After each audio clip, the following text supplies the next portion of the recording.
So maybe a little over a year ago, I'm riding alone for some reason for long enough, and I'm listening to this Spotify mix of some songs that are like some of my favorite rap songs to play on some particular playlists. And for those who don't know, Spotify runs on a predictive algorithm. So after all of the songs in a playlist are played, it creates a brand new playlist based solely on what it thinks you'll like based on your previous songs that you're listening to. This playlist in particular for me is called Hip Hop Old and New.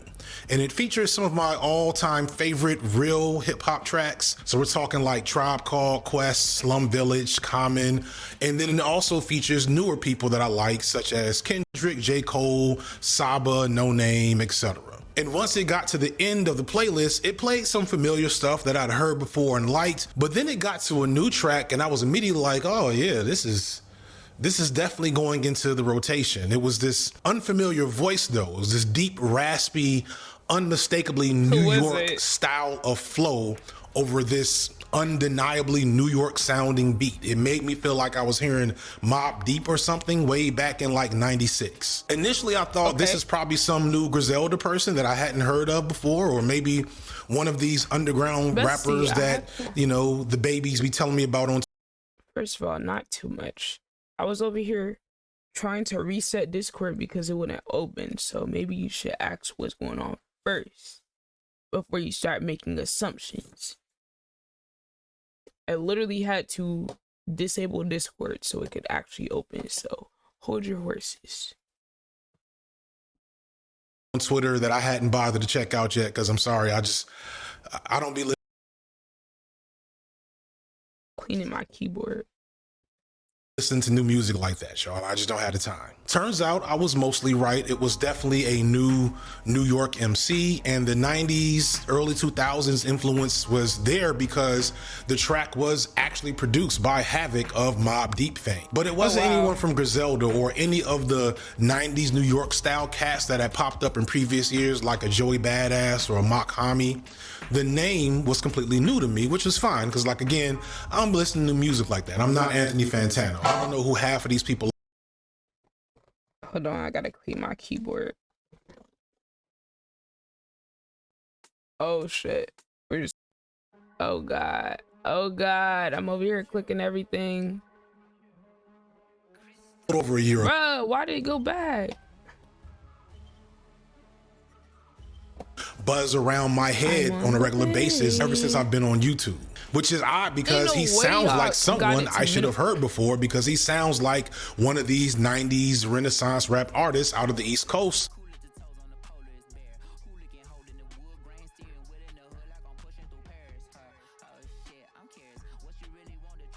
that have been, you know, having their own little wave and moment for the last 5 or 6 years. And he's white.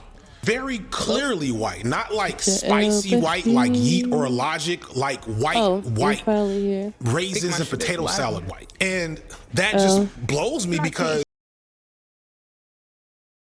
amount of attention. For example, at the same time that I was discovering Marlon Craft, another white rapper seemed to be pretty much everywhere I turned. For most of 2022, Jack Harlow was inescapable. He was on at least 2 top hits that I feel like happened last year. There was countless discourse about him online. He won a BET award, made a movie, hosted a college football show, and then quickly laid an egg with because what black artists that can just what black rapper that mediocre has got that many opportunities?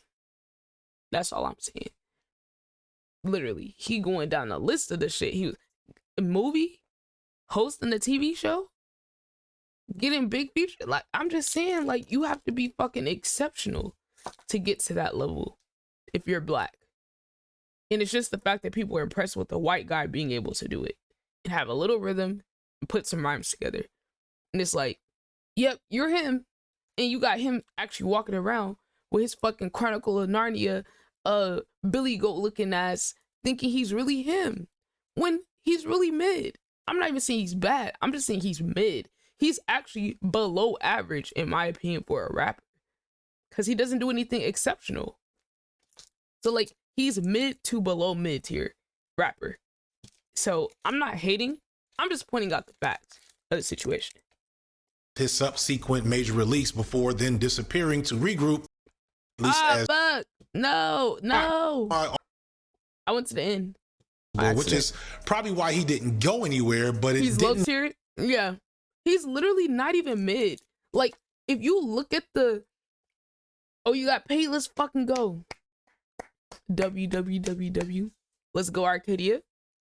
But no, he really is low tier, because when I actually think about rappers in the skill level, he's really nothing like special. He's just white.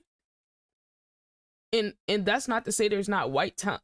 Mind you, there are plenty of more talented white rappers than Jack Harlow. I'll give you one right now. Token. That boy can spit. He is cold. But because he actually has a skill, it's not as marketable. Because Jack Harlow got the look and all the other shit.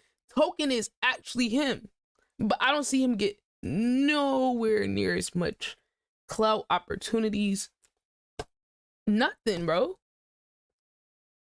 Token, like, you could tell Token really fucking loves hip hop, bro. Like, you could tell this nigga really, really is into it, bro. Like, hold on. Bro, it's because he actually raps and is not exactly... He has a song with Tech 9. Only a real ass rapper is gonna have a song like that. Exhibit A. Come on, bro. Stop playing with this man. He's actually like that. And then there's Jack Harlow, serving mediocrity unlike any other.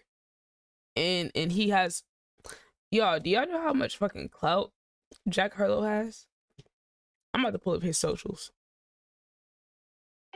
Y'all, he has like 50 million monthly listeners on Spotify. 50 million, that's a lot.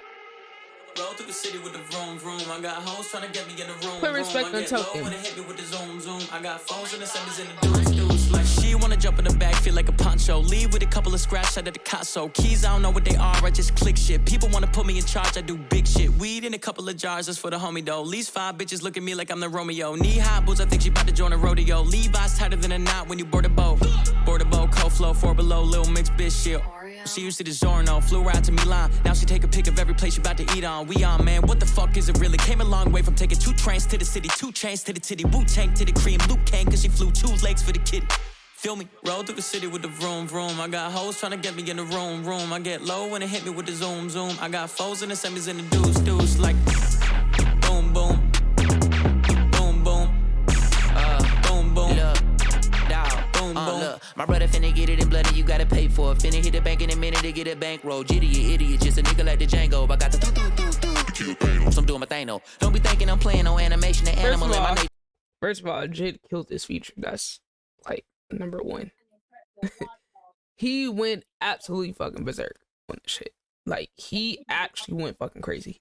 Is a beast in no nation, little crazy nigga running around naked with a stick, taking shit, serve fiends out the vacant. By the basement, niggas looking out of space. I've been out of place, the wrong time in the right state of mind, trying to multitask the page to a $sign before they told my tag. She thought it was a taser. I don't know karate, so I must be crazy. Nigga, what's cracking, what's popping, what's craving? If you cross my dog, nigga been barking all day in. I keep a K9, they got the power like K9. Roll through the city with the vroom vroom. I got hoes trying to get me in the room. I get low when it hit me with the zoom zoom. I got foes and the semis in the deuce. Like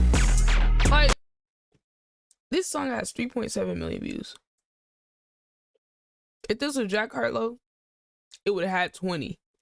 It would have had 50 million views. That's all I'm saying. It's like, look at the people that they put. It's like the white rappers, they don't even be putting out the best white rappers. That's the thing. They don't even they don't exalt the white rappers that actually try to push the culture forward or pay respect to the legends and the OGs in the culture. That's what my problem is.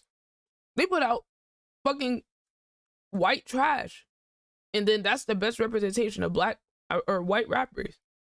And it's like, now it's making all the white rappers look bad because you got Jack Harlow as their fucking lord and savior. It's like, we go from Eminem to Jack Harlow? Really? That's what, yeah. Falling off. And the thing is, the white rappers ain't even fell off. It's just, it's like, I guess, it's like Jack Harlow is getting enough clout and streams and all that for all the white rappers combined. makes sense that he had so much hype and hate in the first place. I remember so many people telling me to make a video about him, and I'm like, why? I eventually did make a B-sides video, and the video was basically like, and this is because hip hop has always had a very large mid tier full of guys who you remember a few songs of, and they have their diehard fans, right? But they'll never move the needle on the culture and will barely be remembered 10 Yo, what's good, Ashley? How you doing? years from now. And Harlow really fits into that, except for the fact that he's white. In a weird paradoxical way, Harlow's whiteness was both amplifying him to a level of stardom that his talent was not worthy of, but also, as a result of this, amplifying scrutiny and criticism that should be reserved for more offensively bad or problematic or at least interesting artists, like, say, a Kanye West, Doja Cat, Lauryn Hill. Like, those are figures whose work and lives and careers are worthy of discussing at a high level, even if you don't like them or their music. And that's not the same as Jack Harlow. I would never, that would be like me doing a video about Ciara or Nappy Roots, Killer Army. You kind of see? Yes, those are all real rappers from my era. Y'all gonna do a lot of Googling. If you are under the age of like 35, just go ahead, open Google up in another window so you can see all the jewels I'm about to drop on shit some of y'all have never heard of. I would rather tell you something else, man. If you guys like basketball, if you guys just like a person who's just like just the real deal, that's Ciara and a bonus. You guys would love her. And Ciara is non-stop out supporting people. Non-stop. She just got, I partnered on YouTube, I think. Oh, hell no. Amazing, man. She's always hyping me up, but she's really the GOAT. You're the GOAT, Ciara. Quit saying I'm the GOAT. You already What I know. don't like about you. You're lying to me.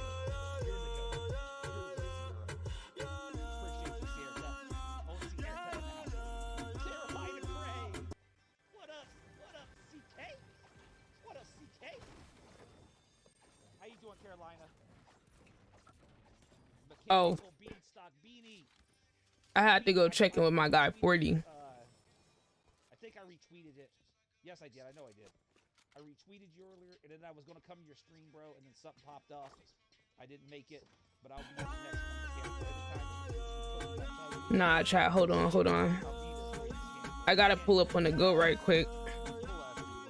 Hold on, y'all. We got it. I had to, bro. I missed his live stream celebrating 15K.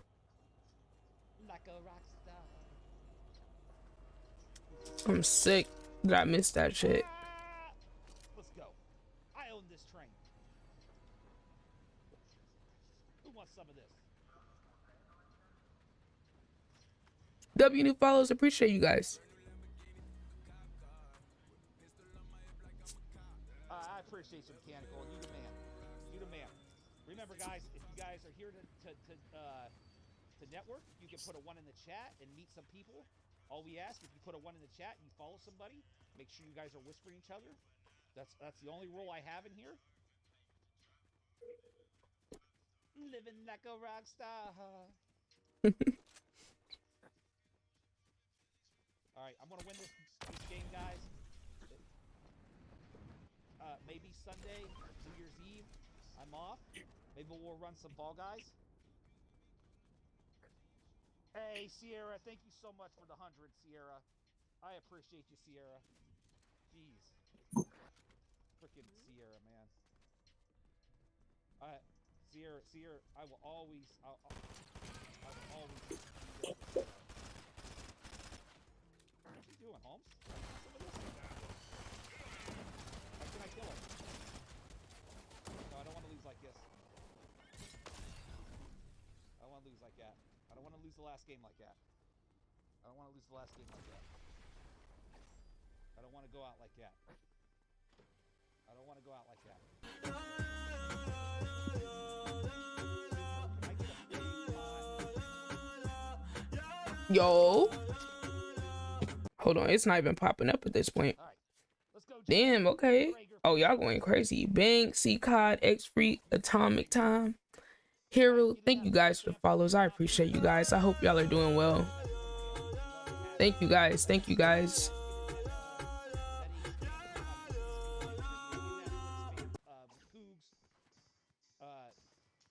The Rock and the new Besting. Yeah. great I'm so excited for my cooking streams arc. Like, Yeah. I've just been thinking about it. Like the ITV Chopped. Oh my god, bro. That's gonna be such a fun series to do. Yeah. Oh man, that's gonna be so fun. Huh?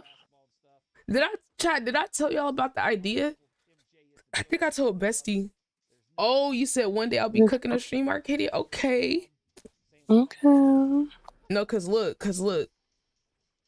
So boom, this is what I'm hoping. Okay, here's a dream. Okay, I'm putting this dream out there. I'm manifesting. One day I will be able to rent out an Airbnb and we're gonna be able to do some content in that bitch, bro. That's the thing. Meet up, Airbnb, content, and we have a cook-off. Oh my god, chat, that would be so fire. You know, chat, I honestly feel like we're a lot closer to that possibly happening than I think. But like, I hate this game. I hate it. Pain Mora, what's up, Pain Mora?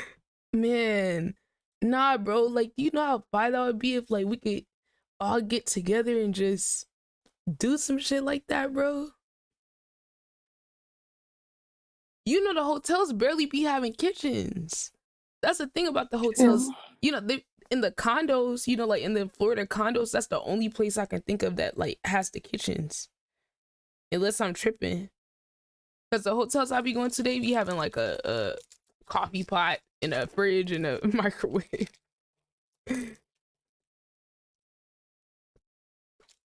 Yo, Shanti, we gonna make it happen, bro.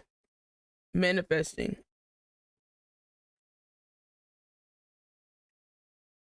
Marlon Craft, who's a much better artist, but even then, I feel the urge to tread lightly. Cause although I genuinely like Marlon Craft's music, he's still white. Again, real I'm white. dead. And just I'm as with Jack fucking Harlow, dead. there's this Yo, Bessie, that'd be my line of thinking too. That'd be how I think it. I'd be like, dang, you know, I really fuck with you, but you still a white man at the end of the day. So I know deep down, if I really actually like talk to you or listen to an interview, I'll probably hear a lot of problematic shit start to come up. So it's like, I like you, but I'm not crazy though. I know you probably still got some low-key racism that you don't even know you're aware of. You got some crazy subconscious thoughts about black people and shit. And you rapping. That's the difficult part of it, right? Because you don't want to judge a book by its cover. But the reality is, when you start actually talking to these people, you be realizing that, yep, still a white guy. Yeah, you rap, but you still don't understand the black struggle, at least with majority of them. Not a lot of them stand on business. A lot of them don't be standing on business. complex and difficult to describe thing with white rappers. And if you think about it, white people in general in the arts, like, I realize that people don't want me to talk about Jack Harlow as much as they want help processing this weird relationship between him and I think it's hip-hop, this explicitly black American art form that has defined pop culture for nearly half a century now, and whiteness and white people, that vampiric relationship that they have with black art and culture, despite having contributed a lot to hip-hop. Like, some of you want me to validate that you, as a white fan of hip-hop, or maybe even an aspiring hip-hop artist. Yo, I got too much going on in the background. I'm trying to, like, go to people's streams and shit. This computer can't handle all that. That you can indulge in the art form without guilt or trepidation. And hate to break it to you. But on the flip side, I know some of you just want me to drag and roast the likes of Jack Harlow, Lil Dicky, so Tom like, McDonald, Post Malone, and context, show them as like so hilarious. Why? Dude, like, you know, you're like so like audio like obsessed. Like, you just be talking at a normal volume. The next thing you know, like, I'm over here chilling at my best, listening to you talk. You just break out yelling. Yeah. Girl, don't be acting like you don't do that too. Did I say anything was wrong with it? No. So why are you getting defensive? Why are you yelling? Why are you getting defensive? Why are you getting defensive? I'm not getting defensive. You over here talking about girl, anybody did this, and it's like I wasn't saying anything was wrong with it. I was just saying it's Uh, funny to uh, hear. I'm just saying. I'm just saying why you have to respond like that. Respond like what? Like you did. How did I respond? The way you did. I'm not gonna use no type of adjectives because then you're gonna be like, Why? oh, I wasn't doing that. So I'm not even gonna pick a word. But if you say that I'm responding some kind of way, put a word on it. No, nah. I'm not gonna do Why? that because then you're gonna be like, oh, I wasn't doing that. So I'm not gonna put a word on Speak it. it. I thought No, you were speaking your truth. no, I'm No, speaking my truth. I'm speak just your not truth. putting a If you word to it. No, because then you Oh, trying to okay. trip me up. You trying to trip me up How and I'm gonna shit. trip you up? How I'm gonna trip you up? Because you trying to walk me into a trap. Okay, you trying to What walk my trap? ass into a I'm not trap. out to get you. But I'm not out Yes, to you get are. you. Chat, as soon as I What? say one word, chat, What? as soon as I say the wrong word, oh, I wasn't doing that. Oh, that's not how I felt. Yeah, I've been here before, buddy. You can't trick me. You can't You're trick the one me. who were like, "Oh, girl, don't act like you don't do it too." And I didn't say anything was wrong with what you were doing. I just said it was funny. So why did you get defensive? I mean, when you said funny, it made me think like, oh, I just think it's funny how da da da. That's what it gave. That's what it gave. I'm being How? honest. I want to know how your brain See, got this is there. not a safe space. This is It not a is a safe space. safe I just explained to you how my brain works. Tell You me like how did your how? brain get there See. though? I told y'all, Because that's chat. that. I just think that's funny. Like, oh, I think it's funny how. Funny how what? What would I have said after? You know what I'm saying. Are you trying to say that I'm argumentative as a black woman? That's the only thing I can think of. Because how did me Whoa. saying that something was funny turn into, oh, I think it's funny how dot dot dot. What are you trying to say? Wait, hold on. Yeah, how'd you No. get there? Whoa, how did you get there? Easily. I said, oh, That's that's not. funny. A statement. And somehow the word funny to you signified that I meant, oh, I just think it's funny how dot dot dot, which we all know has a tone and a very Whoa, I ain't say. accusatory Wait, tone. whoa. I ain't say nothing about the tone. You Nah, don't have. I ain't make no implications about the tone. You didn't make any implications about the tone, but when people typically say, "Oh, I Typically, think it's funny how," typically, exactly. When people use the word Well, typically and they I'm not say, your "Oh, typical bitch. I'm not your typical. you're the one who said that you hearing the word funny was triggered you to think of, oh, I just think it's funny how." So I'm Okay, asking I you, was like, using that as an example of what my brain was thinking when you said that. and when your brain thought that, and your brain thought I was saying it like that, how did that make you feel? I felt kind of like, okay, how did this turn to a therapy session? I felt like it's time to put my guard up. So you did go on the defense, which is why Yes. I asked you. Okay. Is that a problem? No, I just wanted to know why you were being defensive, and then you asked me, projecting, asking me why am I being defensive, and I'm like, whoa, I wasn't being defensive. You were. So now that you've explained how you got there Yeah. and that you're What are you being gonna do? defensive, What are you gonna do? Now, where do we go from here? where do we go from here? Yes. Um, Now it's crickets. Okay. I was seeking a better understanding of why you responded the way that you did, So you because understand now? it was, I understand. Yeah. Okay. That's what I That's where we thought. go from there. I just wanted to know.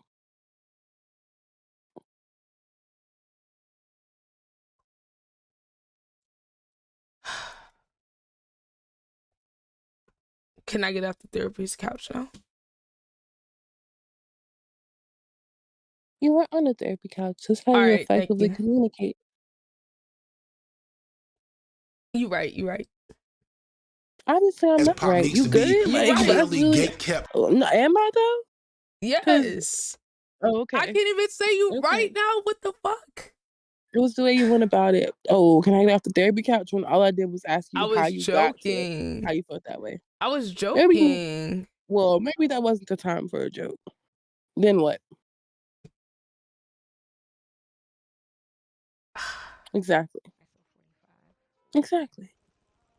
Please continue watching your FD video. Thank you, Ciara, so much for those bits. Hold on, let me shout you out. I hope you're having a fire Friday. How you feeling?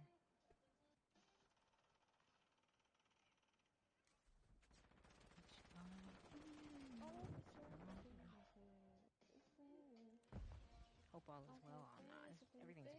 It's been a fire day. Thank you for asking. It's always time for a joke, right? I think Thank it you. might be too high for me. Dodger, what's going on with you? Heck yeah. I can think of plenty of times where it's not always time for a joke. Hey, Arcadia. Arcadia.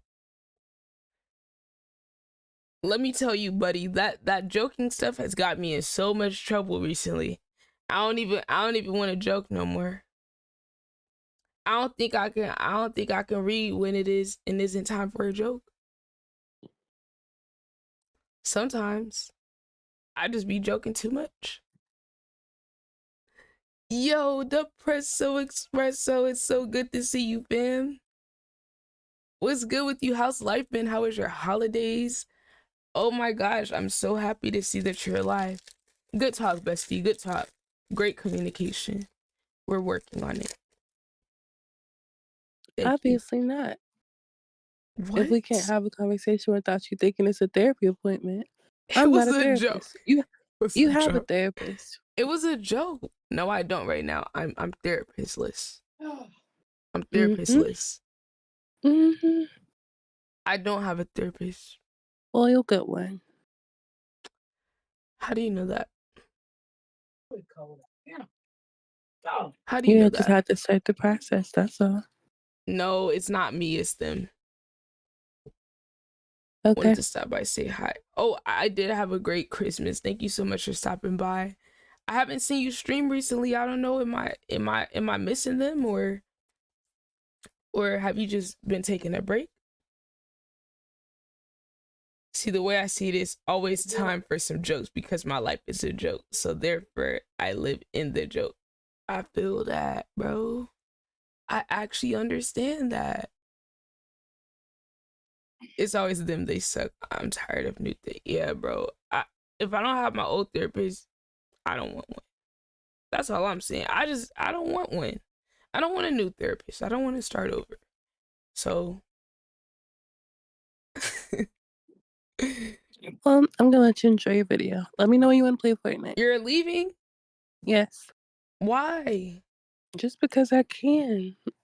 Y'all, look at this. I thought we were growing. As soon as we have a little What are you tension, you talking dip. about? There is What? no tension. There was no issue. All I did was ask you how you got to a certain point. Like, that's it. I have no problem. Y'all I'm see this, literally right, just chat? going. Y'all see this, right, Okay. chat? She want Anyway, to leave finish as soon watching as your hour 17-minute video, and then let me know you want to play Fortnite. it's an That's hour, 10 it. minutes left. Okay, take an hour and 10 to let me know you want to play Fortnite. That's That's it. crazy. That's It's not crazy. crazy. No, it's not. I see how it is. Thank you for your service. No, you clearly can't see.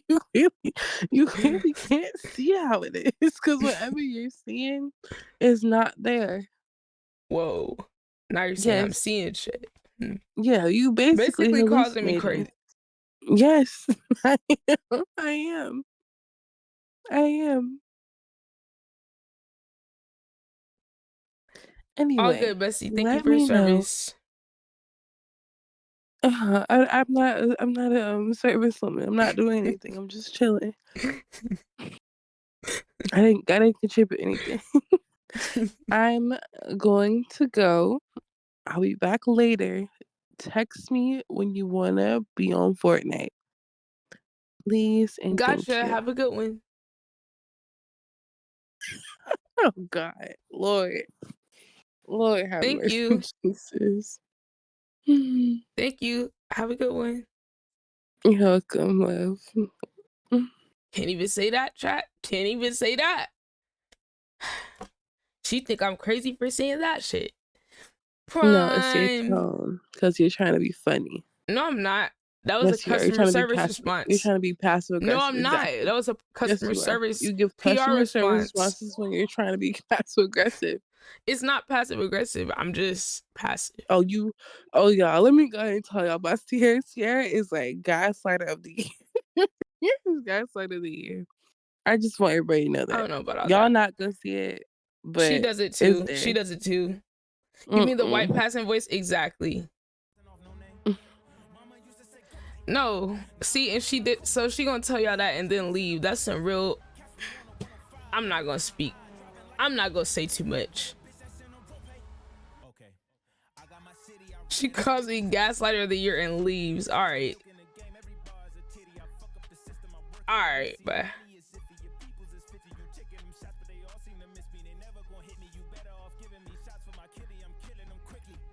That's some real bullshit. From white folks all together. Yeah, and right. What a note to leave on. Like, that's some real hoe ass shit right there. That's some hoe ass shit.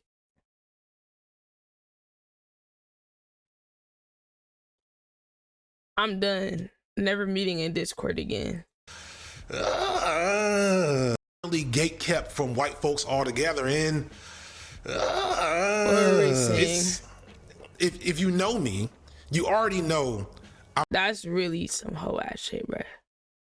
Question mark? Yeah, I figure you would have some question marks. I'm not gonna perfectly satisfy your deepest desire. No context, no nothing. Oh, y'all serious? The gaslighter of the year. Click. That's crazy. This topic, but at the end of the video, I think you'll understand why there's a tender, squishy. What am I doing? What am I doing? What I'm getting at is I think by the end of this video, I'm gonna make both of these crowds very sad, but also very happy, I hope. And I'm going to do that by addressing what I call the white rapper paradox. And the only way to do that easily is to talk about the most successful white rapper of all time and probably one of the most misunderstood. That's an awfully hot coffee pot. Eminem and his complex and Come profound on, career y'all as have to put that clip in there. hip-hop reject What's good, Prime? into niche rap How you feeling, Prime? How was your week? How was the holidays? darling to biggest musician in the world to falling star and now kind of back to niche darling. Hold on now. Wait a damn minute. Kamikaze was not a bad album. That was his version of Queen. Like Nicki Minaj, she had Queen. Eminem had Kamikaze. That was the original Paint the Town Red. In the world to falling star and now kind of back to niche darling for real, again. it really was. Hey, I love Kamikaze. I thought that was a great thing. Yo, WW wifey birthday. I hope you guys enjoy. Oh my gosh, thank you so much for the alert, Prime. Chat, y'all aren't following my guy Prime Time Gaming because he changed the name again, I think. You might have got a new name change. Let's go. Primetime Gaming. Y'all go tapping with the fam. Yo, what's good, pal? What's good, my guy? How we feeling? It's good to see you. Good to see you, bruh. The world to falling star and now kind of back to niche darling again. Eminem's career and his contributions, both good and bad, tell us everything we need to know to understand why white rappers are both a problem for the art form, but also bring a lot to the table at the same time that I don't know about y'all, but how was your holiday? Bring a lot to the table at the same time that I don't know about y'all, but like when I get into it, y'all not gonna want to give up some of the shit I bring up here. You know, just to keep Tom McDonald out. We got to do some work to set the stage first. So let's do our, typical What's cap? Exactly. What is cap? History lesson here. Historically, white people smoked and drunk your ass off. That's good. That's always a W. I didn't do no drinking, but everybody around me was drinking though. What he's saying? What did he say that you don't agree with? Out of curiosity, I don't know what he said that could have been controversial yet. But I mean, he's the type of person that says a lot of things that you might disagree with. That's why I like watching. Yeah, he really ain't said nothing. Like, he just kind of laid the foundation. Yeah, I'm trying to think of what he said that was controversial. Like, I think he kind of just laid the groundwork for the rest of the thing. Go back and play it. Let's see. So let's Trying to see what he Rearing said. Let's go back like a minute. Something about white 'cause I rappers. think by the end Oh of the- yes, the whole video is about white rappers. Whole video is about white rappers. end of the video, I think you'll understand why there's a tender, squishy. What am I doing? What am I doing? What I'm getting at is I think by the end of this video, I'm going to make both of these crowds very sad, but also very happy, I hope. And I'm going to do that by addressing what I call the white rapper paradox. Okay. And the only way to do that easily is to talk about the most successful white rapper of all time and probably one of the most misunderstood. That's an awfully hot coffee pot. Eminem and his complex and profound career as hip-hop reject into niche rap darling to Hey, hold on. That project that he just threw up there, a lot of people don't know about that, but that shit was hard. on career What was it as called? hip-hop Was it Infinite? Yeah, this like mixtape or whatever. Some little lost files type shit. reject into niche rap darling to biggest musician in the world to falling star and now kind of back to niche darling again. Eminem's career and his contributions, both good and bad, tell us everything we need to know to understand why white rappers are both a problem for the art form, but also bring a lot to the table at the same time that I don't know about y'all, but like when I get into it, y'all not gonna want to give up some of the shit I bring up here. You know, Okay, so is that the part that you don't agree with? That's the part that's cap. That the problem thing. You're confused. Well, you're only confused because he didn't explain it yet. he just laying the foundation. He didn't really explain nothing. Like he said basically that. There is a problem with it, and his whole video is him explaining what the problem is pretty much. So he said, now the part that kind of got me thinking is like he was saying there's a problem, but then he's saying there's another part of it too. I'm curious what the other angle is, because I feel like we understand for the most part the problematic part of it, but I'm curious what is going to be the thing that they contribute. Like, I could see a take that M was a good white rapper, but he is also part of why we have a problem with white rap. Yeah, and what I think is maybe like he'll talk about like the white rappers expanding the genre, but also taking up a lot of space in the genre. Ooh, he's gonna give a take that he did good, but crazy shitty is why we have bad rappers. Okay. Yeah. And then the label's trying to find another Eminem. Basically.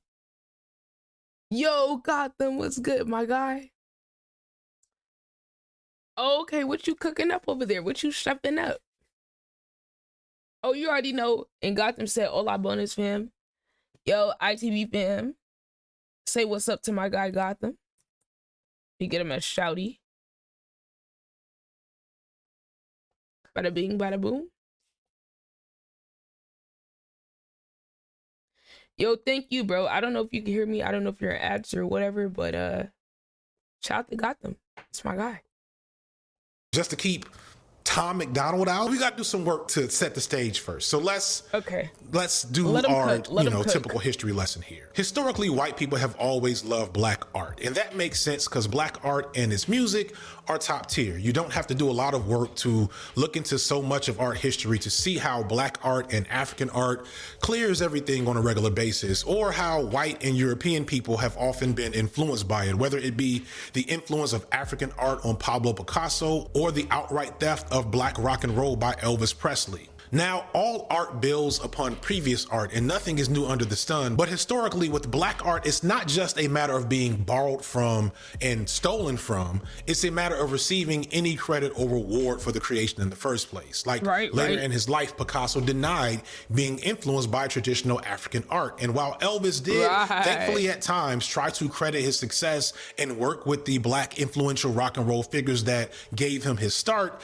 it kind of didn't matter what he did. Him being white and mastering this black art form for a white audience overshadowed any efforts to bring shine to those black folks that influenced him. Remember this for later, is going to become kind of important. But the love of black art isn't just a product of black art being so great though. Everyone has dope art in their culture and history. Even the variety of European cultures that made up various immigrant groups in America had dope cultural aesthetics and art that they came to America with, or at least they did before they became white. See, the first thing we're gonna have to talk about is the concept of white as a universal category to even put in front of rapper. There are Americans alive today. He really, God, he's really getting into it. See, I love this type of stuff because this is the type of nuance that we need to have in conversations. Like, you can't have a conversation like this on the surface level, because then people are going to get caught up on, oh, you're saying white. Oh, white equals bad. Oh, you're saying black people are superior. That's racist. Like, that's the type of, when you talk to your average white person, that's the type of rabbit hole you go down trying to explain the nuances of this thing. So, like, I'm glad that he makes this type of content so the rest of us don't have to explain this shit. Because, like, Lord, like, I see he's about to go into the explaining whiteness, because you do have to establish an understanding of whiteness first, so we can have a common ground of understanding, because there's a difference between, like, Europeans are white, but if we talk about the individual European countries, like, once they came to America, that culture got stripped of them and they assimilated into the new form of whiteness, where they weren't divided based off of, their countries and cultures and shit. It was, I'm white. And then the collective whiteness, and then having that systemic privilege over everyone else, and then therefore being able to be more successful with whatever creative entertainment, whatever endeavor, because literally they were stealing. I mean, they were stealing. It was no more culture, no more Irish culture, German culture, this, that. It was, we're white, and all of them grouped up together. So all that, and it's funny because, like, you'll see white people these days try to say, oh, well, my ancestors were Irish, my ancestors were fucking German, it's like, but you're white. You're not even that. I can't even give you the culture of that because you're not holding on to the culture. And black people preserving their culture, y'all just bite off of that shit and then get 10 times as far without creating it or giving credit. It's still white. Yeah, it's still white either way. But my point was just that whatever culture they did have is gone once they came to America. It's not like they do any type of, most of them don't do a lot of cultural preservation or integrate their culture into their art and shit. That's why it's funny to me when they'll bring up what country their parents or grandparents or whatever was from, because it's like, what have you done to preserve your culture? Black people have done a lot to preserve their culture, and y'all just steal it all and gentrify it, repackage it, and then make money off of it and get rich. So there's levels to it. So even though they're white and from this or that place, it's not like they do anything. When is the last time you heard a white person in America put their ancestors' German influence in their music? Have we ever seen that? Have we ever seen that? It's not a fucking thing. I'm gonna let him cook. Hold on. Cause y'all was in ads. Success. Oh yeah, got them. I appreciate you, fam. Really, really do chat. Make sure y'all tap with the fan pal and tap in with Gotham. Both of them are some W's. I'm gonna give them a shouty.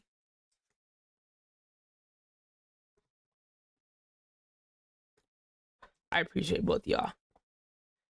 Okay, I'm gonna let them cook. Hold on. and work with the black influential rock and roll figures that gave him his start, it kind of didn't matter what he did. Him being white and mastering this black art form for a white audience overshadowed any efforts to bring shine to those black folks that influenced him. Remember this for later, is going to become kind of important. But the love of black art isn't just a product of black art being so great though. Everyone has dope art in their culture and history. Even the variety of European cultures that made up various immigrant groups in America had dope cultural aesthetics and art that they came to America with, or at least they did before they became white. See, the first thing we're gonna have to talk about is the concept of white as a universal category to even put in front of rapper. There are Americans alive today that are older than the universal acceptance of white as a genuine ethnicity and not just a category that black people didn't belong to. When the first colonizers arrived in America, they weren't white, they were Spanish or Portuguese or British or French, etc. But when they had to figure out a reason to justify taking the land of Native Americans or the need to enslave stolen Africans, these various European ethnicities and nationalities developed the concept of whiteness as a core feature to unite and empower them as a race against the others that did not look like them because of their darker. This is what I was trying to explain. I couldn't get it out, but this is what I was trying to say, guys. I was trying to explain that part because they were unified by their whiteness. There was no more culture like they be trying to claim these days. It wasn't no, oh, I'm German. There was no German pride or none of that shit. Yeah, he's good. He's good. He's really good. And they just so happen to want to kill, take the land, and enslave these people. Right. Convenient that they would make them into something that was inhuman in the process. This practice has a long history. Like I'm incredibly flattening and simplifying some stuff, but the end result over time of enough of that activity was this bleaching and flattening process of tons of unique cultures into one bland American aesthetic. And when you consider that the first like true American settlers were Puritans and Pilgrims, folks not necessarily known for vibrant expressive art, it's understandable that the fucking dead. These niggas look corny as fuck. Yo, this is the culture y'all wiggers be talking about. This the old days y'all miss so bad. Y'all niggas was looking like this. Corny asses couldn't even dance. Y'all niggas couldn't cook. Y'all ain't know what seasoning was. It's like, damn. These are the ancestors and the forefathers y'all be so fucking hype about. Lame ass niggas. Y'all so fucking lame. Oh my God. Look, if you're not one of them white folks that claim y'all love the forefathers and all this shit so much, it don't apply to you. But if you are one of them, y'all niggas so fucking lame. That shit is hilarious. Y'all be like, oh my God, the forefathers of the country head ass. Stop, bro. Or for white art was in hell. And the same fate occurred for later immigrants that were Italian and German and Irish that came later. They came with Italian, German, and Irish culture. And over time, all that shit gets stripped out and they become just regular white people, except the Irish. The Irish. I will say, the Italian and the Irish niggas are like two of the only European countries that have somewhat tried to preserve their culture. Even when coming over here, a lot of them have whitewashed themselves, but those are only two countries I can think of where they actually be having some type of pride. Now, I'm not putting Italians in the same category as Irish. Irish niggas, they're different. They love their country down. And you know why? It's because they were like the most oppressed European country, pretty much. Because they were right next door to Britain. So they experienced a lot of the oppression. That's why they have a sense of like culture and pride. But the rest of them niggas, nah. Not too much. It's cold. You ain't gotta do them like that. Bro, my white friend would be screaming, I know this would hurt my men. Yeah, their pride of being racist. I fuck with Irish more. Yeah, Italians are racist as fuck. The Irish are the closest to real ass niggas. Because you're black Irish. Yes, black Irish is a whole ass thing that I learned about. That was so interesting. Black and Irish people are like this. Because we actually had a common struggle. The only thing that came between that was the US government when they interfered with the Black and Irish pride. You know, there was actually Black and Irish neighborhoods in the United States where they both they poor broke asses came together and created Black and Irish communities that were enclosed with just them. And guess who came and destroyed the communities, guys? The angry other white people.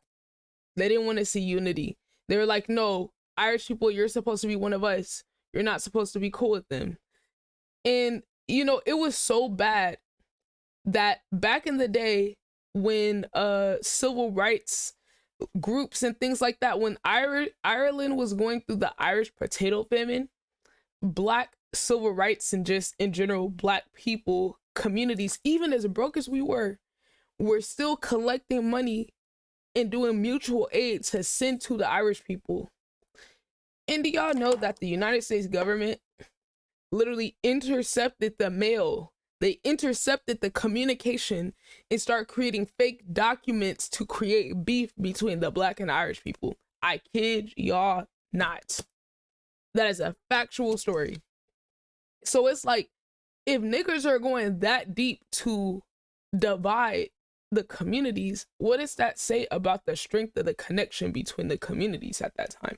They went out their way to create fake like messages between the groups so that they could not collaborate and not have solidarity with each other anymore. And the government has always done that. They've never wanted poor white people and Black people to be together because they know it's more of us together than it is them in power. And at the end of the day, that's why I think it's important to like still communicate with white people on some of these issues, because they don't even understand how deep this is. A lot of us don't understand how deep this is, especially with government interference between our communities. So yeah, I just think learning shit like that just really opens your eyes to like how this is. I'm Black and Irish. Yeah, you know, there's actually like a lot of the, I don't know if I can call them Aboriginal or Indigenous, but a lot of the people in Ireland who were originally there were actually Black. But a lot of people don't know that.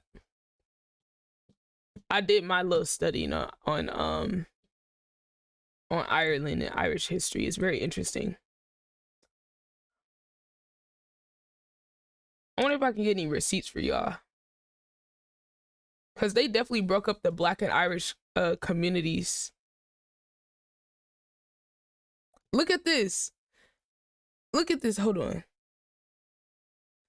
This says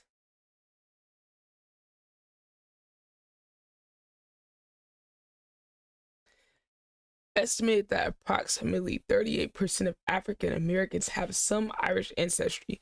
Bro.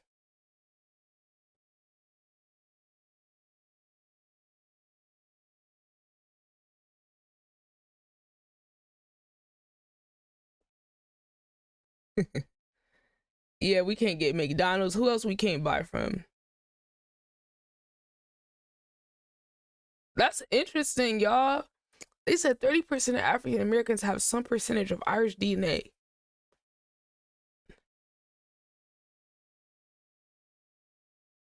That's crazy.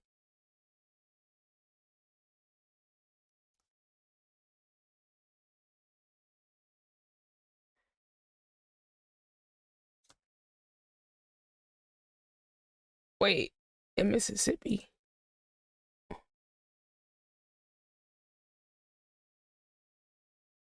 What? That's crazy. I was gonna look up in the United States. Hold on.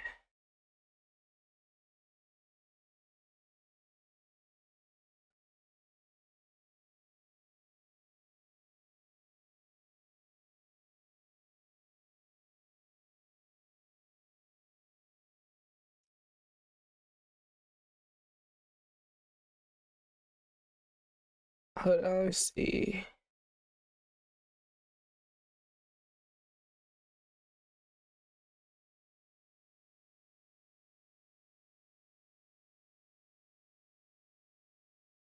Considers Irish influence on the How Irish became white. Boom. I think this might be the article. Yeah, this is an article on how Irish became white. Because they weren't, like, Irish people took pride in their Irish identity, but over time, powers that be basically turned them into white people like the rest of them. And it's so interesting how, like, over time in this country, like, your culture will just get eroded and erased, right? Like, people come over here full of pride from their country and shit, and then 1-2 generations down the line, they're just white. It's just like, damn, bro, that's crazy. I mean, even to this day, like, you know, look at what is it, 2nd generation, 3rd generation immigrants from, like, literally any culture. It could be Latino, it could be African, Asian. They get Americified, they get whiteified, even if they're not white. So let alone the white people. And then it's like aligning with whiteness allowed you privilege and access to things. So it's like, who wants to be on the outside of it? You know, everybody wanted to be as far away from black and lower class as possible. So they just assimilated type shit. I need food. I'm hungry. They all be trying. The Italians too, a little bit. You know, the Germans, not so much. You know, ain't nobody going out to get German food. What is German food? Conversely, under the constraints of oppression, enslaved Africans carried on bits and pieces of traditions pulled directly from Africa, stripped of their original elements, but not their core essence. And that carried from that slave experience to now. The origins of soul music and the blues were crafted in the slave fields. The vibrance of black dance and movement spilled out from slaves in the black church, the only place where they had enough privacy to dance and express joy. All of this has manifested directly into a lot of what hip hop and black art and song and dance and storytelling is today. Black Marxist philosopher Frantz Fanon wrote about this type of art under colonialism. Another aspect of the colonized affectivity can be seen when it is drained of energy by the ecstasy of dance. Any study of the colonial world, therefore, must include an understanding of the phenomena of dance and possession. The colonized way of relaxing is precisely this muscular orgy during which most of the brutal aggressiveness and impulsive violence are channeled, transformed, and spirited away. Everything is permitted. For in fact, the sole purpose of the gathering is to let the supercharged libido and stifled aggressiveness spew out volcanically. Symbolic killing, figurative cavalcades, and imagined multiple murders. Everything has to come out. The ill humors seep out, tumultuous as lava flows. It's wild that Fanon wrote this so long ago, yet you can easily imagine that these words could describe the unbridled aggression, intensity, and raunch that hip-hop music presented to us since the late 70s. Hip-hop is an art form explicitly informed by the oppressed condition of black people, but also very much informed by those African aesthetics and traditions that have never really left us. So it's pretty clear why our art, even today, but also back then, it just hit different. Right? Let's keep it a buck. White Americans struggle to have the same background factors to drive their art. The very essence of whiteness and the white experience is designed to avoid and pull out those types of conditions that make black art possible. And it's telling that the elements of white art and music that do stem from similar conditions of poverty and strife and struggle, your Johnny Cash, your Springsteen. Got a real hometown jam.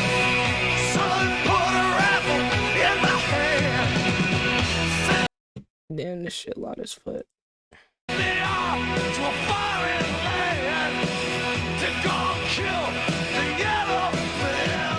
Damn, he was spitting.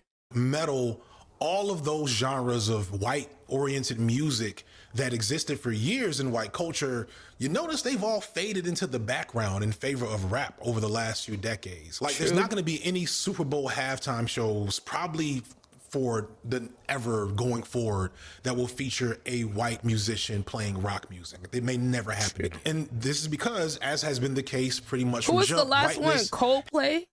has needed to consume, control, and embody blackness in black art. So as hip hop emerges as this new thing, much like black rock and roll before it and black jazz before that, white consumers seek to fill that void of nothingness that whiteness creates with the vibrance of hip hop. And over time, just as with rock and roll and jazz, these white youth fall in love with the art and want to make their own. And eventually we get the white rapper. Black people often love to see white people perform our shit. It's you see this weird. paradox It's situation weird. we're talking about, right? There's always been this Yo, Puss Galore.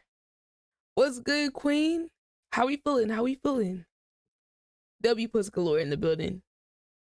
heightened sense of being impressed when a white person is able to perform anything that is culturally or aesthetically tied to blackness. It's kind of an unholy combination of white privilege and the fact that black people in America have been psychologically conditioned to see the best in white people reflexively. But that wasn't the case for white rappers, though. I think because hip hop was so explicitly built off the image of black males, swapping out white males just didn't work. Bobby Caldwell could find the right groove and talk about love, and Dusty Springfield could sing about a preacher man, but Snow rapping about snitching over a reggae beat, that just didn't work. Which is ironic because Snow actually did time in prison. He was legit like trying to talk to somebody with that song, but he was also a Canadian Irishman doing reggae music, which sounds like something from an Eric Andre skit. Oh man, no way this dude was rapping over a reggae beat. I'm good, Puss Galore. Are you streaming tonight? I'm just a middle class worker from Toronto. Oh hell nah. He really thought he was spitting. He said, I'm just a middle class kid from Toronto. Stop.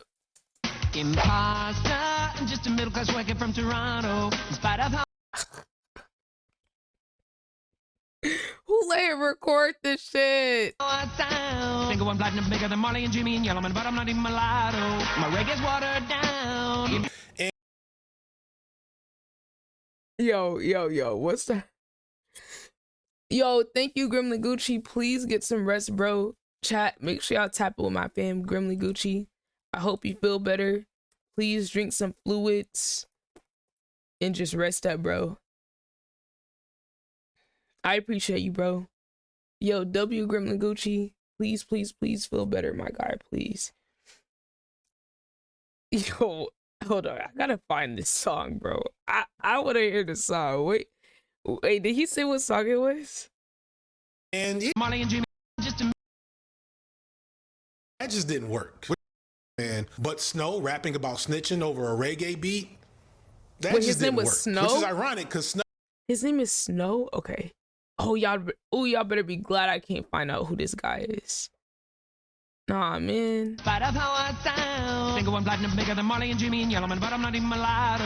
My reggae's watered down. And yeah, it just didn't work, and it really wouldn't work for a while. Before Eminem, there was a mixture of genuine and earnest attempts by white artists to perform the art form, as well as absolute buffoonery and ridiculousness in either the form of low-key, offensive novelty acts or soulless commercial cash grabs. Hip-hop starts in the late 70s out of disco culture, but there's not too many white rappers to appear until the late 80s. And this is because it wasn't until really that time that hip-hop began being seen as a commercially viable genre, where record labels and the radio saw a reason to invest and develop hip-hop as a genre for commercial gain. Up until that point, most of mainstream America saw hip-hop as a joke or a passing fad. Thus, as far as I could tell, you send me a link, please. I gotta see this shit.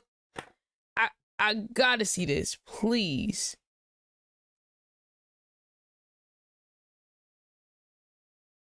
Oh my god, you and this fucking YouTube music, bro. You and this. What the fuck?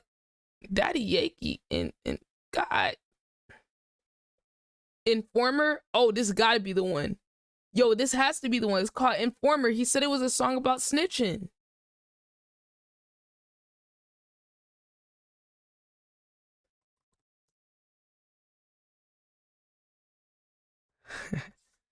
I gotta hear this.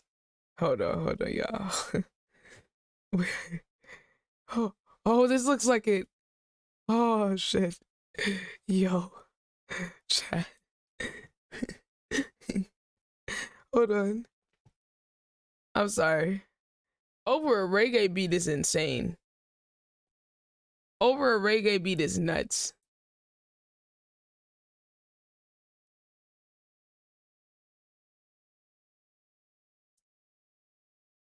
Hold on, sorry. I need to see this. Thank you, thank you. I've never heard of this guy. From the album 12 Inches of Snow. That's a crazy album title.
I'm so glad I wasn't there for this era. This shit would have made me mad.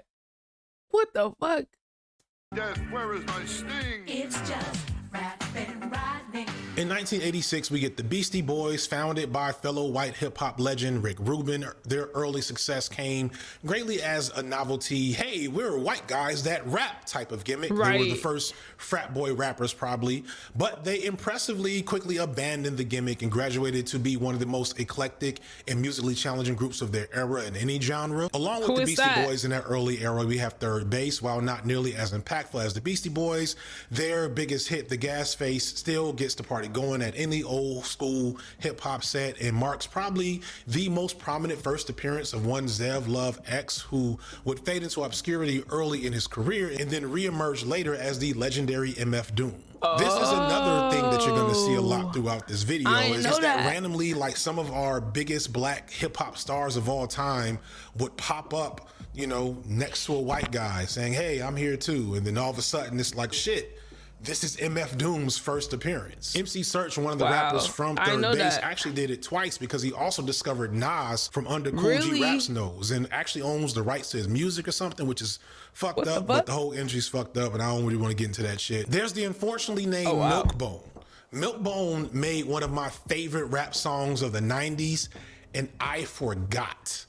Milkbone, like most rappers from the 90s, had that Big Daddy Kane Cool G rap flow that Nas had mastered and taken to another level. Yeah. And so this one song, Keep It Real, sounds like a Nas B-side. It even has AZ as a sample for the hook. Keep it real on the real. We were beginners in the hood, and my mentality is keeping it real, back and still getting high. Keep it Damn, that do sound like Nas.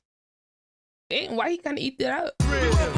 And the shit still goes hard though, but like he was never seen again. So I remember looking through Nas's whole musical catalog, looking for this song literally for decades until I rediscovered Milkbone probably like a couple of years ago. So what else we got in the 90s? We got a lot of Damn, groups. that's We tough. got House of Pain. They What's were the name of the song? Irish, and then like the lead singer started doing the blues again. That transition thing going on. We had the Young Black Teenagers. I memory vaulted these motherfuckers because until searching for this video, I had forgot these motherfuckers existed, but once I saw them, I was like, oh, I remember these dudes. They were advocating for a post-racial society and speaking on the struggle of being white in a black art form. Wait, did I hear that right? Did he just say that the group's name was the Young Black Teenagers? And it's like three white men? And nobody was on board with this, but they tried. You can tell. For example, let's look at this jam on the album that I wrote for Daddy Called Me I Like It to Rhyme. History, you know what I'm saying? They look at us as a white group, you know what I'm saying? And they use the word Daddy Called Me. And it doesn't just go for my father being Caucasian calling me a because I'm into a street culture. I have a lot of brothers that I roll with since I was young that just because they're in the same culture and the same state of mind that I am, their father calls them of today. The youth of hip-hop today are young black teenagers. See what I'm saying? It has nothing to do with a skin color. It's a race without a color. Oh, okay. Okay. Okay. I don't.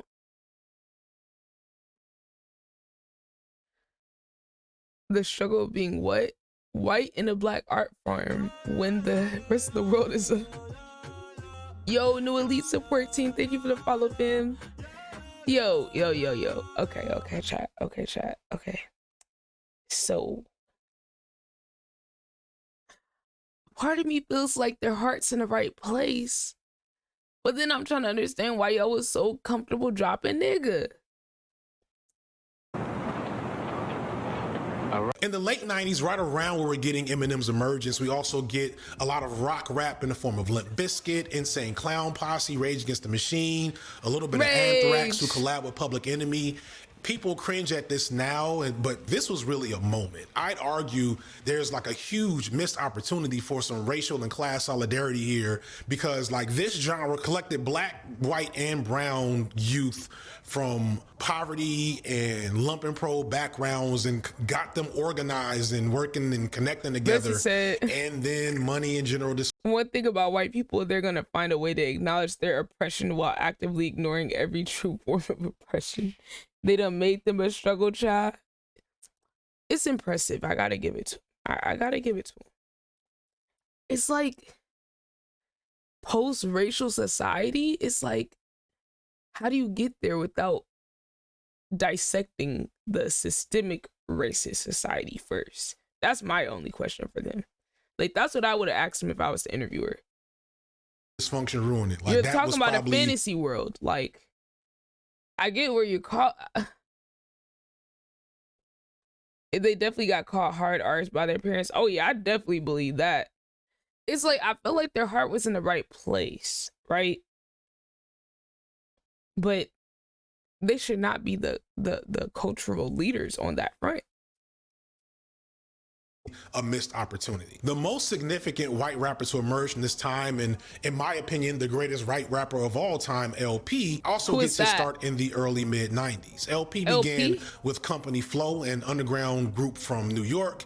Underground meant something different back then. Like now, I'd argue they're is no underground, because you can search and discover an independent artist off TikTok and then find all of their music on Spotify within seconds. But in LP's day, you had to really connect to the culture to find underground artists. They had to print up their own material and sell it out of their trunk or in a barbershop or walking down the street. So LP changed a lot of that. He started Definitive Jux and really collected a lot of underground artists from his area, then developed the sound of what alternative underground hip hop would be for like that entire era and really going forward. But a lot of that happens after Eminem, so he doesn't get as much credit as he should. Most of you only know him as one half of Run the Jewels, but understand his legacy is also worthy of its own video. To be honest, it's artists like LP that make me side-eye this reactionary and, oh God, am I about to say this out loud? Run the Jewels. Wait. I've heard of that. That's not, I think that's before my time, but I have heard of that group before. Let me look that up. Run the Jewels. Okay. Run the Jewels. Run the Jewels. Why is that something? Oh, the fucking group with Killer Mike. Yeah, I knew I heard of that before. You know what's crazy? I was low-key thinking this, but I was like, nah, that can't be what it is. I just didn't know his co-star in the group was white. Uh-oh, let us get a flick. Oh, I did not know that. The more you know, chat, the more you know. So he must be really tough. He hanging around, oh, dude, he gotta be real tough then. He gotta be tough.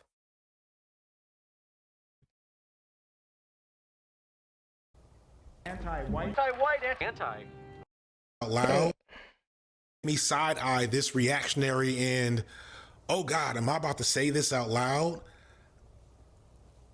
Anti-white.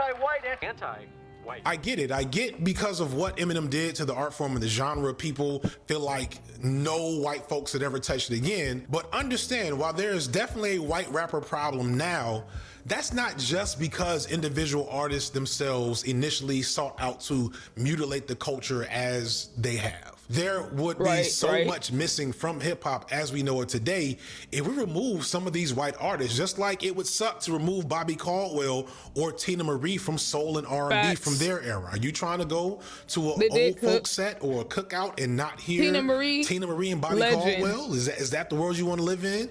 None of these rappers, even the ones that I love and I think are great, like an LP, can say with honesty that their whiteness didn't work as an exploitative factor in hip hop.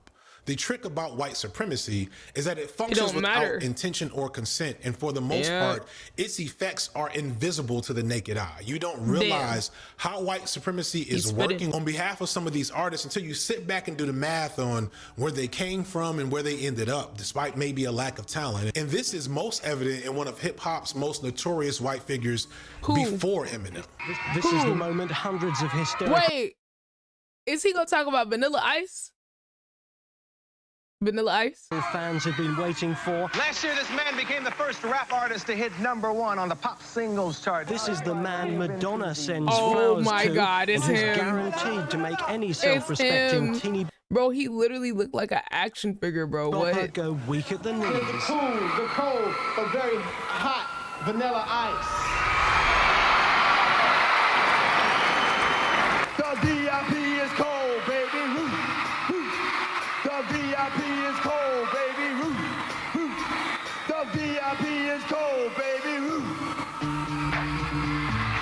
Vanilla Ice was, and to this day is, everything wrong with white participation in non-white art forms. Much like Elvis before him, he was a cheap, corporately backed and manufactured culture vulture who came into the game with the intention to grab as much from it as he could and then denounce it after the fact. Doing that routine I talked about earlier, going from hip hop to heavy metal later in his career, almost as a fuck you to the culture that rightfully rejected him as a poser and a leech. Except this isn't really an accurate look at Vanilla Ice. In fact, Vanilla Ice is probably one of the first victims of the white rapper paradox. Ice, better known as Robert Van Winkle, was a part-time rapper slash breakdancer slash motocross racer, which is funny as hell, but makes sense in retrospect. And he came about these interests, honestly, in a time before Eminem, in a time where being a white guy in a black space was not as beneficial.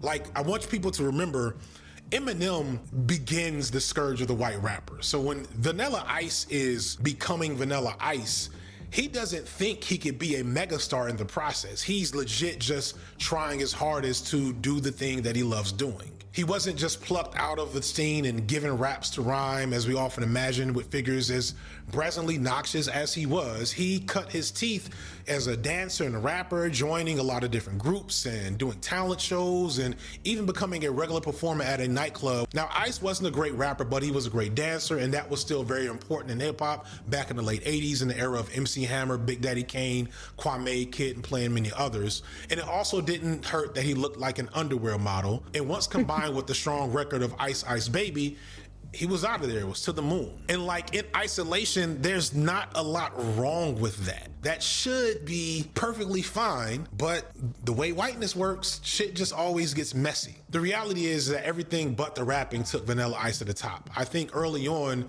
he genuinely did have love for the art form and the culture and had dreams about being a rapper. I mean, you can't be a regular performer at a nightclub and not love the art form that you're attached to. But his whiteness had other plans. His whiteness within the world of hip hop, the package that he provided was too valuable a commodity to just let him be slow played into his career. And so he was suddenly one of the biggest stars in hip hop. He legitimately skipped the line from, you know, random white rapper to one of the most notable figures in the game, popping up in movies, magazines, TV shows. Oh, wow. And he was just kind of along for the ride and wasn't asking any questions. People that said a white boy couldn't rap. I guess there are a lot of battles you're experiencing. KRS-One said that you present a distorted mutation of rap. What is that? I'm not sure what that means. No idea what it meant. I read the same article. They also said that, you know, I'm bringing rap audience. Yo.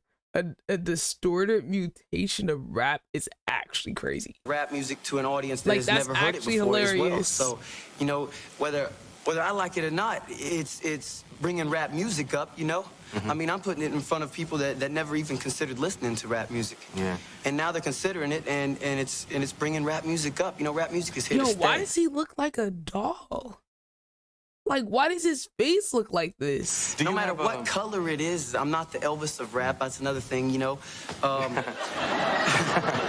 Vanilla Ice. I'm not no Elvis Presley.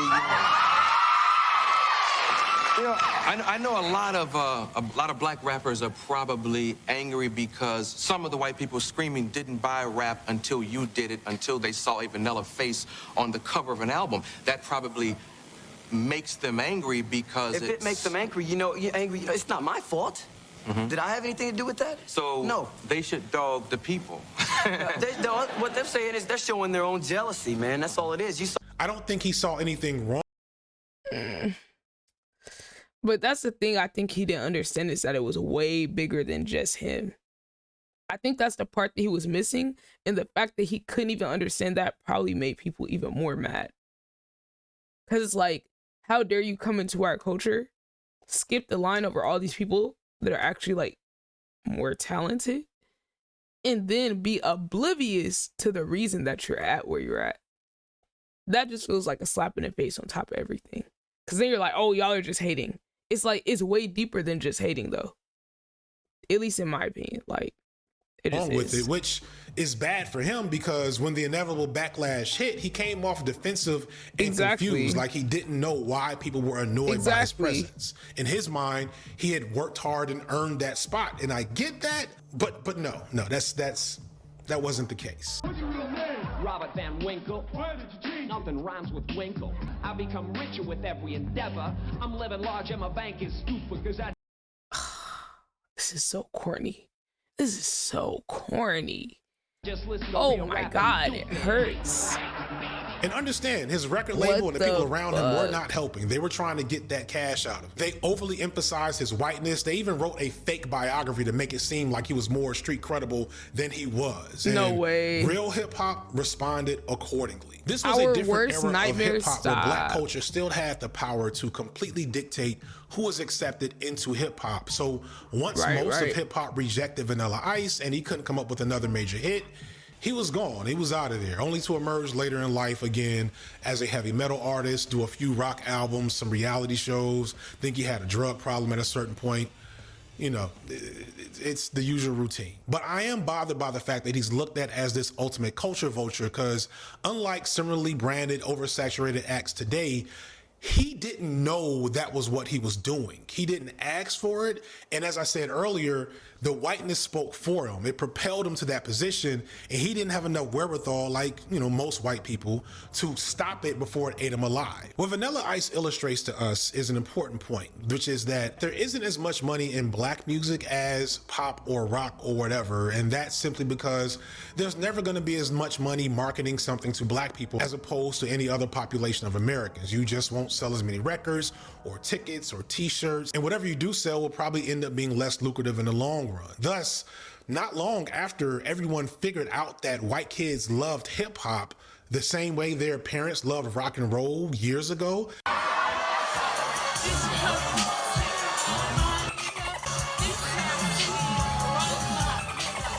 just like with rock and roll, Kendrick, the corporation. Them Kendrick, you had white girls saying nigga at your concert? That's crazy. Brought her on the stage to say nigga over and over again is insane.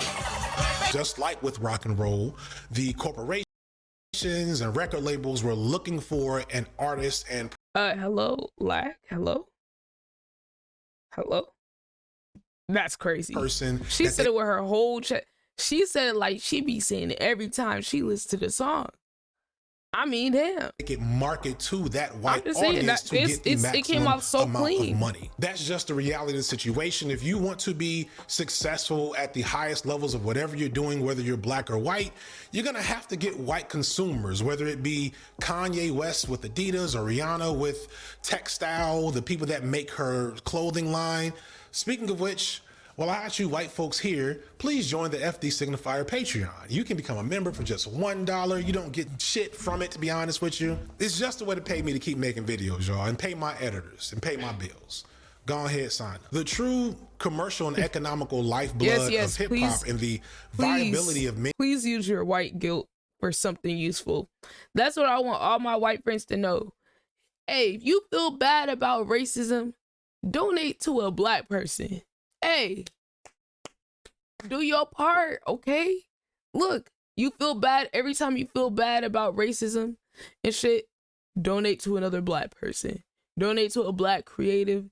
Donate to some fucking underserved children in an urban area or some shit. You make like turn that guilt into fuel. I want all my white friends to take advantage of their whiteness, then drag me along. I know that's right. Yes. I said what I said. The world cannot change, but I'm finna get it passed. Right?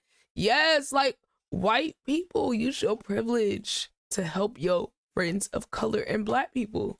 That's how you make the best of your privilege. You don't cry about, oh my God, I don't have privilege. No, what you do is you use whatever you have to help other black people and people of color. That's what you do. You know? Like I said, every time you feel bad, make a donation to a black person. That's all I'm saying. All they gotta say is, I got a really smart black friend. Yeah, that's it. Hey, look, we've had a lot of white allies throughout history, okay? People have made impact, and they've used their whiteness for good. You want to be on the right side of history. That's all I'm saying. Many of its biggest early breakthrough acts like Run DMC, Tribe Called Quest, Public Enemy, these are GOATs, right? But part of the reason why they're GOATs is they had large white fan bases that kept them in the media eye. White people wanted to see them just as much as black people did, and that is one of the reasons why they're legends, because white ran hip-hop media had the reins on dictating who was popular. This is not to say that those aren't great acts, of course. I mean, Tribe is top tier, but there's a reason why the Ghetto Boys don't have the same level of notoriety. So what this means is that you had to have crossover appeal as a rapper to get to the highest level of popularity and economic success. Right. But even crossover appeal had its limitations, because you had to be white friendly like those aforementioned groups, or a caricature of real street life like NWA or Ice-T, and even then you still only capture a fraction of the white hip-hop fan population. There was this huge untapped market of white people, those white folks that kind of like good music but don't really like black people, you know, racist. The hip-hop world was searching for its Elvis, someone who was good enough to really perform that black art, but could translate it effectively. Okay, I gotta do some history. Gotta do a little digging to learn about the Ghetto Boys. For a white audience. They had tried it with all these other acts. Some accepted the opportunity, many rejected it, thankfully, and they got close with Vanilla Ice, but he didn't have the talent or the heart to pull it off. But 9 years later, as the oldest millennials began to come of age, such as myself, hip-hop found its great white hope, and he was more than happy to tell you who he was. Coming up there with the pants down is crazy. Yo, his whole career and character arc was actually insane. Like, he was fully embraced being a menace. First song you need to play is Mind Playing Tricks on Me. Okay, I got it. Just remind me. Yo, we got Culture Paint in the building. The one and only. Culture Paint. The one and only. What's good, Queen? How you doing today? How we feeling? Waiting on my dog, Eminem. Y'all know Eminem, aka Slim Shady, and it's not. Look at this nigga. Yo, he was such a menace. Oh my god. People don't got it, and a few do. He just fell down, bro. What color I am. I don't like to sit here and go, oh, I'm white. Mr. Controversy, Eminem. No, Eminem is the fucking GOAT, bro. I just look. Eminem is the fucking GOAT. I don't know how else to say it, bro. He's him. Okay, maybe he's not the rap GOAT, but definitely, like he said, I'm the Billy GOAT. He said, I'm the Billy GOAT. I agree, he is the Billy GOAT. But, like, he's so good that even though he might not be the GOAT, I don't know who the GOAT is. Like, my GOAT is Nas, right? But, like, even though he's the Billy GOAT, you know, he's still good enough to where he's actually in the GOAT conversation. Like, even if you say he's not the GOAT, he's still in the conversation somewhere. Like, he's still somewhere in there. That to me is impressive, considering that him being white makes a lot of people not want to give him credit. So the fact that he pushed him way into that discourse is, like, I think that's impressive. LP, interesting. Culture Paint said, off work, ready to start my weekend. Let's go. You got any plans for New Year or New Year's Eve? I'm gonna be streaming, so we're gonna chill together on New Year's if we hear. I gotta hear some Run the Jewels songs. I really do. I gotta listen. I guess first of all, I want to thank everybody who could look past the controversy or whatever and see the album for what it was, and also for what it isn't. Eminem is such an interesting topic to me because he's so misunderstood and in some ways misrepresented in popular discourse. But even as he like gets all these reactionary, yo, we got the one and only Delete in the building. That was D12, right? Come on, look, I'm hip. I love D12. Hold on. Do y'all know this shit right here? What's good, Delete? How was the holidays? Good to see you. These chicks don't even know the name of my band, but they're all on me like they wanna hold hands. Hold on. Y'all don't know. Y'all fucking know about that shit, bro. Y'all don't know about that shit. Come on, stop playing. Come on, bro. This shit was just a whole troll, bro. This is a whole troll. Delete said it was good. It was good. Got to hang out with the youngins. Forget the old people. Forget the old ones, right? I just be want to see my nieces and nephews for real. It's always good to see them grow up and shit. So it was a W. Hey, chat, y'all not following my guy, Delete. Hey, man, y'all missing out, man. Always amazing vibes. Always appreciate him showing crazy love. But I hope you enjoyed the time with your fam. I know you got kiddos and shit, so I'm sure they have fun. I'm sorry. That song is fucking hilarious. He's, excuse me, I'm the popularest guy in the group. Fight music. Yeah, like I was way deep in the Eminem rabbit hole. Like when I found Eminem, I felt so seen because I was a troll and I had some fucking anger issues when I was a kid. And I felt like he perfectly encapsulated that. And I think that's why a lot of people resonate with him, because it's like Eminem represents people's like intrusive thoughts. If you're willing to acknowledge them, that's what I feel like he represented, at least to me. Like, but he was actually crazy enough to like say some of the shit. There are hot takes about why he's a problem, which some of what, you know, are accurate. People miss the real problems of Eminem completely. So, the real problems was like, I don't know, the fucking rape jokes, the disability jokes, the misogyny, like, you know, those are probably the biggest issues with him. Unless I'm missing something, you know, he was like an outrage machine. Forward to this shit. It's pretty funny to see Gen Z discover and then cancel Eminem like every 6 months. But to millennials, Eminem was a cultural touchstone, a canon event. And how he got there and what happened in the aftermath is really complicated, but it's the epitome of the white rapper paradox concept. Eminem, aka Slim Shady, was born one Marshall Mathers in Missouri, actually, before he, his brother, and his mother moved to Detroit, Michigan, where he grew up as one of those few working class white families in an all-black area. If you are a white person from the hood, then you have an immersion experience there, and black culture in that environment is native to you. Wait. Did he just say he was born in Minneapolis? Hi, my name is, My name is who? No. Also, M points matter. We just like outrage music, and M called that shit out. That's a fact. You know, one of my favorite things that Eminem said in his music was, he was like, he said some shit along the lines like, oh, y'all are blaming me for all this shit, but you should have been better parents. You know, why is your child listening to me? You know, that's not, I'm like, hey, he right. He's like, y'all need to be better at being parents. Because if you were better parents, your kid wouldn't be listening to me. But yeah, y'all say I'm trying to destroy all the kids and shit. And I'm like, points were made.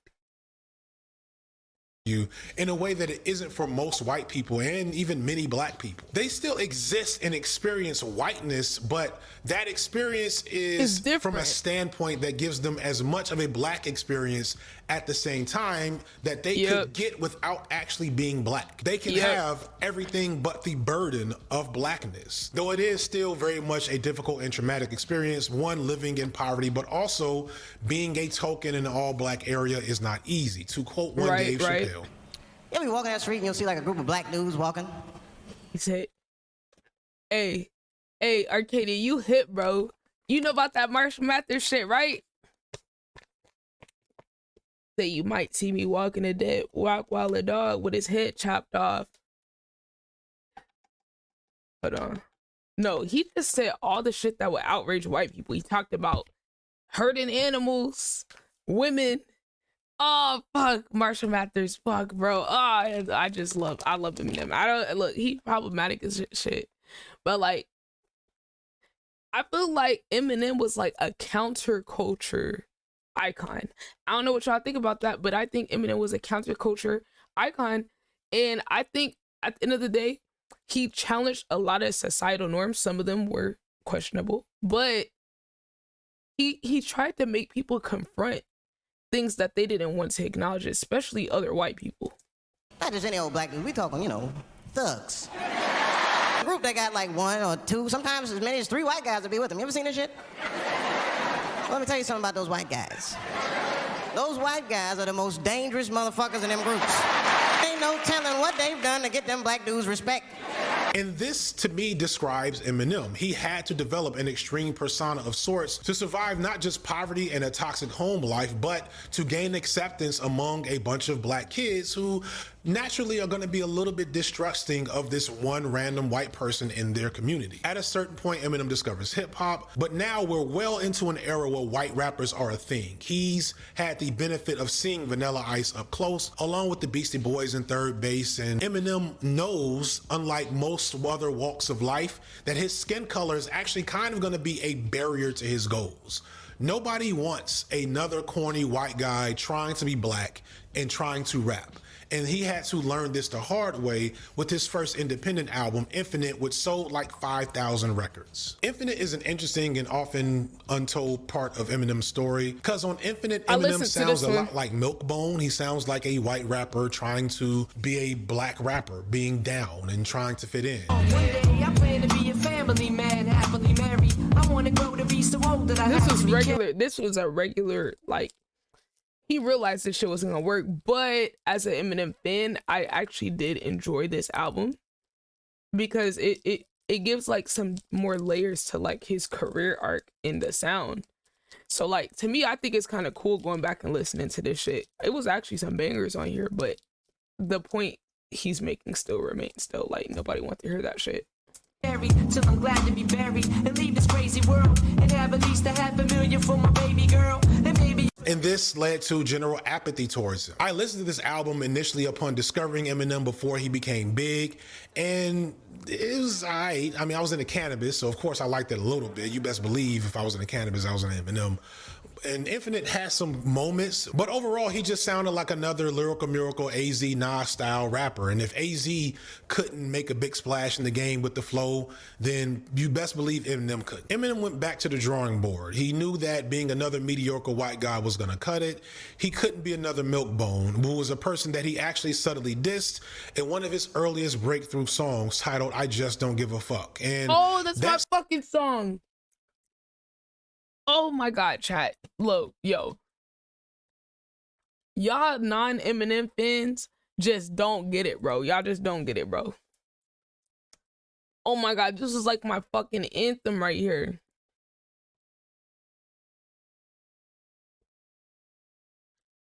Cause I just don't give a fuck. Hold on. Let him cook, let him cook.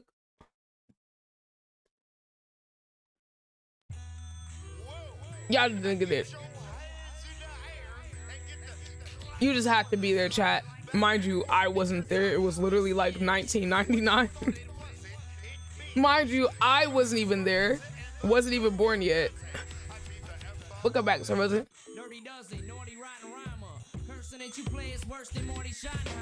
You walking in a motherfucker, you bitch just out from. Like, yo, what's good, old school gamer? What's good, my guy? My name is Marshall Mathers. I'm an alcoholic. I have a disease and they don't know what to call it. Better go hide your wallet. Come on, bro. This nigga was him, bro. He was fucking him. Himothy. Like, I'm sorry. Look, LP, I gotta listen to his music. But it's just gonna be hard for me to say that another white rapper is better than Eminem. I'm sorry. He just had that sauce, bro. He just had the sauce. So, Rosie, we're watching this video about the white rapper problem. Then I'm going to play Fortnite. We're going to listen to some new music. I'm good, Spider. How was your holiday? Do you have any New Year plans? Hey, yo, Spider. Chill, baby. Hey. You just got here, but I appreciate you, bro. You did not have to do all that, but I never expect it, always appreciate it. Yeah, so y'all, look, can y'all do this for me? Hey, Okay. All right. Okay, I see what you're doing. Spider. I appreciate you, bro. Look, man, I just appreciate you guys coming in here and vibing out with me and talking to me. Yeah, chat, hold on. I owe you a shouty. So look, chat, if you guys like old school games, retro games, variety, y'all gotta tap it with the fam Spider, the old school gamer, because if you look at his profile, like we literally went through his profile when he first came to chat, he has like all these fucking games from like every fucking console you could think of. And he's literally played, I feel like he's played every damn game that's ever existed on like all these consoles. But like, y'all gotta see. Oh, me too, Sorozen. Deadass, that's why I struggled to say Spider. I don't even like saying the word. But I'm with you, bro. I don't like a cartoon, a 2D, 3D, a plush toy. I don't care what it is. Don't have no spiders around me. I swear to God. Like, we will actually fight if somebody thinks it's funny to show me a spider. Like, we'll actually fight and I'll actually like block you. We're done. We're done, bro. Like, it's that serious, bro. I don't know. I just don't really like, no. Nah, bro. It's that deep, bro. Somebody gonna be like, oh, it's not that deep. No, nigga. If you my friend and I tell you I don't like spiders and you think you gonna hee hee ha ha and show my ass a spider, you're fucking done. Cause now I know I can't trust your ass. Oh, I can't play lethal. Thank you for telling me, cause I was watching somebody play that shit and I didn't know there were spiders in there. So you a real ass nigga, cause I did not know that. Oh, it's a bunch of spiders. Fuck. Hey, thank you. So now I know all the folks playing Lethal Company. I will be lurking in y'all chat, but I will not be watching. I'm gonna drop y'all some bits off. You know, it's a giant win. Oh fuck no! I thought that was like a ghost game or some shit. I thought it was like Phasmophobia or something like that, or what's the other one? The Demonologist. You know, I thought it was some shit like that.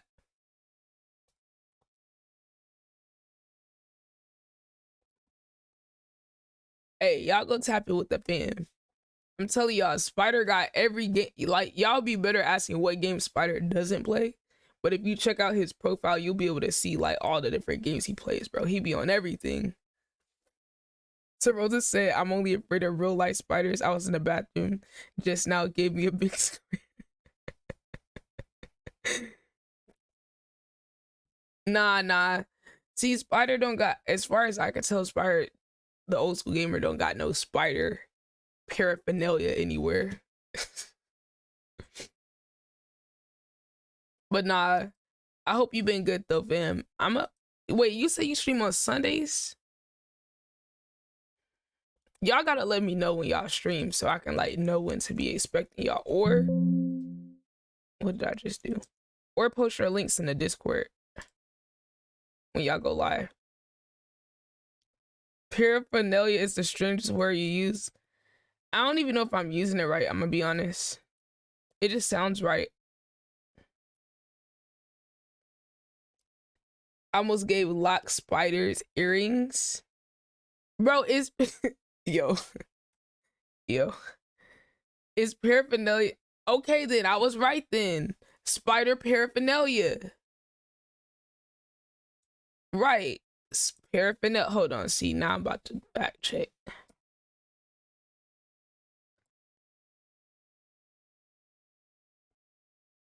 It's the fact I didn't spell it right. Miscellaneous articles, especially the equipment needed for protect. Okay, so I said he doesn't have any spider paraphernalia as far as I can tell, so that made sense according to this definition. Similes, equipment, stuff, things. Okay, see. He's a goth kid. Who, Spider? Yo, this freaking legend Deadpan is still in the building. Oh my god. I mean, how amazing can you be? Get a load of this guy, chat. I'm telling y'all, look, if y'all ain't been to Deadpan stream, I'm telling y'all, y'all are missing out. Deadass. No gas, no glaze. I'm telling you, chat. literally amazing vibes. Like, he does variety. Like, I was in the stream the other night. He was playing some game called like Melatonin, and it was like the chillest game. I've never heard of it, but it was fire. The lore is he is a god stoner that found out he was a esper at a late age, but what is an esper? What? English help? I'm lost. Psychic? Why you couldn't just say psychic, bruh? Mind powers. Bro, why you couldn't just say that? You'll be here using fucking enchanted words and shit. Song was a breakthrough for him. Esper is a psychic. I don't know what that shit is.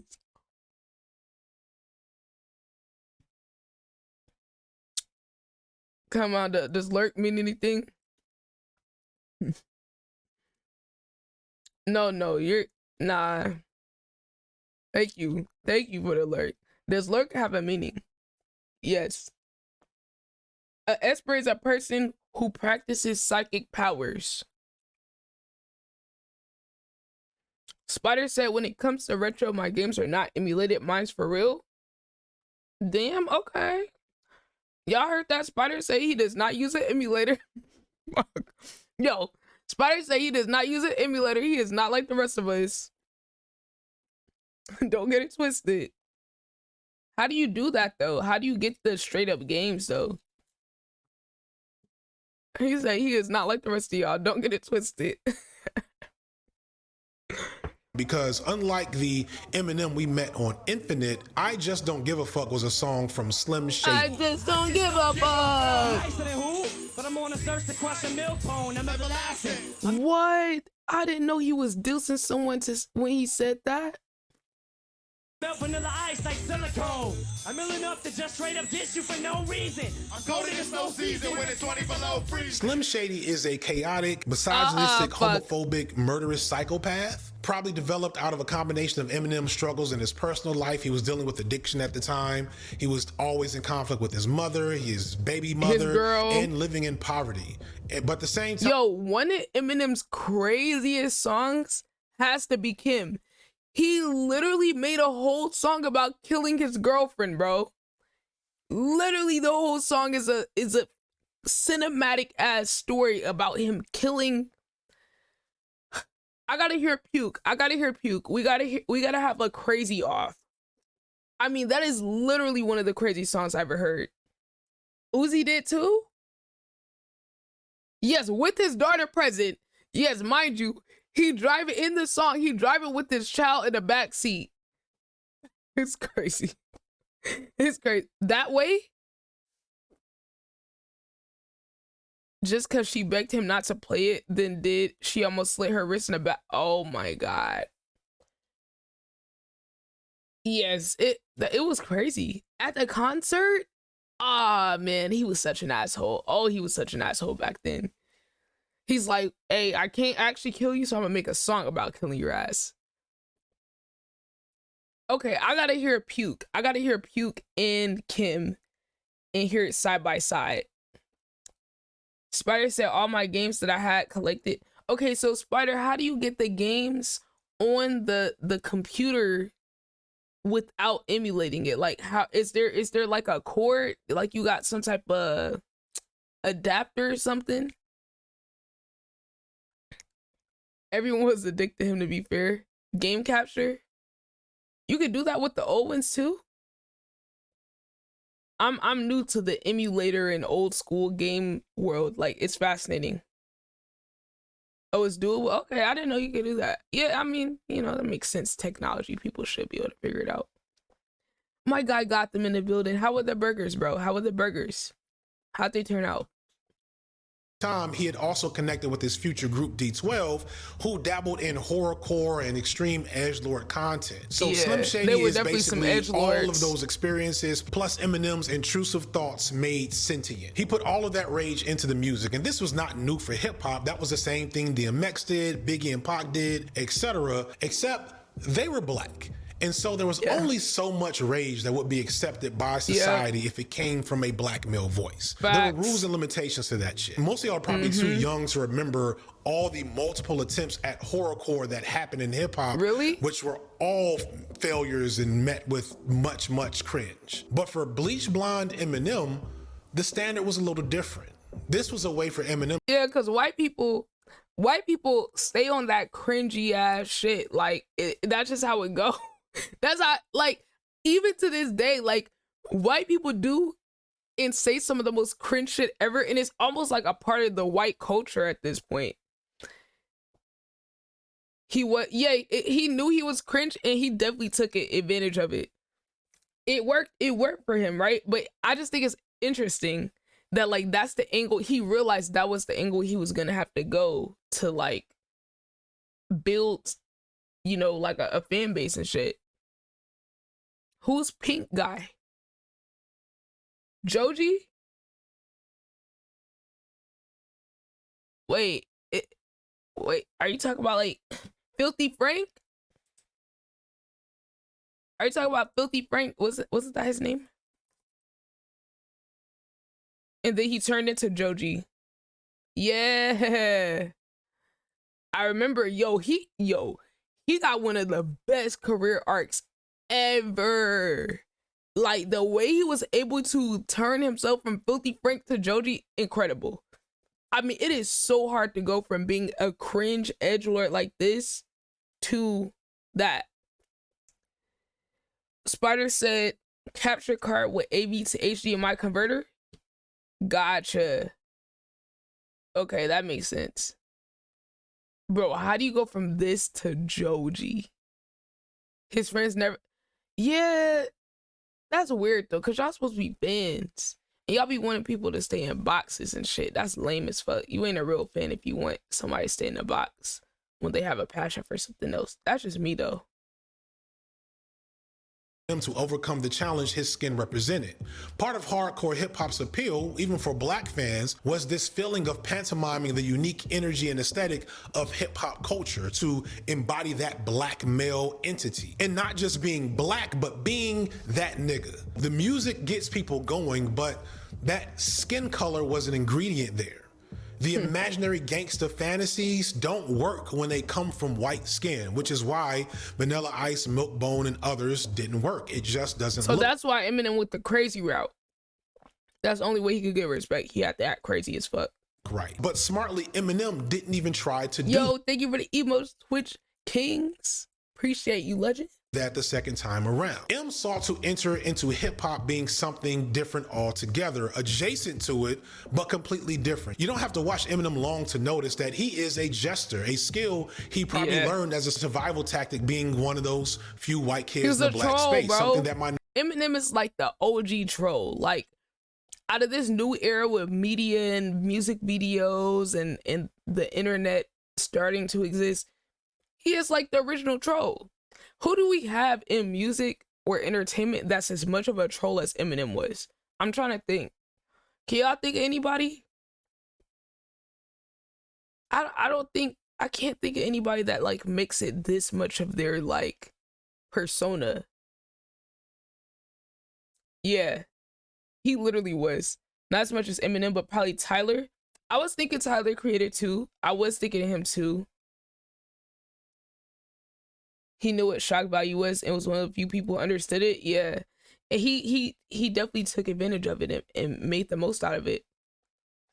I mean, y'all remember he had like he mentioned like Michael Jackson in this song. I remember like MJ was pissed about that shit. Minorities from all walks of life can relate to. It's easier to make yourself into a joke if you think people are going to make fun of you. X felt like a gangster M in a weird way. He was trolling niggas. He was. But the point that I'm trying to make is just that no one's been able to do it like him since him. We might get someone in the future, but like no one's been able to like do it to the same extent, which is pretty impressive. Supposedly MJ wig, it was a sore spot. Yo, Dab, you're still alive. Good to see you, Dab. Nice to see you're still kicking it. How you been? What you been up to, Dab? To begin with. But there was also something deeper there, something that maybe wasn't intentional, but was definitely impactful. Writer Carl Russ stated the following in an essay called Eminem, the New White Negro, from the book Everything But the Burden, edited by late cultural The New White Negro is actually hilarious. critic Greg Tate. Eminem does not perform the authentic nigga as much as he performs a new white nigga. He maintains his whiteness with a quirky Jerry Lewis-like phrasing and a bright Greek god bleached blonde buzz cut. And the classic hip-hop realism he was initially influenced by when he first studied the style of Naughty by was this him trolling? Was this him trolling Vanilla Ice? Nature and Nas has been replaced by his own brand of contemporary surrealism that abstracts and exaggerates hip-hop lore more so than any of his authentic heroes no. Or was he copying MC Hammer? Contemporaries dare try. If that It might have been like MC Hammer. too many big words, again, here's Dave Chappelle. Those white guys are the most dangerous motherfuckers in them groups.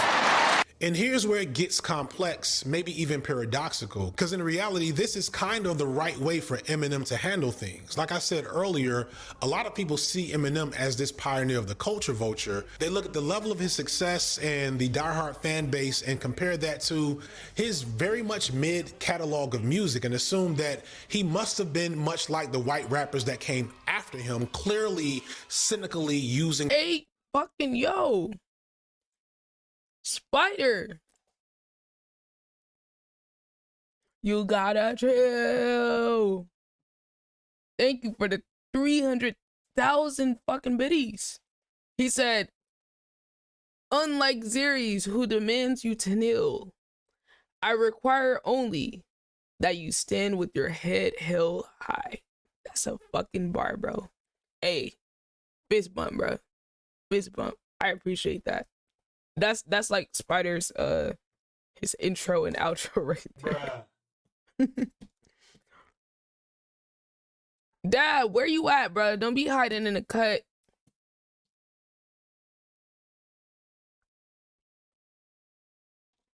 You said I'm tired. I'm coming off for tonight. Been good. Rosen? Brother, are you okay? Their whiteness to access hip-hop fandom without paying any type of respect or support to the culture. They think Eminem started that, but that's not really the case. For the most part, Eminem did everything right. For one, as was just stated, he didn't try to be black. He didn't try that hard to imitate blackness explicitly. He didn't make it seem like he was just like Dr. Dre or Snoop Dogg or any of the figures he ran with. He wanted it to be understood that he was down and accepted in black culture, but that didn't mean he was black. Unlike so many white rappers before them, he didn't say the N-word, and he thought it was weird that people felt like he had the right that he should say it. He also paid pretty effective lip service to all of this conflict in his lyrics, as well as pointing out the double standards involved with his success and fame. His circle has always been full of black people. He did his best to put on D12, his former group, along with others. He gave away beats for free. He even took risks with his white fan base by challenging them politically at times, making the song Mosh, an anti-war, anti-George Bush song in the middle of the 2000s, well before the... Hey. All I'm gonna say, Eminem did that shit, and a lot of black artists to this day wouldn't even touch the subject. Hey, that's what I'm not saying. I'm just saying, chat. I'm not saying nothing. I'm just saying a lot of the fucking top black artists would never touch this. Now, let me counter my own point. This is where using your white privilege comes into play, using your white privilege for good. This is an example of what that's like. Because although a lot of black artists won't do this, we have to address the reason why. Is part of it selfish? Is part of it opportunistic? Is part of it money hungry? Yes. However, we would have to actually acknowledge the fact that the reason that black people are more likely to have that mentality is because of systemic racism and the wealth gap that already exists between black and white people. So when you're having to not just put on for yourself, but your entire family and generations in front of you, where you're coming from a negative network, you can't afford to take risk like this and potentially fuck up the bread for the whole bloodline. So you can't afford to do things like this as much as, say, a white person, which is why we need white allies to do things like this. So I just have to give both sides of the coin, because I don't want to just make it seem like black artists are just so like selfish and self-consumed. To a degree, that is some of it, but you have to consider, why do we have to have that survivalist, selfish mentality more than, say, some of our white counterparts? Is because of, we can't afford to fuck up the money for our whole bloodline. That's the weight that's on our back, rather than one person individually trying to gain and not just work for his entire family, but just work for himself. So since it's just about him, he can do things like that. Whereas with black people, we have much more of a weight on our shoulders than just our own individual success. Usually it's not just about us. It's about a whole fucking community, family, and representing for the entire black culture. So it's like, you're not just fucking up for you. Think about all the ripple effects. If you're someone that's active in the community, you're taking care of multiple family members, you're taking care of multiple community members, you say the wrong thing, guess what? The executives have even less of a tolerance for you acting out or compromising their money or investment than they do from a white person, right? So it's very tricky. It's very tricky and very nuanced. So I just have to add that caveat in there, because it's not just, oh my God, black art is so bad, but we need to give flowers when someone like Eminem does do some shit like that and does use his platform and whiteness to try to bring up bigger issues, because that's essentially what we need white allies for, because certain shit we can't even touch. But if they say it, it can maybe reach a little further. They can afford to take the backlash. That's what y'all white people need to do. Stand in front of the gun for us. That's essentially what it is, because your whiteness is going to protect you to a certain extent. And historically, the realest white people have done that over and over and over again for black people, whether that be from slaves trying to escape to the civil rights era, all of that, right? Like, it's always been some white counterparts in there somewhere that has taken the fall, taken the bullet, you know, metaphorically and literally, you know, for black people. So when we do have those type of allies, I think we should acknowledge them and not just try to cast them off in the same category as the rest of the white people. Eminem is not them other white rappers. And to a degree, he has done more for the culture than even some black artists. Arcadia said M was also an example of a true ally because he changed to be accepted and did act like a bitch and kind of get mad. And this is why he gets respect. Yo, Jay fucking Watt. Oh my God, this guy came in here with the rate of 10 fucking million. Oh my God, no he didn't. No he didn't, chat. Get a load of this guy. We have the one, the only Jay Watt 15 in the fucking building. Jay, you're a fucking legend, bro. What can I say? How was the stream? The one and only Jay Watt is in the building. Oh my God, Jay is here. And he has 10 million fucking people with him, chat. Look. Hey, you already know. Yo, how is the stream? Welcome on in, you guys. My name is Ciara, aka Ciara in the bonus, and we are here. We're chilling. We're watching this video about white rappers. I'm think piecing the fuck out of it. You know, that's what I tend to do, right? You know, think piece, #1 yapper. Someone give me my award. I might award myself #1 yapper at the ITB award show on Sunday. Watch out for that, by the way. Watch out for that. We will be giving out awards and shit, you know. I'm gonna put a little something together for y'all, you know. Just a little something, you know. I just want to acknowledge everybody, and we'll see what I can come up with. But I'm excited. Jay, thank you for the fucking rate, you legend. You already know. And look, y'all better believe I'm spinning the block. I'm spinning the block again, okay? Just know when I get this PC, we're gonna get this PC, okay? And then after I get this PC, it's up. And we're gonna be doing giveaways, and we're about to be doing crazy ass streams. Oh my God, y'all not ready for this shit, bro. Y'all not ready for this arc that the streaming is about to go on. Y'all aren't ready. Cooking arc on the way. A giveaway arc on the way. What else we got? I don't know. We got some more shit in the vault. I can't tell y'all everything. That would kind of ruin it. But stream was litty as a biddy. Right? Is that the right word? Nah, bro. Jay, look, man. Whenever you get over your little Fortnite hate train, you know, maybe we could play some games on Fortnite. Cause you know, like y'all, Jay's one of them COD elitists, like I was telling y'all about earlier. Like they really get on my nerves because they're like, oh my God, COD's like the best shooting game. Fortnite's basically not even a real game. You know, look. No, cause you know what I'm talking about, Jay. Arcade says, see y'all play COD. Arcadia, you're supposed to be on Fortnite too. He won't do it. Plus, he literally won't do it. Like, look, girl, I'm telling you, at this point, I'm starting to think he's scared of the smoke. I'm telling you, bro. Like, I don't know. Look, niggas is scared and they use Call of Duty as a cop-out. That's all I'm saying. That's all I'm saying. Arcadia said, pop off with minimal effort. Wow, so you're saying COD's an easy game now? Hey, no, bro, I'm saying, look, because he's scared. He's using the COD as a front to not do it.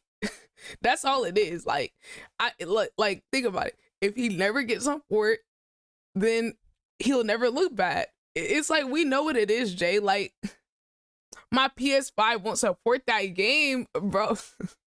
Stop the cap, brother. We all know PS5 supports Fortnite. No, like, that's so cat. Like, you could even come up with a better lie than that. Like, at least make it sound convincing, bro. Arcadia said, I'm a sniper / DMR person. Meta means nothing to me. See, you the exact type of person that I would hate being on the map with, because y'all sniping ass niggas so scary. All y'all do is sit in the corner, sit on top of a building, and y'all just shoot. Like, y'all don't even move around. Y'all don't want to 1v1. Y'all just want to snipe people. That shit is so fucking lame. That shit is so lame. Pusgalore said, LOL, I have a PS5. He said, I swear I dropped it. You dropped it? Okay, so let me get this straight. Okay, so you dropped the PS5, and the only game that don't work is Fortnite. That's what you're saying? Is that your final story? So you dropped the PS5 and it's still working, but it just don't work with Fortnite, right? That's what we're going with, right? I go in, DMR can be up close. Oh, hell nah. Oh. Oh, that's the story? Okay. I was just trying to see what the final story was. You know, I was trying to see where you were going with that. Oh, hell nah. Yo, you funny as fuck. Yo, chat, this nigga literally put the Men in Black. Y'all know the fucking scene of Men in Black where they flash the pin and it wipes.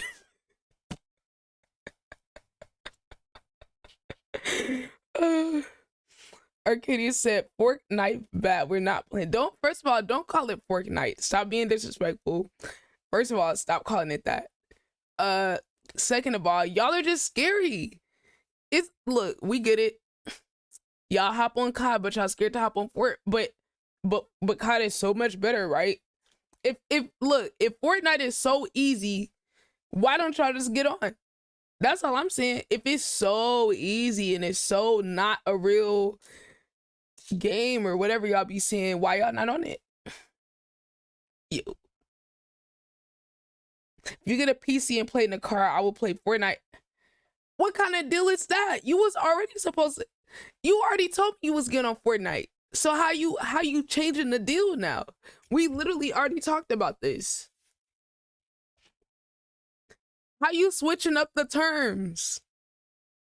See, I need some real life. Puss galore, what we playing Fortnite, girl? Cause I these niggas ain't shit. Cause I like y'all are so unreliable. No, cause this I will race you maybe. Okay, we can race. I'm still gonna cook you. Look, you gonna find out like Driv and Bestie did when we met up at Dave and Buster's. When was this last weekend? I cooked them niggas in almost every game we played. Air hockey, cooked them niggas. Okay, Bessie did cook me with the little what's the little thing where you roll the ball up and it goes into little circles? Yeah, she did cook me in that. I kind of cooked Drib in the little basketball hoop thing on the full size when he cooked my ass. Full transparency.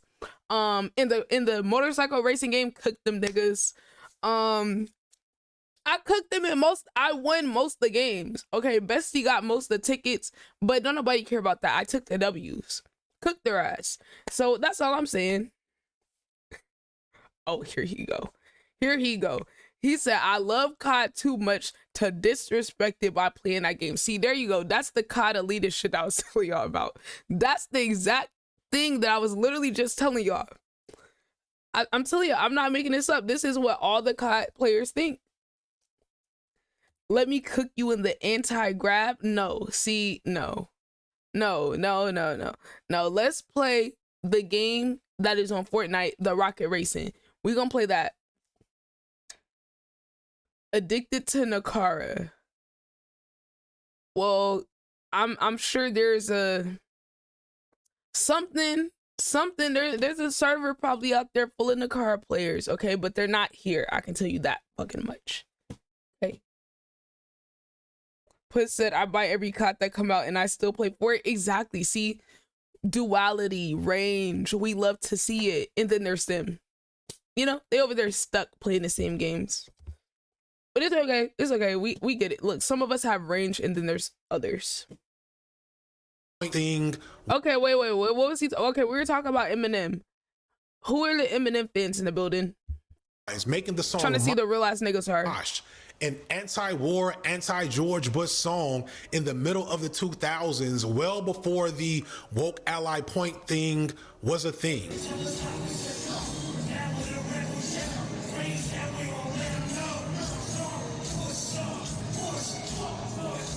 And this was after they had basically murdered the Dixie Chicks for saying the same thing. It's hard to understand this, and it doesn't make sense like in retrospect, but if you were to make an ally checklist, Eminem probably would have checked all the boxes, which is what makes what happens with him so much more problematic. Eminem, at least consciously, never set out to take advantage of or hurt hip-hop. He never set out to be Eminem. He legit stayed in his lane, and I think he deserves more grace for his impact on hip-hop, at least from that perspective. But that is the paradox, because even pretty much doing everything white, Eminem's whiteness spoke for him. He may have stayed in his lane, but as soon as he entered the road, the entire structure of the highway buckled under his weight.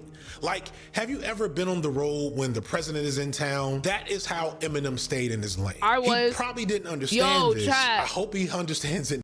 Yo, when Trump was president, deadass Chad, I'm not making this up. When Trump was president and he came to Atlanta, I was at school at Georgia State.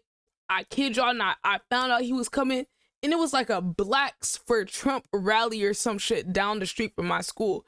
I deadass got on my bike, rolled my little bike all the way over there, rolled my bike all the way through the streets of Atlanta. The streets were dead. I've never seen Atlanta streets so, like, y'all, there was nobody on the street. Literally, for like multiple roads closed and shit. Mind y'all, I made a whole fucking sign. I wonder if I could find a picture of it. But like, I made a whole sign that was talking about put him in jail or some shit.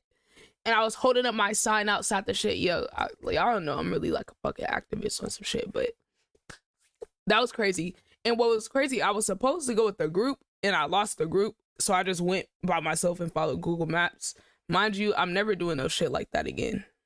Mind you, it's never happening again. But like, I don't know what type of shit I was on. I was just like, yo, fuck this nigga. If you think us black people support you, you're out of your fucking mind. And yeah, literally me and my roommates made like a sign. We like made a quick little sign I was like, y'all help me make this shit right quick. Help me make this shit. Yo, W in-game vibes in the fucking building. Thank you so much for the tap. W streamed the other day. I saw you. There was not a nigga. There was no, Arcadia. No, it was a bunch of niggas there. No, the whole fucking rally was full of niggas. No, it was a Blacks for Trump event. It was a Blacks for Trump event, so it was all niggas. It was crazy. Felt like I was in the Twilight Zone. Yo, I love in-game vibes. Hope you're having a good day, bro.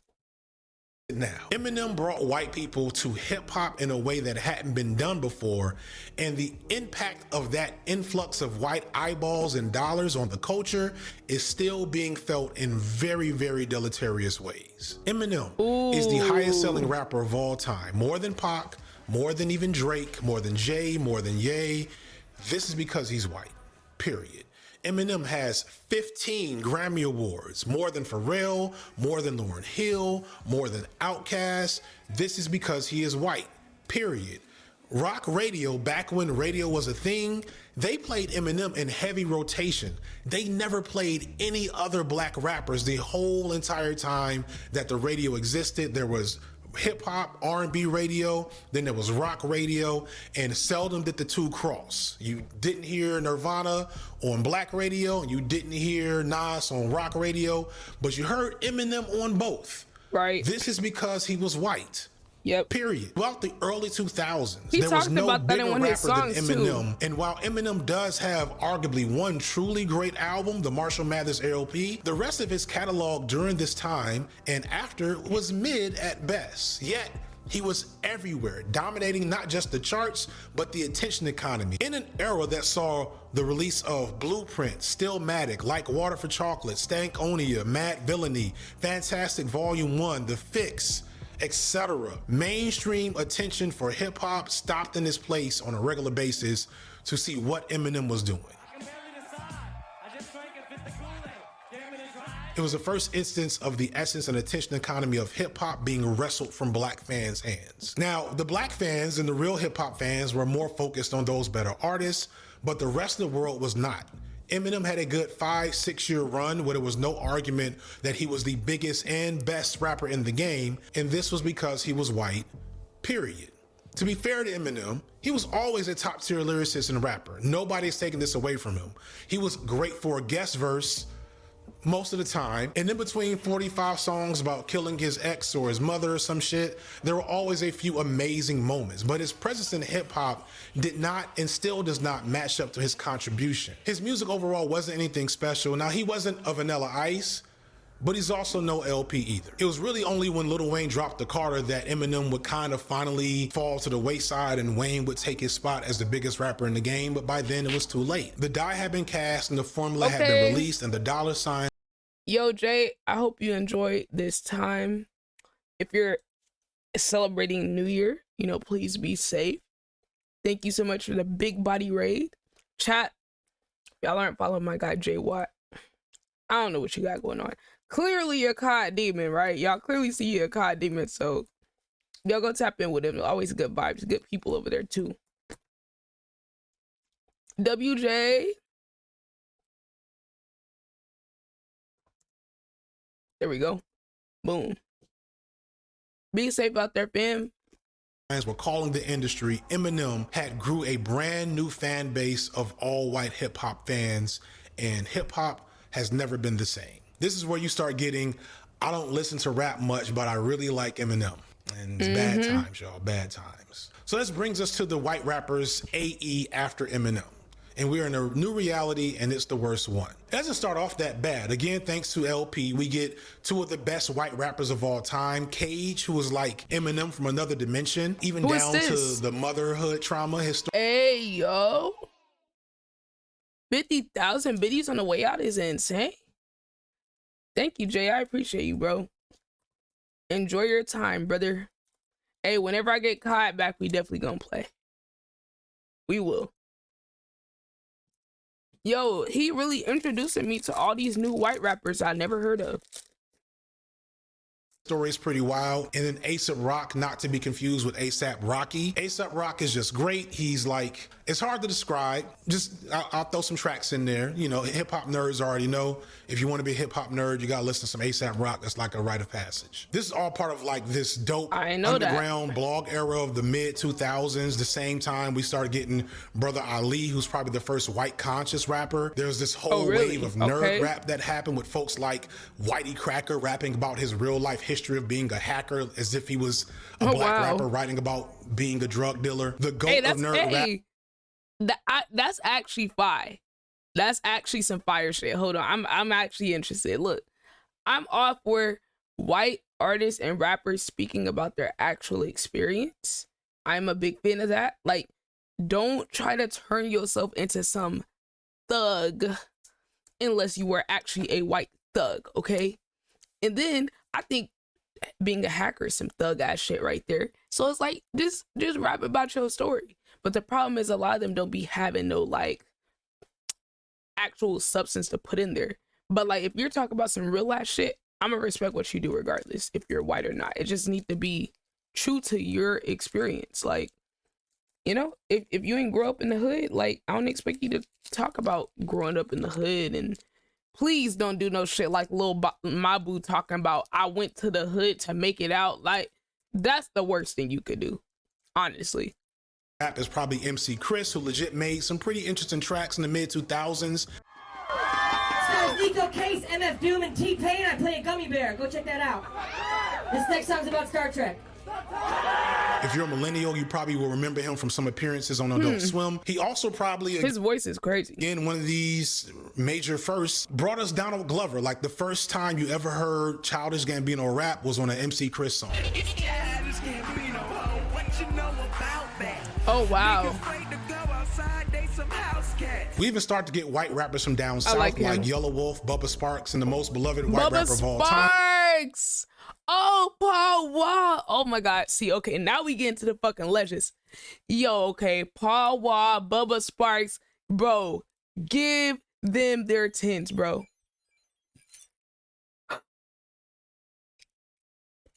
Little Gotchi. What are you doing? He's growing. You guys. My little Gotchi is growing. Is he getting legs? Oh my God. My son. Can y'all see this? I don't think y'all can see this shit, but my son he's growing. I think he's about to get legs soon. Y'all see that? Yeah, y'all see him? Yo. I think he's about to get some legs. Paul Wall. If you just look at white rappers to emerge from this era, right after Eminem, like immediately during and after him, you might think that he had an overall positive influence. John Cena rap album aside, of course. Yo, did y'all know John Cena was a rapper? Did y'all know that shit? Y'all ain't know that shit.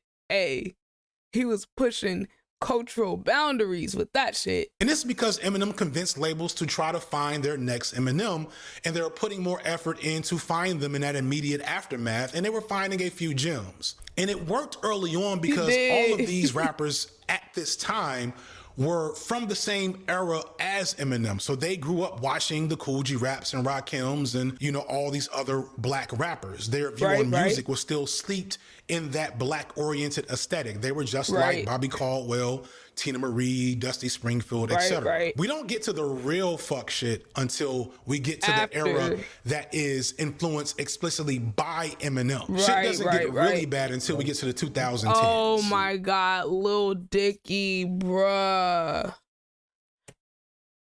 This fucking guy. He got a whole fucking show off of just being a corny white rapper, bro. Like, what black artist is that happening for? That's the problem. That's where we start to get to the problematic part of this. Hey. He got it. Dicky, swing him on. Hey. Look, I like to play it cool like I'm not that. On the low, who'd assume that I got that? What do we expect from you now? Great coming up. Oh God, Machine Gun Kelly. Oh God, yeah. Eminem dug his fucking grave, buried him, and we haven't heard him since. And oh my God, this guy, yo, he really tried to poke the bear. That was an insane art. Oh my God, y'all remember? Oh my God, y'all remember the MGK diss? Y'all remember when that shit came out? It like broke YouTube records. Yeah, he literally went to acting. Eminem said, "Had to give you a career to destroy it. You're a fucking molehill. I'm about to make a mountain out of you." Oh my God. Oh my God. Oh my God. Yo, we gotta, I don't know, we might gotta listen. Yo, Lady Versailles, how are you? How are you? It's good to see you. I hope you're doing well. W Lady Versailles in the building. Let's go. Hit them quicker than the edible. I'm about to run for Senate. Ho, you don't even Senate. What are you doing for the Black Lives Matter movement? I mean, look, first off, I think it's ridiculous that we live in a society where like people aren't able to like treat everybody equally. Like, I don't understand how, like, that being said, I'm not doing much. Like, I'm not a very cause-based person. I'm not a very cause-based person. If that isn't the whitest fucking response literally ever, like, that's such a, I don't even know what to say. It's not even PR. It's like, it's so detached and devoid of actual, like, I'm not a very cause-based, but you're participating in exploiting and enriching yourself off of a culture that is cause-based. What are we doing? What are we? He looked him dead in the face, deadpan. He dead ass looked at him and said that with a straight face. Like, the audacity. I'm not doing anything for like world hunger either. Not that they're the same thing, but I don't even know what I should be doing, to be honest. That's a very honest answer. Yeah. Stupendo. Everybody know the cat like a dope meme. I got him buzzing up the crack like a dope fiend. So, G-Eazy, I don't even know where to start with you because you have been on the grind and working. G-Eazy, yo, hey, is this a self-report? I kind of like G-Eazy. Don't know if I'm gonna get tomatoes thrown at me or not, but I kind of like G-Eazy. I can't lie. I was listening to his music and shit. Like, out of the white rappers that came in this era, I thought he was cool. And he was from the Bay. I don't know what his upbringing was like, though, but I thought he was cool. Since like day dot. I mean, so watching you grow into the artist that you 100% deserve to be is amazing. Hotel got him puffing on the L, going harder than some hell. You ain't knew it. Hey, everybody had to tell the I'm truth. self-reporting. Pick a dude spitting better than you do. Can't do it. Sway. That was so basic. And the Grammy goes to? Oh no, Macklemore. Ah, fuck. Damn, I forgot about the Macklemore. Oh my God, chat. Do y'all remember the Macklemore multiverse we got thrown into? Oh my God. Him and Ryan Lewis had everybody in a chokehold. Oh my God. Yo, this was 11 years ago. I remember when this shit was on the radio. I did think the song was kind of cool. I can't hold y'all. I did think it was kind of cool. I can't even lie. Walk up in the club like, what up? I got a big. What? Nah, I'm just pumped up. Got some shit from the thrift shop. What? I can't help it, bro. Like, it's kind of iconic. What? This shit was so corny, though. What?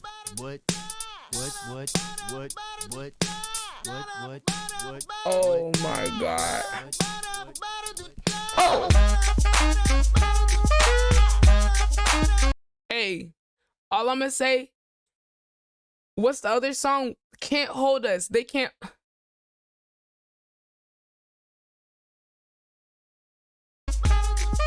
He kind of ate. Hold on. I'm gonna pop some tags. Only got $20 in my pocket. Why he eat though? I'm hunting, looking for a come up. This is fucking awesome. Walk into the club like, what up? I got a big cock. I'm just pumped about that some shit from for a the thrift big shop. shots. Ice on the fringe is so damn frosty. The people like, damn, that's a cold ass hockey. Rolling in hella deep, headed to the mezzanine. Everybody love Can't Hold Us. Shoes, those are green draped in a leopard mink. Girl standing next to me. Probably should have washed this. Smells like R. Kelly sheets. But shit, it was 99 cents. I get copping it, washing it, about to go and get. Yo, I'm not gonna lie. Macklemore was definitely the culprit of thrift store shopping getting gentrified. I just realized that. We blamed all these other apps and shit, but it was really him. Now that I think about it, half the white people didn't even know what thrift shopping was. But where it is. And then it became cool. This was the pivotal moment where thrifting became cool. And I'm telling y'all this as a person who was a thrifter. I was in like high school going to thrift stores and shit, looking for shit. It was not looked at as cool. Yes, yeah, they call them consignment shops now. I didn't even know what a damn consignment shop was. All I knew was America's thrift store, the Salvation Army, all that shit. Bruh. Man. And look, it's some good ass money in thrifting, but that's what I realized. When I first started thrifting, it wasn't that popular. But as I kept doing it over the years, dude, literally the cost that they were charging people in the thrift store actually started going up. I literally witnessed the prices in the thrift stores increase as people start going more. And I was like, wow, that's crazy. This shit used to be cheap as fuck. Now they're like, oh, y'all want to come in, buy stuff and resell it? Oh, we're going to take a cut of that. Yeah, we're going to need a little bit more change off y'all. Arcadia said, but he said free Palestine and stood on it. So we fought. Oh, facts. Yeah. Hey, don't get it twisted. Like, we fuck with Macklemore, even though his white guilt got the best of him after the Grammys. But like, at the end of the day, he said free Palestine and he stood on that shit in front of a bunch of people. So we give him his tens. Macklemore and Ryan Lewis. This was still insane that he beat Kendrick Lamar for this. Like, that was insane. The 2010s gives us rappers that were only influenced by Eminem, essentially, but also exist in a hip-hop landscape where far fewer barriers to entry exist due to technology. Same thing I talked about in the Drake video. And this isn't so bad because Eminem also influenced some great black artists that we have today, like Earl Sweatshirt and Tyler, the Creator. When they first came with the whole Odd Future collective, boy, if y'all gonna try to cancel Eminem, please do not listen to some. Hey, you definitely gotta cancel fucking Tyler, the Creator. Oh my God. He was saying some crazy shit back in the day. Oh my God. Don't go through his old tweets. That's all I'm saying. Rube Cooking. Ruby. Did I get that right? Let me know how to pronounce your name, fam. I don't want to butcher it. But welcome on in. Yo, COD X Freak, welcome on in, fam. Follow from 40 stream, welcome on in. 40 fam in the fucking building. How are you? How you feeling? Oh yes, knowledgeable. Am I knowledgeable on basketball? I mean, I eat, breathe, and sleep. Eat, breathe, and sleep. Yeah, that's it right. I think I said it right. I eat, breathe, and sleep basketball. Brother, it's been Baller's life since I was like 5, 6 years old. With all due respect, Kobe is the GOAT. Okay, look. So, anyone that says Kobe's the GOAT, okay, I can respect why you would say that. I can respect that. Like, I think I've heard the Kobe is a GOAT argument, and like, I think I would rather say Kobe has a case to be the GOAT rather than LeBron. That's just me. Hey, that's all I'm saying. If you are gonna make the argument for someone aside from MJ, and you put Kobe in there, I put him over LeBron. Facts. He came in with the hot takes. Damn, I know that's right. Came in with the hot takes. Yes, I love arguing about sports. Oh yeah, so COD X Freak, look, bro. So I actually have a main channel. Hold on. We're gonna get to them after the ad. Ads came at the worst possible time. Some of the early Tyler the Creator stuff.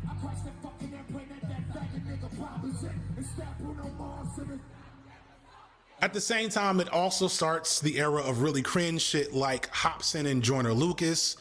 And I still don't know who Hobson is. Oh my God, Joyner Lucas. Yo, Joyner Lucas is one of the cringiest but talented people ever. Wait, so what was the whole thing with Hobson? Didn't Eminem diss him or some shit? Like, what was he on? What was his little thing? What was his shtick? Was he good? I'm assuming he's good if he got dissed by a couple people. He had to be good enough to be, like, actually known. Weird ass emo kid? Okay. It's like, I heard his name a lot, but I never knew who he actually was, though. Yeah, it changes fundamentally the reality of not just like how hip hop exists, but where it exists. Okay. Before, to be a rapper and to experience hip hop as we understood it, you had to be in community with black people. You couldn't even be a white rapper not surrounded and accepted by black spaces. Right. But in this era, we get the resurgence of frat boy rappers. People like Asher Roth literally started their career with a song called I Love College. Guys like G.E. Who the fuck is that?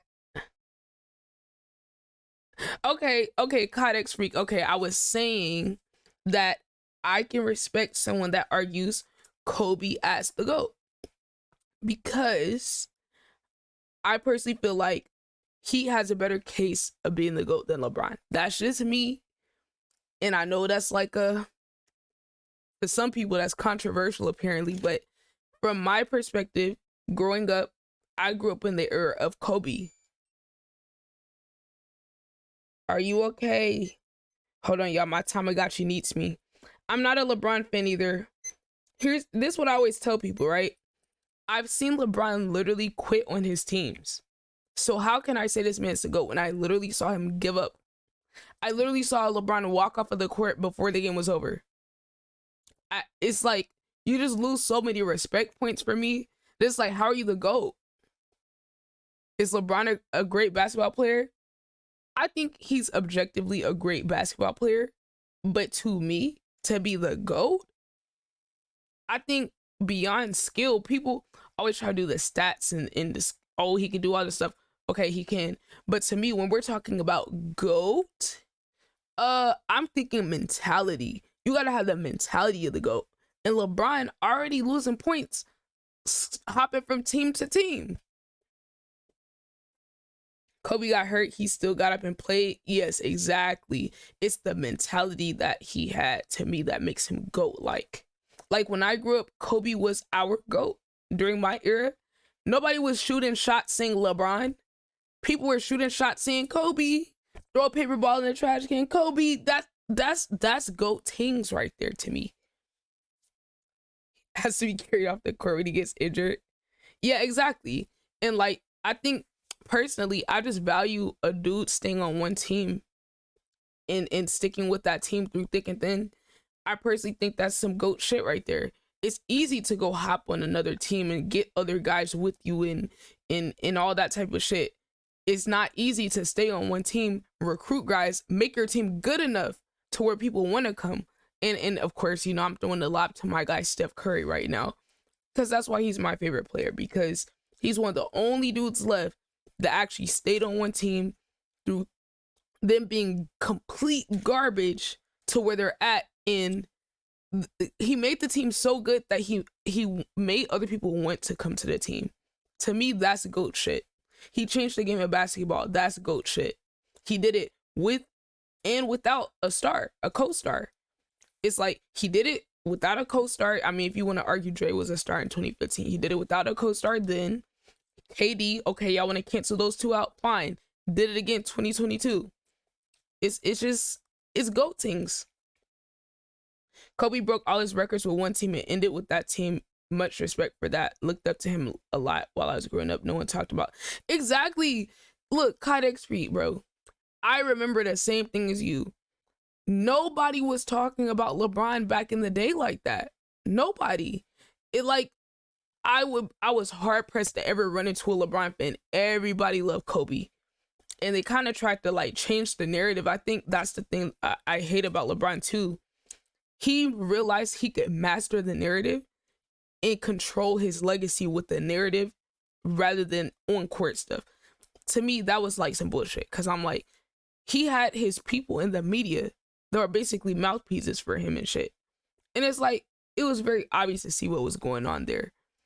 So at the end of the day, to me, if your mentality is not right, you can't be the GOAT.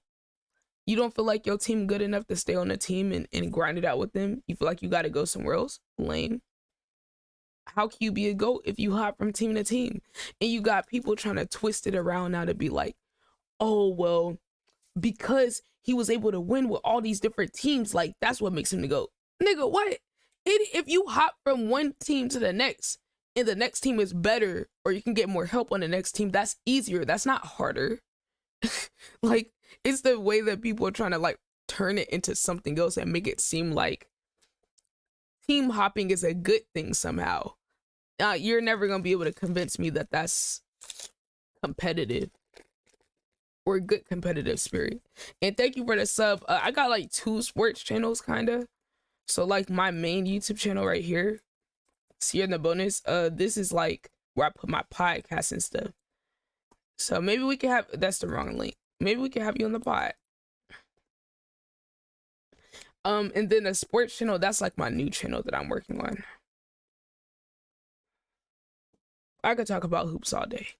Easy, Lil Dicky, really Macklemore, etc. Bro, I'm sorry. Like I told you, I like G-Eazy a little bit. Just of frat boy rappers. People like Asher Roth literally started their career with a song called I Love College. Guys like G-Eazy, Lil Dicky, Macklemore, etc. all break out in the late 2000s, early 2010s with real, genuine white people rap music. Some of this... Yeah, the sports channel. So it's technically 2 sports channels. This is the one I did at first. That's my Ciara in the bonus channel. Hold on. That's this one. So this is where my pod goes. And the sports channel is for like kind of newer content. That's like a little more produced and edited. Like if you look at the last video I have, it's called The Fall of a Dynasty. Or what did I title it? I forgot what I called it. The Fall of a Dynasty, The Warriors' Last Dance. So like that's the new direction I'm going on this channel because I want to do some more edited, produced like type videos. So that's what I'm gonna do on this one. But this channel is just for like podcast clips and like random little stuff that I do. So it's kind of torn. The Warriors' Last Dance, as in like we're done. Like you know the documentary that came out, like The Last Dance with the Bulls, the Michael Jordan documentary. I basically like kind of played off of that title. That was a real good documentary, chat. Like even if you don't watch basketball,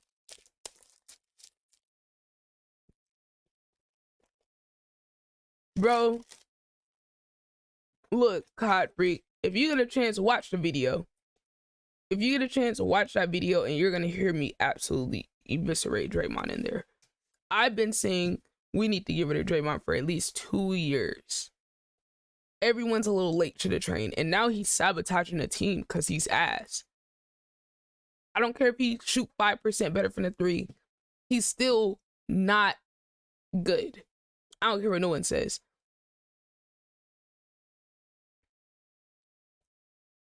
He's arguably one of the GOATs. Kobe wanted to be him, but better, and I believe he did that.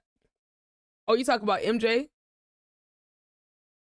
So you think he was MJ, but better? I can definitely say I think he evolved. Like I think one area that Kobe like elevated from where MJ was the footwork. but I think it's because he was a little bit less athletic. Like, he was athletic when he first started. Like, he's obviously athletic, right? It's relative. But, like, he wasn't freakishly athletic. And I think he balanced that out with higher skill. That's my take on Kobe. So, like, for people that say, like, he took what MJ did and took it a step further, I would agree. I personally just think you could go either way with them, but I'm always going to lead towards MJ, because at the end of the day, to me, when you set the bar, someone has to come in and surpass what you do in order to be better, in my opinion. And that's just really hard to do. It's hard to clear that bar. Like, we're talking about the most awarded basketball player ever, like the most awards ever out of everybody. That's hard to do. But I do think Kobe came very close. And because he came that close, that's why he's better than most of the other people, in my opinion. And he had the mentality. The mentality, to me, it was a blessing and a curse. That's what I would say. In game vibes with the 8,000 biddies. They're from different eras, so I believe MJ was the best in his prime and Kobe was the best in his. And yeah, exactly. Yeah, I agree. Because, like, there's people trying to make it seem like LeBron came in and was the best player as soon as he came in the league. I'm like, why are we acting like Kobe didn't exist?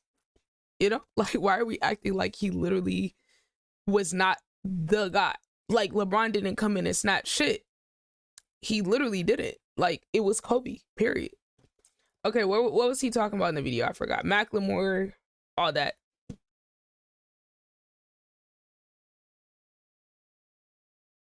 Yeah, exactly. That was like towards the end. What was that, like 1990, 99, 2000? I forgot what year that was, but yeah, they weren't even close.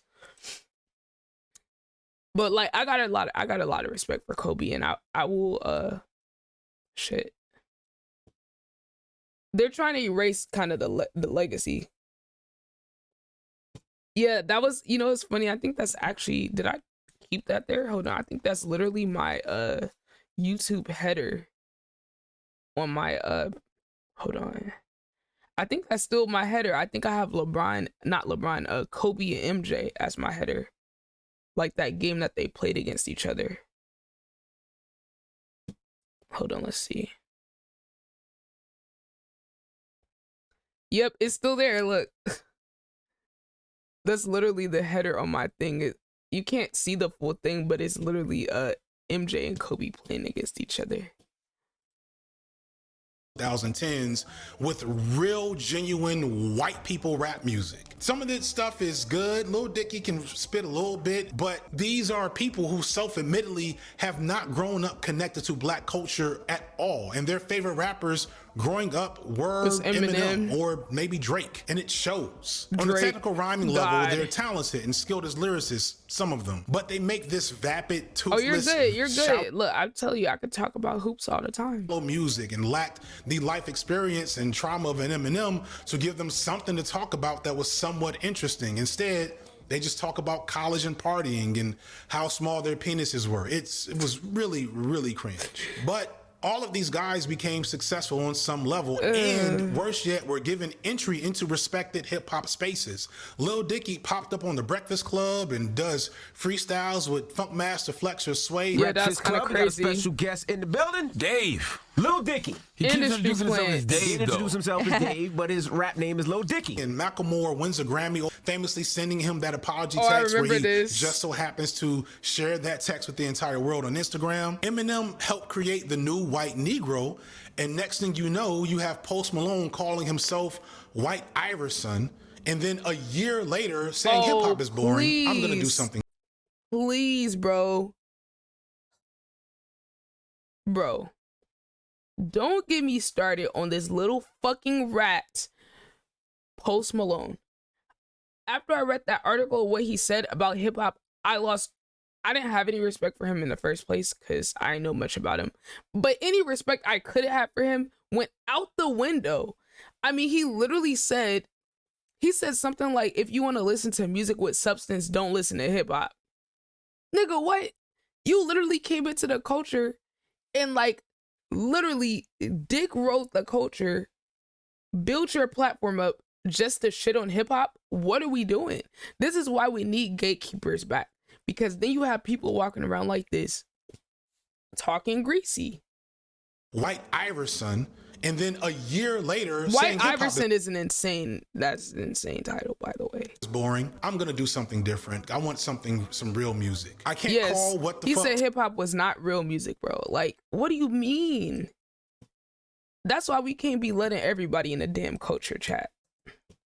That's all I'm saying. Tom McDonald is. Thankfully, I've never listened to a Tom McDonald song. Guys like Tekashi 6ix9ine pop up, and he's technically not white, but boy, does his existence feel really, really white. We see today the aftermath of what Eminem did. No, I'm not a fan of Post Malone because I'm not a fan of culture vultures coming in and leeching off of black culture just to turn around and disrespect it and say it's not real music.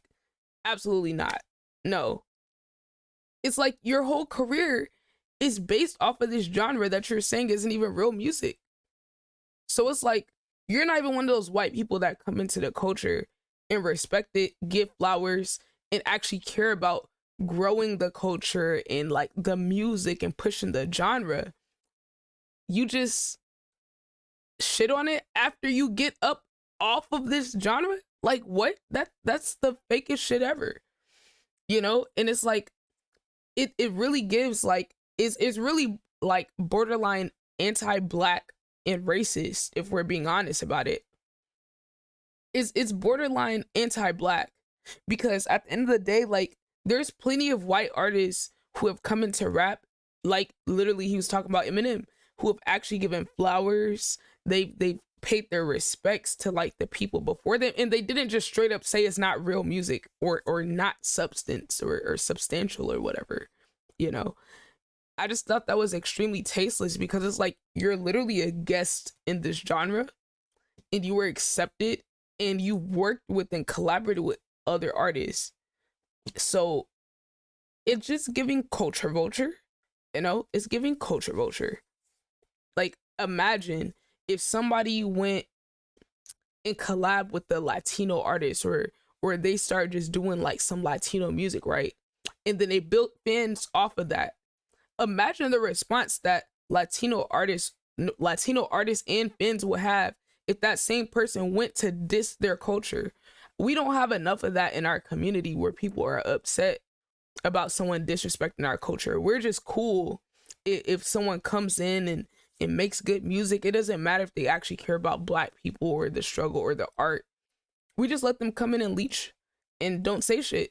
But I feel like other cultures have a lot more boundaries with like what they do and don't allow people to just come in and say. Like, it's like Lil Dicky, he said, "Oh, I'm not a cause-based person," when asked about how do you feel about Black Lives Matter.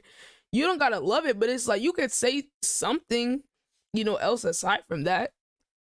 Like, even Macklemore, he has talked about the actual struggle or the art of hip hop and all that. That's all. It's just like, if you're a guest in someone's culture, be respectful. I don't think that's a tough ask, you know? I got you. I think the man has talents, but I get what you're saying. I'm a white man. I don't agree with him shitting on rap like that. Slim Shady is built different, but he grew up in the hood. So, yeah, exactly. And that's basically what my core problem is that people they don't even come from similar experience. Like, you're coming from privilege into a art derived from struggle, and then you're shitting on it, you know? Like, it's like you ain't even have a dog in the fight. You just literally, it's not like you grew up around black people and you grew up hearing it's like you just decide to hop on the bandwagon and use it for your personal gain and then trash it. Like, that's just so fucked up. So yeah, it's really fucked Post Malone. Yeah, respect is important. That's all. I feel like usually that's all black people ask for, especially if you come into our culture. If you respect us, we will accept you. But at this point, hip hop is out of our hands. It's not up to us to be the gatekeepers anymore. And it hasn't been like that for the past 20, 30-ish years, pretty much. Like, after like the 80s, rap kind of it it hasn't been our genre anymore. It's a genre of the masses. So we aren't the ones that gatekeep who gets respect and gets to stay in and all that. Slim Shady started with nothing to something, but he earned that through his struggles. Oh, exactly. And that's why if people disrespect Eminem, a lot of rappers, you will hear defend him because he earned his stripes. You know, he was a battle rapper. He was in the trenches. He tried to help his fellow Black artists.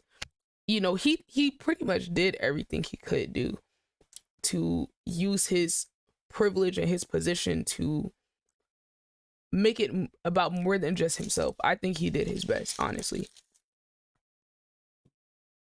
Technically by accident, the total adoption of Black aesthetics and slang and signifiers into white culture. Ebonics, which is what it was called once upon a time, aka African American Vernacular English, is now Gen Z speak. White girls have a hot Cheeto phase before graduating into appropriate white femininity. And all these young white influencers are doing TikTok dances for likes that they usually steal from Black people, but then go silent when it's time to actually speak up about the culture they voraciously partake in. Eminem, much like Elvis before him, managed to separate the music from the people and reframe it and recreate it in the image of that white audience. And this allows that white audience to avoid the cognitive dissonance of loving Black music, but not really liking Black people. They get to enjoy all of our shit without giving us not just credit, but humanity half the time. And when I look at this modern landscape of white people, not just white rappers, but like white folks involved in Black cultural aesthetics and art, and I think to myself, where the fuck did Marlon Craft come from? According to what I could find, Marlon Craft's background isn't any more street than his white contemporaries. His parents are both high-end professionals. He grew up near Manhattan in New York, which is not cheap. Rich. He does have direct connections to Black spaces, having played AAU basketball in the South Bronx. But if anything, I'd imagine that give him maybe an inflated sense of connection where he would act more brazenly stupid about the fact that he knows Black people in his music. But instead, he's got bars like... As well. Trains of thought out of order, we lost the way to ourselves. Take a good look at you like what DNA you got locked away in your cells. Slave owners is doing life in your bloodstream. How you gonna come clean? You ain't seeing the dirt up under your nails. Excuse me? Okay. Marlon Craft. Okay, I ain't never heard of him before. Okay, I like that. He kind of cooking. Hey, he got that. He might got that dog in him. I like that one right there. Sir, where is this with your contemporaries, Marlon? Why are we not hearing this from other white rappers? Tom McDonald would never. This is why nobody's probably heard of you, by the way. You've heard of him? I don't know, for your own good. Crazy, not all white people are stuck up. True. But you have to understand from a Black person or a person of color's perspective, it's hard to know who is what type of white person. You hear me? It's hard to know what type of white person you're dealing with. So like, there's a lot of hesitancy when we interact with a white person because we don't know what kind we're getting. Are we getting the type of white person that's overtly racist? Are we getting the type that's covertly racist? Are we getting the type that's socially conscious? You know, are we getting the one that's socially conscious but still deep down racist? Like, you don't know. So like, the approach I take, I have to see that whatever white person I'm interacting with is socially conscious before I can somewhat trust them. Because there's a lot of good intentioned white people that still have no social or cultural awareness. And it's very awkward having those type of interactions because it's like you have to put on a different version of yourself as a Black person before you can really understand if you're safe or not with that person. So it's like, is this something that we want to do? Hell no, we just want to be accepted and welcomed and all that, but like, it's unfortunate that we can't really do that. But you know, like once we find our people, you know, it's cool, and we can have deep conversations and stuff like that. But you know, some white people are not comfortable with that. They're not, and they're way too defensive to even have a discussion about the nuances of our experience. So, you know, it's like when you find the white people that you can actually be cool with and keep it real with, it's nice, because that's an ally. But like, all white people aren't allies. A lot of them aren't. But there are some there. Like I was saying before, like there's always been white allies throughout, whether that be like slavery, civil rights movement to modern day, that are like conscious enough. And like, to me, it's hard to find those people. It is. It really is, because a lot of times they're prepared with all their arguments about why you're wrong about your experience. Like, it's so hard, bro. It's so hard to like feel like you're cool with somebody, and then when you have a conversation about some real ass shit, then you find out that they have all these like preconceived notions, these biases, and then they're really not interested in understanding your experience as a Black person or a brown person, but they're ready to argue with you and fight about why they're right and you're wrong. You know, that's not very ally-like, but they'll be the same ones saying, oh, I don't see color. Well, I don't need you to not see color. I need you to see who I am. I need you to see my color and acknowledge how that contributes to us having different experiences. But that doesn't mean we can't relate, we can't connect, we can't understand each other's experiences more. You know, like, I feel like that should be a thing where we can grow our connection, rather than you sit on your side of the fence like, oh, I'm not racist. It's like, at the end of the day, it's not about you as an individual being racist. It's about the system being racist. Because like, that's the thing. It gets so individualized where white people are like, oh, everybody calling everybody racist. Oh, cancel culture. Da, da, da. It's like, if you genuinely care, you're going to try to understand that person's experience, in my opinion. That's just me, though. Hold on. Let me pull up the chat. Hold on. I'm lacking. Yes, sir. Dozier! What's good, Mr. Crazy Man? How we feeling? Hold on, let me scroll up. I know you said some stuff. Cod X Freak said, I love all people. I don't give a fuck what color you are. I feel you. I know there are Black folk who are racist against white people as well. That's everywhere you go. See, we're not even gonna get into the. Are there Black people that are prejudiced? Yes, but like, the thing about racism is not. I think people have a misconception about racism. Racism, it to me is too individualized. It's not about the individual person being racist. In order to actually be racist, you need systemic power. That's the part that I think a lot of people don't really understand. And like, a lot of white people like to do this whole reverse racism thing. It's not a thing. Are there people with prejudice? Yes. Are there people with like stereotypes and all? Absolutely. It's within every community. But to say that there are Black people that are racist, I would have to ask you, what structural and systemic power do they have to actually do anything substantial to systemically oppress a white person? That's the question that I would need answered in order to believe that a Black person is racist. What systemic and structural power do they have to oppress a white person? Because that's essentially what racism is about. It's not about, oh, you don't like XYZ person. You know, that's really not what it is. If we're looking at like the actual academic version of racism that is studied, we really water down what racism is. And to me, it's like, even when we're talking about racism from a white person, I think that's doing it disservice, because it's not individualized. A white person could be not racist and still experience like privilege within the system that is racist. The system is above all individuals. And the system is inherently racist because it was created to be racist. So it don't even have to be an individual white person doing something to a black person.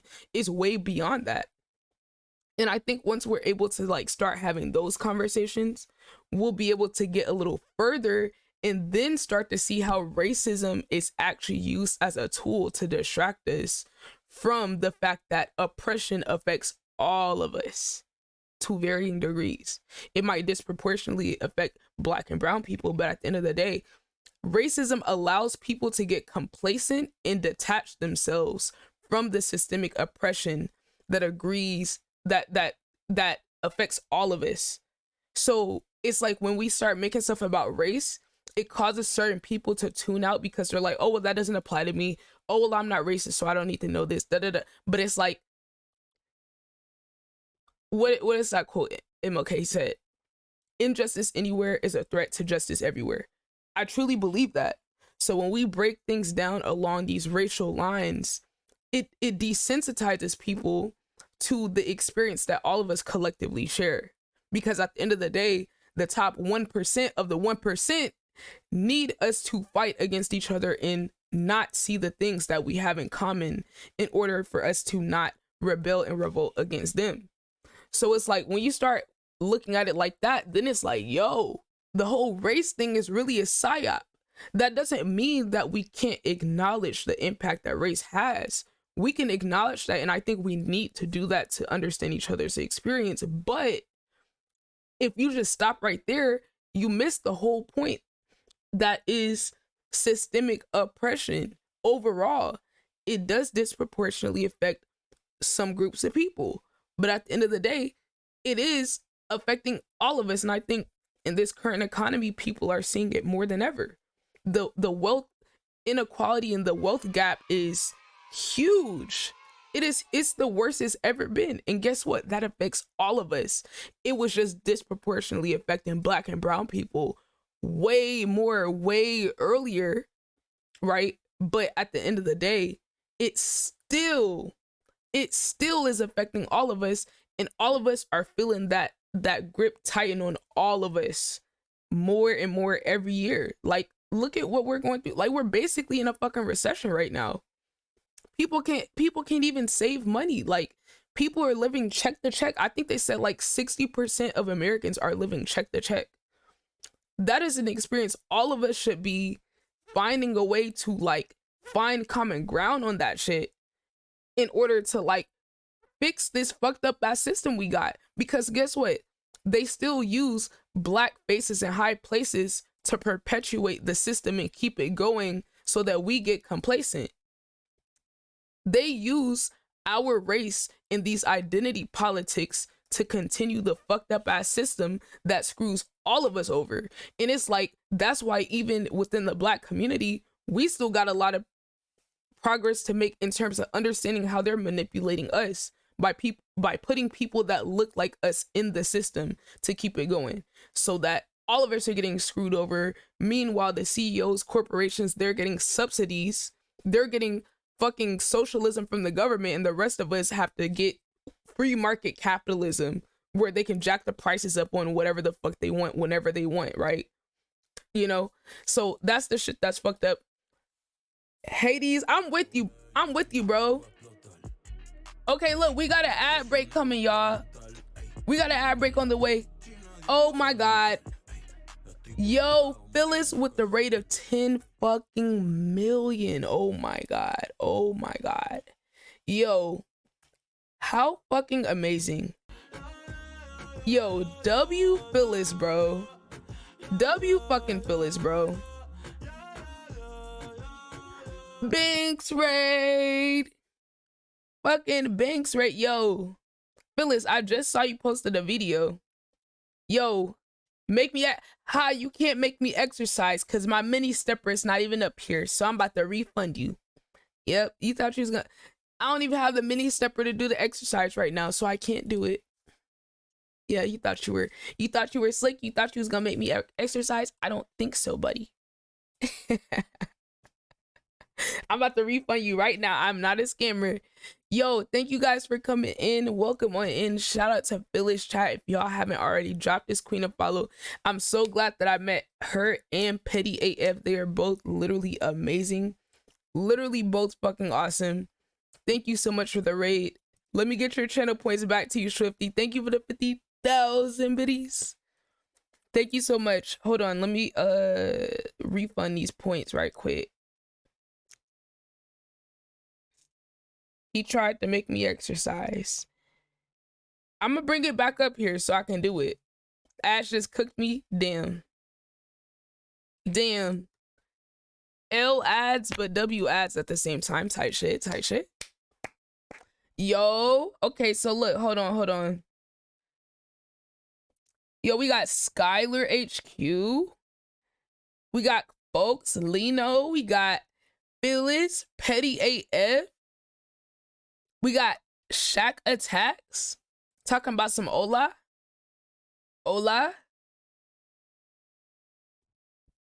Let me know when the ads are done, y'all.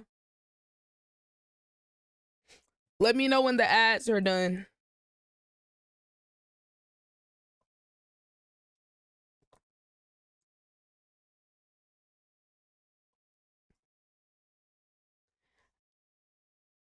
Oh yeah. Nah, for real though. Like, look, hey, look. Somebody in here was talking about some damn.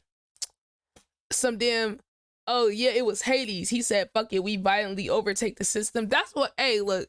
Hey, bro. That's the type of time that I'm on, bro. That's where I'm at with it. That's where I'm at. Cause at the end of the day, like, chat, y'all realize we are getting scammed. Like, our whole government is scamming our ass. They're literally finessing us. They're finessing us. Like, I don't know, bro. Meow Mix ad? Bruh. Okay, let me know what y'all let me know when the ad's done. Let me know when y'all out of jail. Yo, shout out to Phyllis for the raid. Missy said, you know what I always think about? What you always think about?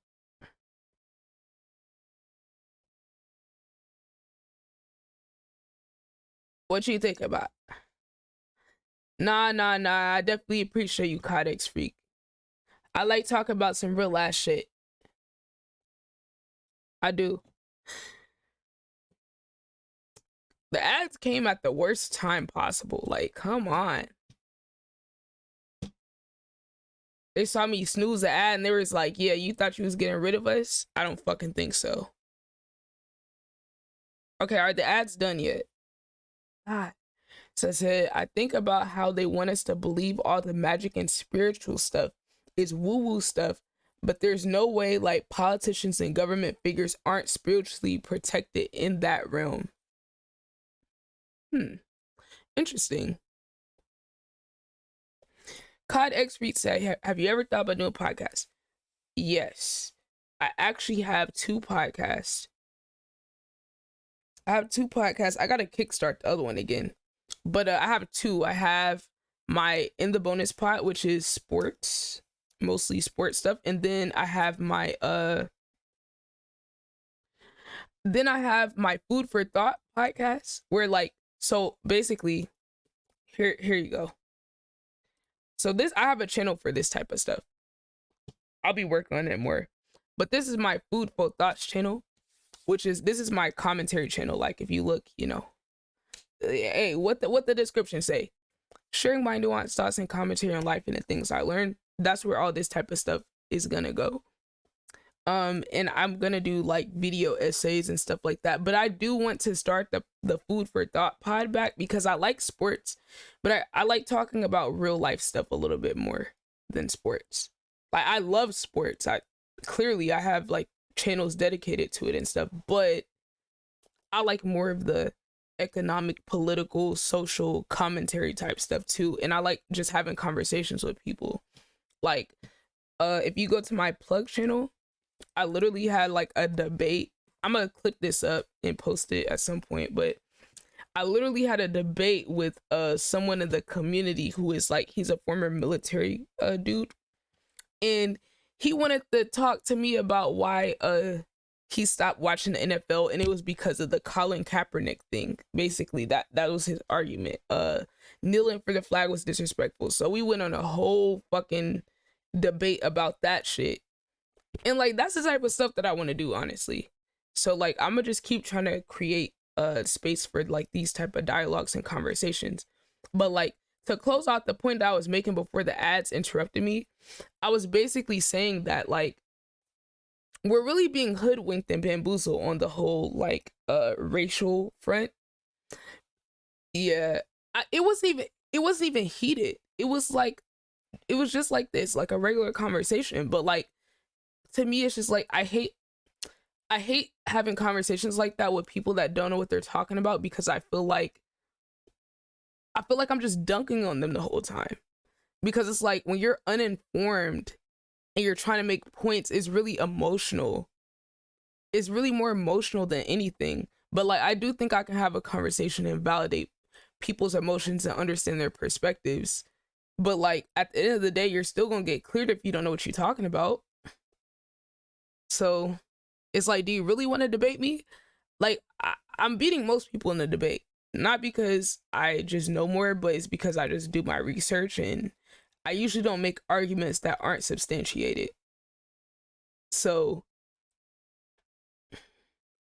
but Bestie, you're saying that the politicians are protecting the spiritual realm. I don't have a reason to disbelieve that, because it's like, think about it, as evil as they are, the karma that should be coming back to them, and never comes back. They live till they're super fucking old, right? They live way longer than everybody else, so they got some shit going on over there. I don't know if they found the fountain of youth or what, but think about it. Joe Biden, look, I can't even say what I was gonna say. Joe Biden is old as fuck, okay? If he was the average American, he would not be alive. That's like, he would have kicked the bucket by this point if he was just a regular American. That's all I'm saying. It's like, you know what they say, like, the evil people, they don't die fast in the movies. They take forever to die. It's just like the IRL. He's seen now already. There's no fucking way he should be the president. Like, this guy literally be nodding off like during the middle of speeches, bro. Like, I don't care what nobody say. That is not my president. And no, I don't like Trump either. Fuck both of the political parties. Don't think because I don't fuck with Biden that I fuck with Trump. Please don't think that. Fuck all them. Fuck Obama, Biden, Trump, Bush, Reagan, Nixon. Fuck all them niggas. Like, they all suck. So, I mean, at the end of the day, they're just cogs in the machine. They just all look different and have different agendas. So, it's not really a significant difference to me. Like, they look different and they got different agendas. That's pretty much it. That's the most difference you're gonna get, is what agenda they're pushing. You know, Obama, I think he's one of the worst because he had the black face on, you know? He was he was half black, but still, to us, he was black. And that had people hoodwinked and bamboozled and led astray right there. Obama would not have let a genocide go on during his term. What did he allow to go on during his term? Did he stop the genocide? Did he stop the genocide when he was president? I mean, he did advocate for Palestine a little bit, but did he stop it? He could have. I don't know if his party would have let him stop it though, because of how much funding they get from AIPAC. I don't think they would have let it happen even if he wanted to. He tried to do something, but like, at the end of the day, you're still a cog in the machine. There's only so much you can do.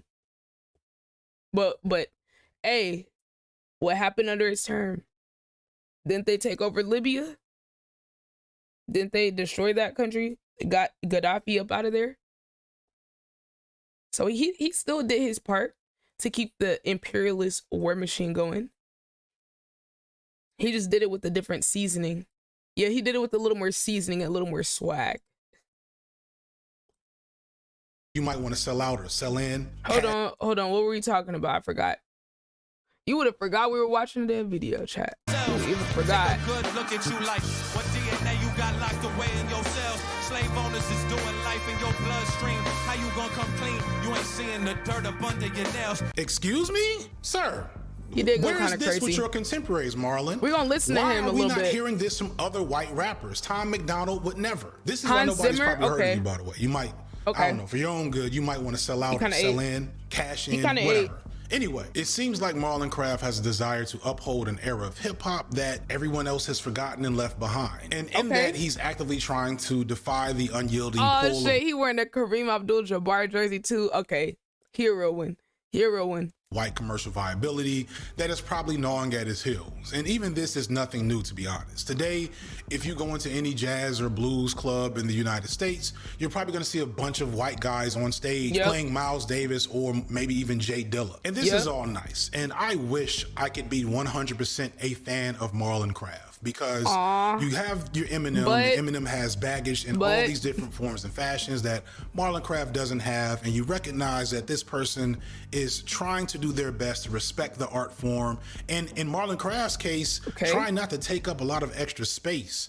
But as soon as he does, things start getting a little problematic. The paradox is that no matter how much a white rapper tries to be respectful and tries not to be harmful, the forces of capitalism and commerce and economics and these industries and these corporations, they're going to use whiteness and that person as a spear to penetrate every other aspect of the culture. And even as they're just minding their business and trying to make art, the harm will... Right. Capitalism does that with everything, though. It's not his fault. Yeah. I basically think that's what he's saying. Like, I think the point that he's making overall is basically what I was saying. Regardless if you're individually as a white person making an effort to do XYZ, the system is going to take over regardless. So it's like, damn, what can you do? Right? What can you do? It's like all the mumble rappers or female rappers. What about them? What about them? You know, some people are saying female rappers are ruining rap, but I think they're really just in denial that a lot of these female rappers are better than a lot of the guys. I can't lie. They just got the sauce. They got the swag. They got the aura. They got the confidence. I mean, female rappers are saving rap, in my opinion. In my opinion, they're making it fun. These niggas all fucking leaned out and fucking double cupped out and shit and perked out. It's like, damn, are y'all okay? Please seek help.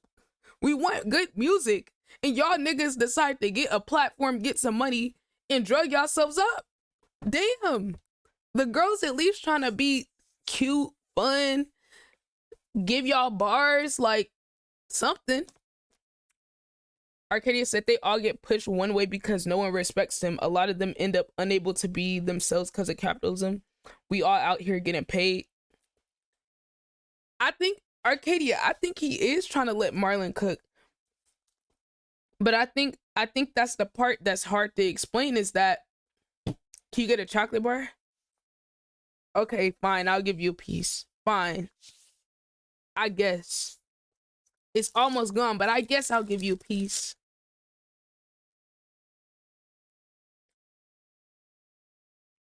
Okay. Open up. No. That's all you getting, okay? You not getting no more. You can't have another piece. Don't ask for another piece either. That's it. Yes, it is Mr. Beast chocolate. I had the crispity one. I had the crunchy one. Y'all know they're getting sued for that D's Nuts flavor? Did y'all hear about that? I had the crunch one. So this one, I wish this one had more crunch in it. It was too much chocolate. It was like 2/3 chocolate to 1/3 rice crunch ratio. I just didn't like that. It's fucking that. So the chocolate is good. It's definitely not bad. I would like another flavor. Like if they make one of these, but with almond. So look, hold on. Let me pull up the article. Because I think it's close to like this company's name. Hold on.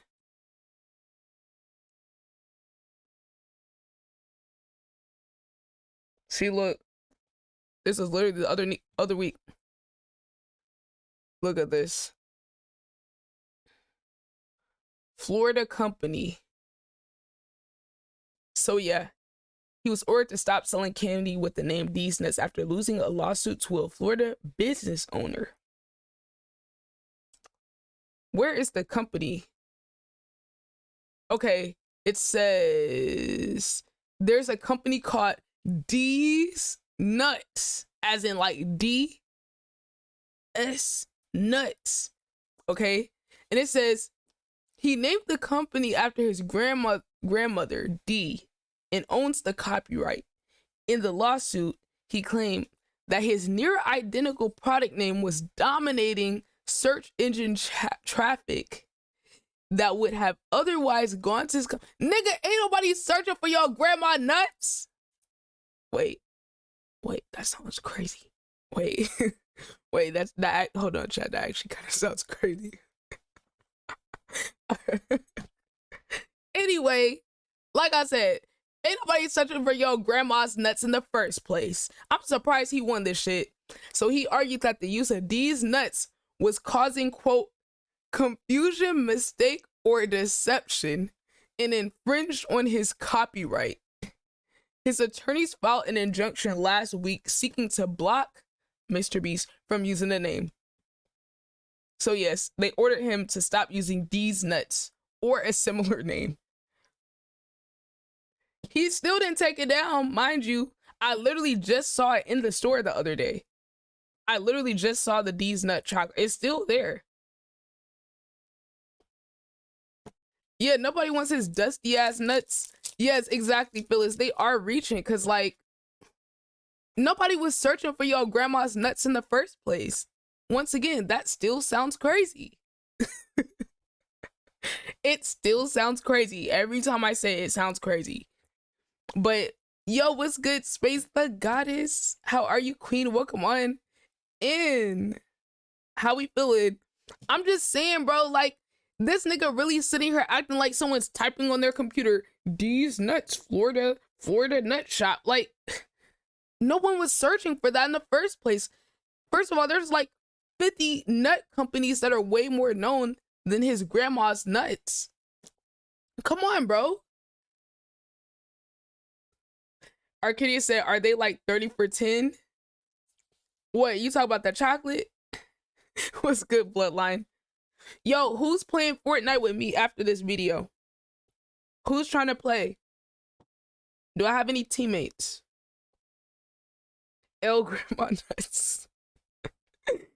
Yo, Harley, what's goody, fam? Space the Goddess, how you doing, Queen? Wait, Arcady, what were you saying? 30 for 10, the chocolate? Yeah, the Mr. Beast chocolate is expensive as fuck. Like, if you actually look on Amazon, that shit is not cheap. So it's basically like $2 per bar. Okay, I'm seeing $150 on Walmart. Okay, but if they, ooh, this sound good. No builds. No builds. But if someone wants to teach me how to build, I'm down. Okay, this actually has potential. So it's the crunchy rice stuff and the peanut butter. I could get behind this. I could get behind this.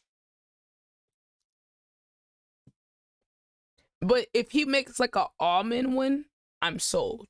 But as far as I can tell, I don't see. Oh wait, he does have an almond one. What I look like building? I could barely build a wall when somebody shoot at me. How are you, Harley? No bill's the only way to go. Exactly. Look, if y'all trying to play, let me know. We got like 20 minutes left for the video. So let's just say in 30 minutes I'll be on Fortnite. Depends on how much I got though. Follow them regardless. Why don't they make chocolate with cashews? You know what? Now I think about it, I haven't seen like cashews in the chocolate bar, but I have seen like chocolate covered cashews. Like, that's the closest I've seen to it. But like, I don't know. It's something about cashews. They're so soft. I like the crunchy almondy texture. Like when they mix cashews with chocolate and something else, that's when I'm with it. Like, okay, this is gonna sound crazy, but like some cashews, some fucking almonds, some dried cranberries and chocolate, that would go crazy. With like some granola or something. Okay, see, now I'm just getting crazy. Granola. Someone in here gonna be like, oh my God, why are you combining all that stuff? Okay, look. Sometimes shit just tastes good combined, bro. I don't know what to tell y'all. Patent it. Bro, literally that shit would be so fire. Tell me I'm lying, y'all. Tell me I'm lying. Hard they try to avoid it. Will we finish the video? Find out next time on Number One Yapper. I was just like a kid making music, and all of a sudden I was everywhere. Legend. Yo, thank you, Bloodline. Yo, Bloodline, somebody came in from you sharing their stream. I really appreciate that. I forgot, what was his name? I don't know who he is, but I've gone to his stream. I've connected with him. Cool dude. So I appreciate you, bro. Bloodline's a real one, y'all. Everybody in the chat's a real one, bro. Like, look, you see someone typing in their chat, they're a W. That's all I'm saying. You kind of Drop started in the beginning of the blog era. Like, this was sort of the beginning of that dude, era. which is fucking nuts, man. I've seen eras. I'm a young dude. But I don't. He never hesitated to extend his hand to the people he loved and was responsible for putting on so many artists. Ladies and gentlemen. Yo, literally, my guy JID was in the cut working with Mac Miller, bro. So many people were connected to Mac Miller that, like, we didn't even know, for real. Like, we didn't even know. He was cool with everybody. Y'all know who I am. To some, Mac Miller is one of their GOATs, or at least one of the GOATs of his era. And I don't see it. Don't get me wrong. I've tried. And just to be clear, I'm also old. Always remember that. When Mac Miller was at his peak, I was beginning my journey into fatherhood and graduating out of hardcore hip hop fandom. I wasn't there in the musty basements of hip hop message boards when he arrived in the mid 2010s. So it's possible I just missed the moment, but I don't think so, because there's artists from that era that I love today, and he's just not one of them. To give Miller his props, he saw the play when he entered into the rap game. He recognized that, you know, the corporations and the industry had this severe thirst for the next white rap megastar, and that they would use him and thrust him to the forefront of the rap game if he allowed them to. It would do him like they're doing Jack Harlow right now, which is Jack Harlow's not smart enough to recognize what's happening to him. So damn. Yo, why he just called Jack Harlow dumb as fuck though? Like, fuck. I mean, but Jack Harlow is on some oblivious shit. Like, he do be acting like he don't understand why people hate him though. Like, stop, brother. Come on. You're mediocre and you're white. You're not even one of the good white niggas. You're mid. That's why niggas hate you, because you're mid and you're white and you're that popular. It's like, if niggas were getting outsold by Eminem, they would have no fucking problem, because it's Eminem. But it's like, to get outsold by Jack Harlow, like, ooh, I don't know. That would hurt my ego a little bit as an artist. I can't even lie, chat. I'm not saying he's bad. I'm just saying he's average at best. You know? So it's like, when you're white in a black sport culture and you're mid, it's definitely gonna cause some animosity, because it's like, people have no problem like welcoming in a white artist that is actually talented, loves the culture, loves pushing his pen. Like I brought up earlier, I brought up Token. He's a perfect example of a white talented rapper that probably is never gonna reach the stage that fucking Jack Harlow will get to, even though he's 10 times more talented. Right? It's like, if you actually respect the culture and, you know, don't want to sell out and you stay true to the art form, you're not gonna make as much progress as other people. And that just kind of fucking sucks. Because even if you're white, you still can't, like, it's like, hold on now, I got the sauce, right? Where my spot at? And it's like, nah, it's not enough to just be white. You gotta be white and have a certain look and be willing to sell out. So it's like, if you're not willing to do that as a white rapper, you're not gonna get as far as Jack Harlow. So, and you have to be willing to water down your content.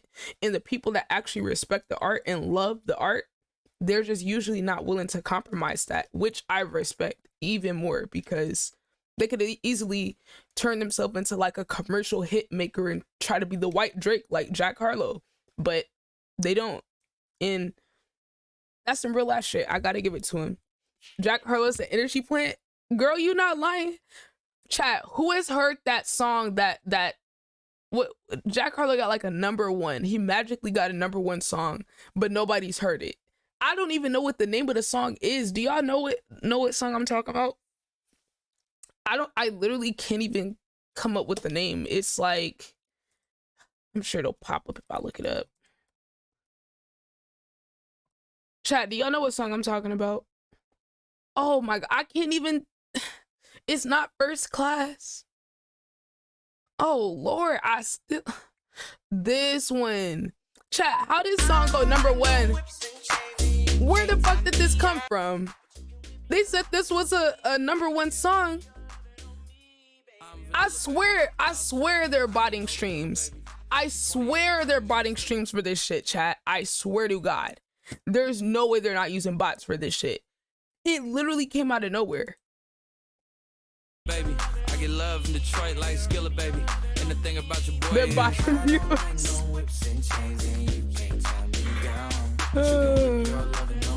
That's right. Whip your lovin' on me. Young Jackaka Rico like Suave, young and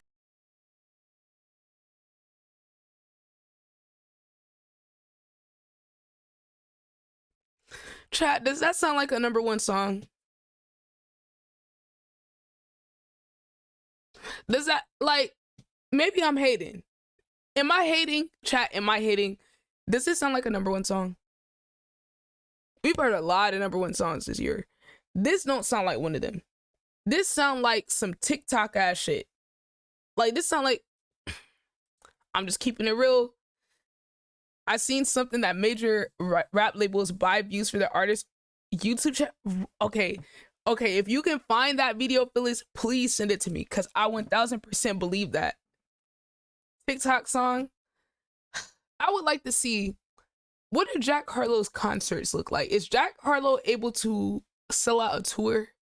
Y'all think he can sell out a tour? Because I've been seeing a lot of artists that's big and have a lot of cloud and numbers and shit. But when it comes to like the tours, they can't even really sell venues and shit. So like, I'm curious, who listens to Jack Harlow? Okay, I'm trying to think, who is Jack Harlow's target demographic? White girls, black women that are milk women, there might be some old hits that like his, like my mom was bumping Jack Harlow with what was that? Was it First Class? I think she was bumping that one, but he was cheating because he was using the sample. That don't count. But no, like Phyllis, I've heard about the buying plays, like buying street prepubescent girls. No, for real, because it's kind of like, I would say it's like the Justin Bieber effect, right? He's cute, right?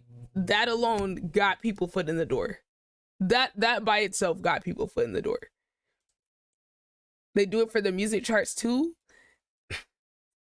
Hey man, like, I would love for someone to do like a fucking documentary expose talking about how all these labels are botting views, streams, plays. Like, Nicki did try to tell us. She did try to tell us about the payola. She did try to tell us about that shit, but people were in their Nicki hate train era, so they just kind of ignored her. But she was right. There was an artist who talked about it, but I forgot the video. Hold on. I saw an interview where someone was talking about it. Hold on. Let's see. It was like...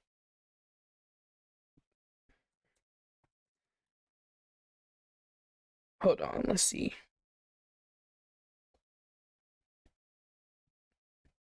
You found this? Hold on. Let's see.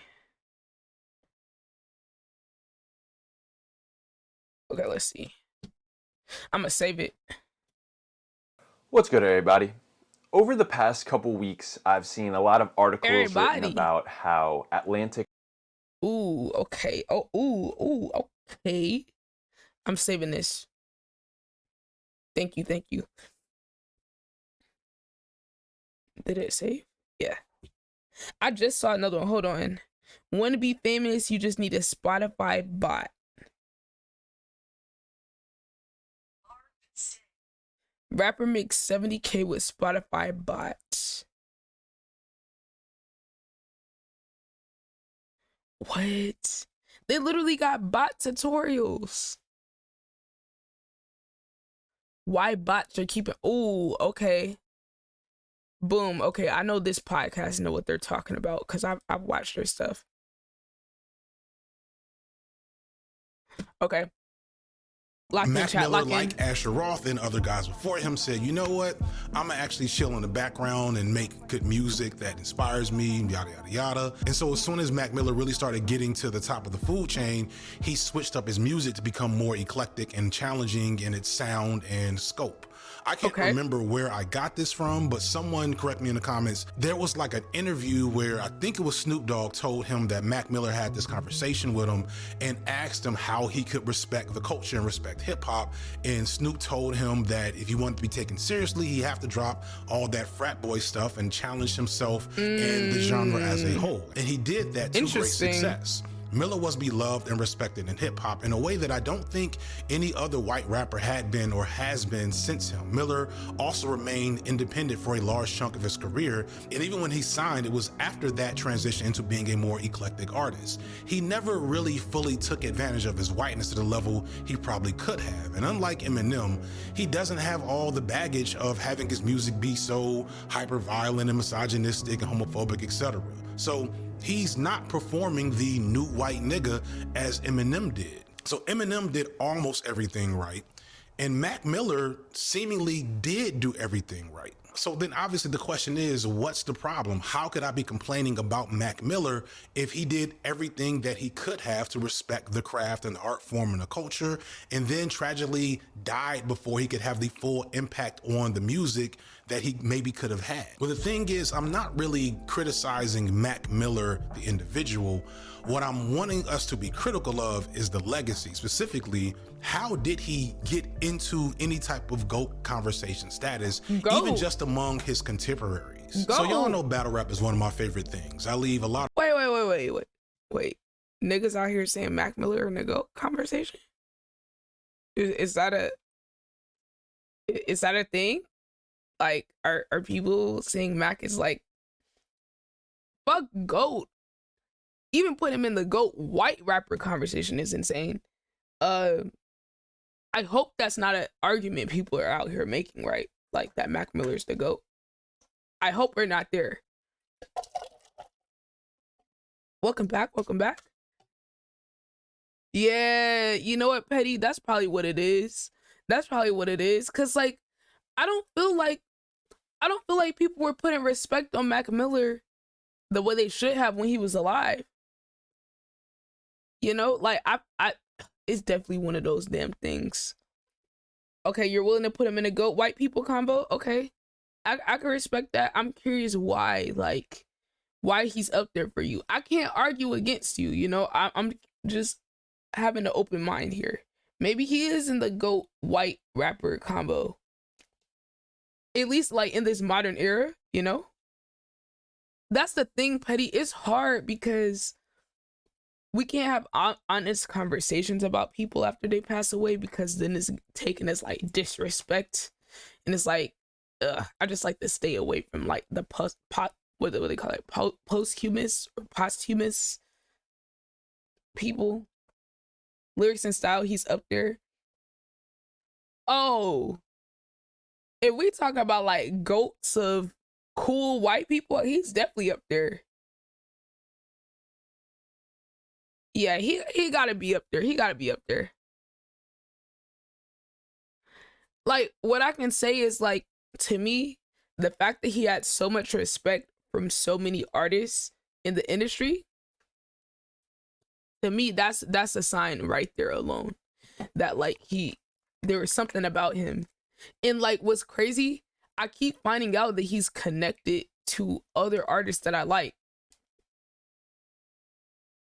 Besides Eminem and Mac Miller, it's not really okay. I told y'all, I confessed earlier that I kind of like G-Eazy a little bit. Like, I know that might give me some damn tomatoes, but like, I was kind of fucking with Young Gerald. I don't know why. I liked his style. Not really the little 1980s slick back haircut. I don't know what he was doing with that shit, but I mean, I guess what was he supposed to do with his hair? Lock it, you know? One good song, okay, wait. Whoa. One good song is actually kind of crazy, Petty. That's a little OD. Cause we can't do him like that. Now, he had some bangers. Don't get it twisted. Young Gerald had some bangers, okay? Yeah, he had like 5. He had at least 5 of them bitches. Okay, let me show y'all. This was the album. Oh my God. When It's Dark Out, oh my God, y'all. I had this thing playing every day. I'm telling you, I was a real G-Eazy fan. This is 2015. I was Me, Myself, and I. Ah, shit. This was my... Hold on.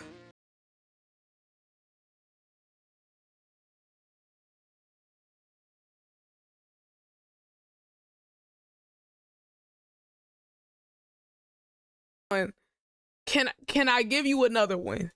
Random, bro. Can I give another one?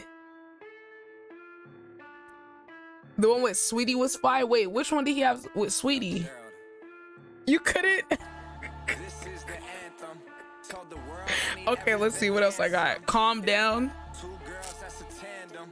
She gonna do it all for me when them bands come. Okay. Petty said this one ain't it. You never heard this one? Oh, you talking about the Me, Myself, and I? What's the other one I was liking?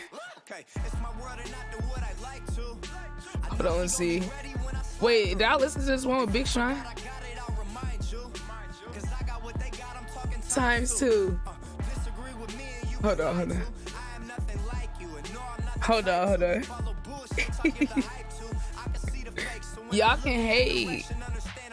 Wait, what was the one off of this album? No Limits. Come on, y'all know this is good.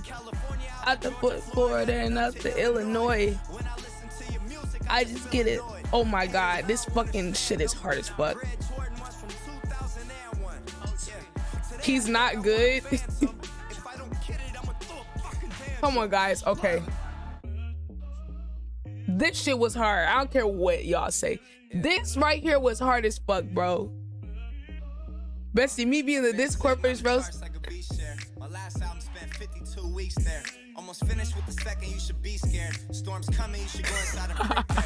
No shortcuts, it ain't no cheese there. I brought the whole city. I was in my little air for like 2 years, y'all. I'm the coldest white rapper in the game, sister one with the bleach there. That was a lie. They love it when I talk shit. I get around, look, oh my God, I'm getting. It was fine. Come on, Phyllis. See, me and Phyllis the only ones. We the only fucking ones, bro. And then there's the rest of y'all. Face, you don't like me. Come on, this shit was hard. I was playing games to this shit. Hold on. Look. Y'all cannot say this song right here was not hard. Lie and say this shit was not hard. Lie and say No Limit wasn't hard. Y'all say he got one good song. This number 2. If I hit it one time, I'm a piper. He ate. If I fuck 3 times, I'm a wifer. It ain't safe for the black. Mac. Well, G-Eazy definitely not the GOAT. You hated this song? See, you wasn't trying to have no. This song is dead. Hurt by Cardi. Where did she go? Where her part? She did carry. She did cook.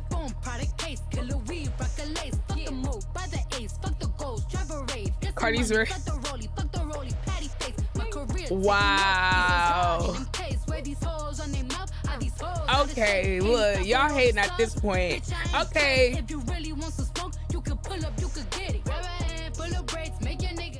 Come on. Come on. Major. He's ass? Okay. Wait, what's his most popular song? Young Gerald. He really thought that shit was hard. Him and I. Wait, do I know this one? MGK's number 3? Oh, hell nah. Wait, do I know the song? No Limit. I mean, wait, what's this? Wait, why does it sound familiar? Oh, oh yeah, this was his. I did listen to this one too. Damn, I guess I was a G-Eazy song, a G-Eazy fan, cause like I listened to all the songs in this album too.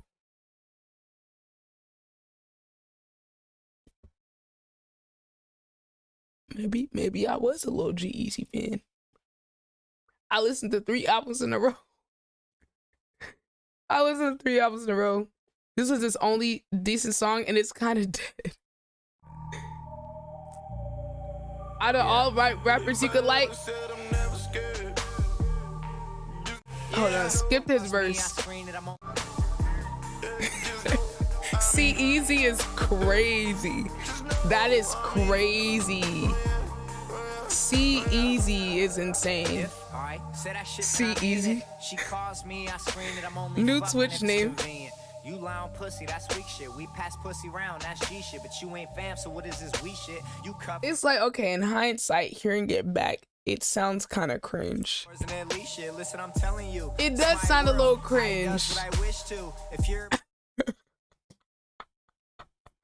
Guys, I was like, what? 12 years old? I was 13, guys. I was 13. Wait, was I? Hold on, how long ago? Wait. How old was I? No, hold on, I'm lying. I might have been 10. I literally can't do math. I was like 9 or 10, guys. Come on. Give me a break. I was like 9 or 10. I still can't do math. Play Marlon Craft Zimmer. How old was I? Okay, chat. I literally can't do. I was 13. I was 13 when this shit came out. Give me a break. 13-year-old Ciara thought this was the hardest thing since Eminem, okay? I was probably out here going around saying he's the best white rapper since Eminem. There's no top 5 of white rappers. No, because first of all, I will not stand for this Paul Wall erasure. Hold on. Whoa. Paul Wall erasure. Paul Wall, not white. It's spicy white. It's that Texas shit, bruh. Bro. What white rapper making a song like this? What white rapper is making a song like this these days, chat? It's not happening, guys. It's not happening. It's Paul Wall, baby. They not doing this shit like this no more, bro. And he is spicy white. He is. Look at the grills, bro. They're not doing shit like this no more. I'm just saying. Texas rappers are the best, bro. He put his whole being in this song. Didn't he though? Come on. He put his whole foot in this shit, bro. Okay. I just have to prove my... Like, you can't... Paul Wall gotta be in there somewhere, bro. He gotta be somewhere in that mix. I don't know where. 5, 6, 7, somewhere. Okay, he put a whole new respect for white rappers. Single-handedly put a whole new respect for white rappers. And it was on some southern shit too. He's number 2. There's probably someone's gonna say someone else. I'm sure Arcadia's gonna be like, oh, LP. Look, I've never listened to Run the Jewels, you know, so I can't say. I'm gonna have to listen to his music. But for me, it's Eminem and then it's everyone else. You know, it's like, okay, it's Eminem and then the rest of y'all white niggas.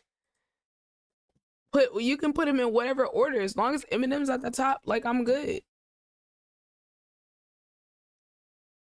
No, look, you know, there's probably some little white boy somewhere like, MGK, you're forgetting MGK. Somebody out there saying that shit. Once we start getting the Tim McDonald's, it was over for white fags. Oh my God, y'all. Wait, I think his name's Tom, but fuck it, we don't care what his name is anyway. Yes. Wait. Oh, y'all don't want to go. Wait. Y'all don't want to go down the Tom McDonald rabbit hole, bro.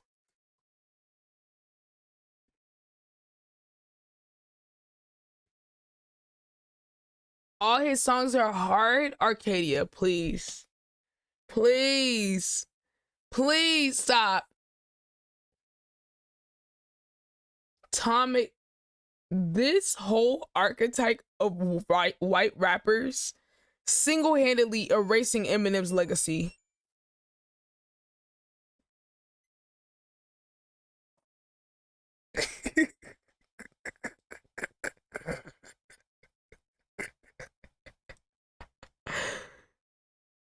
Like, yes, the MAGA niggas love him. It's like, bro, just look at the name of the song, guys. No Lives Matter. We don't even gotta play the music. Just look at the titles of the song, y'all. Best Rapper Ever, Snowflakes, White Boy, Fake Woke, Everybody Hates Me, Make America Hate Again on the BD, Politically Incorrect. Y'all got an idea? I Hate Hip Hop. Meanwhile, you're a rapper. Coronavirus. White Trash. Straight White Male. Why is this song called Fight Your Fears with a black woman on top of him? He's not real, bro. He's not real. He's literally not a real person. I heard about 25 seconds from one song from this guy and it was burned into my ears. I can't stand him.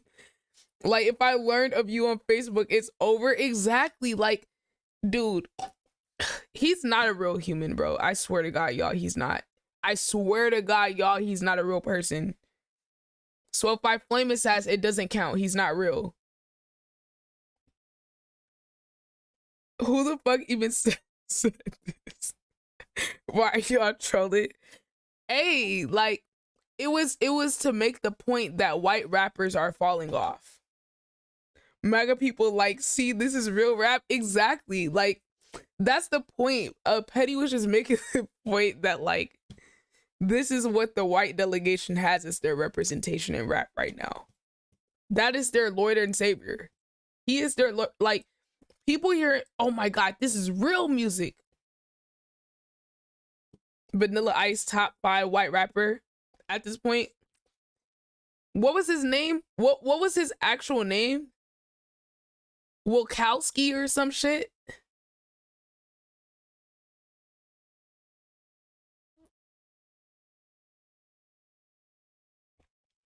I sent you $10. When I do that, I don't know. I be forgetting shit. When did I do that? make black people read again. Yo, that sound kind of racist. What the fuck? That is the Lord of White People, Lord of Flies looking motherfucker. When did I send $10? Why did I do that? Literate Lives Matter? Whoa, that sounds even more. That sounds even more. Yo, Petty said Tom McDonald's next song. Oh, fuck. No, why is that sound accurate? Compared to the titles we saw, that actually sounds fucking accurate. Literate Lives Matter sounds like a covert way of like, it's like, sounds like a covert racist dog whistle or some shit. A lot of references to it in my content. One day they'll get us on video, etc., etc., etc. So there's this classic battle between Murder Mook and Iron Solomon from Summer Madness 2. Summer Madness is like WrestleMania for battle rap. And this battle is kind of a dud, and the reason why it's kind of a dud, even though it has these two legendary figures, is because it was incredibly one-sided. It was supposed to be this huge thing because Murder Mook was this legend that had just came out of hiatus, and Solomon was this very, at the time, hot white battle rapper that was building a buzz, that had a few notable battles, and was constantly calling Mook out. And this didn't go well for him. If you've only ever seen battle rap from like Epic Rap Battles of History or 8 Mile, then you know enough to know that battle rap is about Epic Rap Battles of History was actually peak YouTube. Your opponent in whatever way possible, along with controlling the crowd and generally being a great showman. And Mook was good at all of those things, but his best feature was being a master at analyzing and breaking down his opponents and then turning the crowd against them based on that argument and breakdown. That sound like... Take your best shot, but you know after you try it, it's gonna be a riot. A lot of your niggas dying. So avoid y'all running out of here, calling for help. Tuck that pride away, tough guy. Keep that thought to yourself. If I can give any opponent I love battle rap. I love battle rap. Like when I was a kid, bro, that's all. I would just be on YouTube watching battle rap all the time, bro. Oh my God, what a legendary era, bro. What a legendary era, bro. His name was Murder Moon. A piece of advice is never let Mook go first. Because by the time you get the mic back, it may not be possible to get the crowd back. And that's what he did to Iron Solomon. White battle rappers are nothing new. In fact, there's probably more respected white battle rappers than white rappers in general.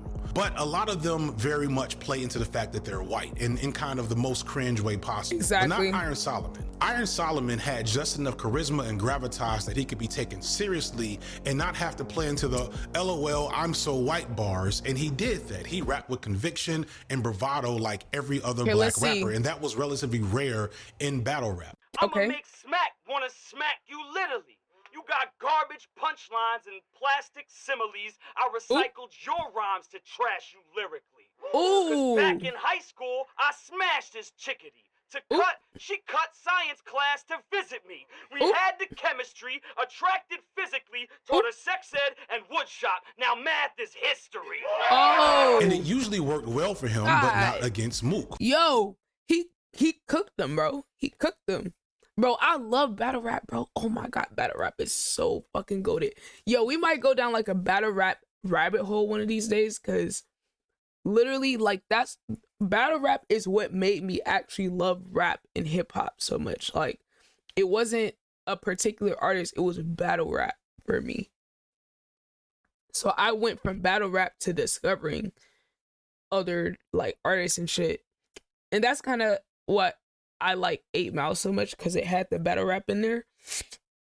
It wasn't just because it was Eminem, it's because of the battle rap, and I felt like it was showing other people like what the battle rap culture was like. And it's such a different thing. And you know, a lot of battle rappers are not good artists, but like the fact that Eminem went from being a battle rapper to an artist, I thought was really impressive, because a lot of people aren't able to like really transition that well. Who immediately pointed out the difference between him and Iron Solomon in his first verse. I didn't come here to talk a whole lot of popping tools and how many guns I'ma use. Solomon, I came here to strip every piece of integrity out of you and break you down to your last molecule. Damn. Mook puts on display the white rapper paradox, the fact that white rappers are allowed to come and partake of the culture and eat some of the biggest meals at the table, despite one, not always having to put in the level of work or having the credibility to do so, and two, not being quite as sharp as their black counterparts, yet still being seen as the same level as them. Hey, this nigga had some nerve to say that this was Jordan versus Bird. You fucking kidding me? Nigga, this is practice. This is Jordan versus Kerr. Damn. He said this is practice. This is Jordan versus Kerr. Ugh, that's nasty. Yo, that's actually crazy. Yo, that's actually a crazy bar. That's actually fucking crazy. Yo, that is disgusting. He just murdered this man on stage. Okay, for all you non-hoopers, oh my God. Yo. Okay, so in basketball, there's the real game, right? Where you play against other teams, and then there's practice where the team plays against each other, right? There's practice squads, right? So Steve Kerr, who's the current coach of my team, he was on the team with Michael Jordan, white guy, mind you, he's white guy. So you could imagine MJ is cooking the fuck out of Steve Kerr in practice. He can't guard him for shit. He's not athletic. He's slow, all that shit, right? So you're saying this is MJ versus Bird. Larry Bird is like literally the GOAT white basketball player of all time. One of, if not, he's up there, okay? So Magic Johnson versus Larry Bird was an iconic duel because they're both so fucking good, right? So he's saying this ain't even, you're saying this is Magic versus Bird. Nigga, you not even Larry Bird. You're Steve Kerr. This is MJ versus Kerr. In practice. Come on, bro. That was nasty. He literally just eviscerated this man. Like, I would be embarrassed. I'm be honest, chat. I'm walking out the stage after that. You ain't about to, I'm not about to just stand there after you say some shit like that. Nah. But he said, nah, he's got to be the best. I can't. Okay, I'm thinking because, like, okay, aside from Larry, legend, one of the GOATs, people might say Jokic is gonna be better. I don't care. That wiggle Larry Bird had that dog in him. Y'all, this man was so good. He would tell the other team what he was gonna do before the game and did that shit. He was so good. He literally just started shooting with his left hand the whole game. What? Who does that? Shit talking king. Oh my God, the guy is literally, I mean, he got one of the best legacies ever. He was white. Niggas hate playing against him. Didn't want to give him credit. He was so good. He just cooking niggas. Told you, oh yeah, I'm gonna cook you like this. Does it? Oh yeah, I'm bored. Let me shoot with my left hand the whole game. Like, who does that, bro? Bro is just different. Oh yeah, petty. They're gonna say Luka. They're gonna say Luka's better than Larry Bird. He's not. I'm sorry. Larry was just different. He had that dog in him. And it's way easier to score nowadays too. Of work or having the white credibility. Chocolate. Look, white chocolate cool. He cool. But he, he ain't up there with, he ain't up there with him. But like, I fuck with white chocolate. Oh, you know who's another one? He's not better than Larry, but Pistol Pete, that's my guy. That's one of my favorite players ever.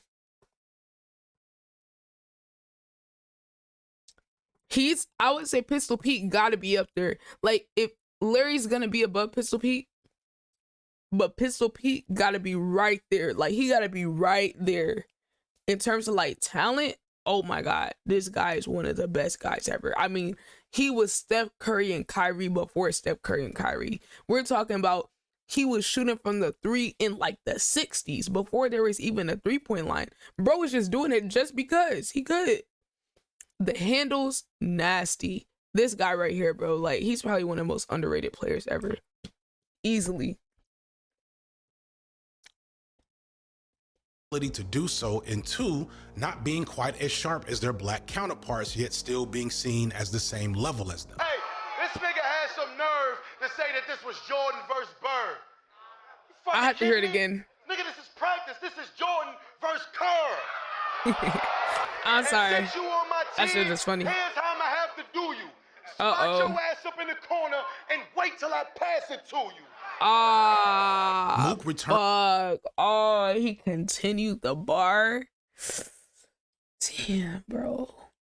So, like, the reason that's even more disgusting, the way he just did that.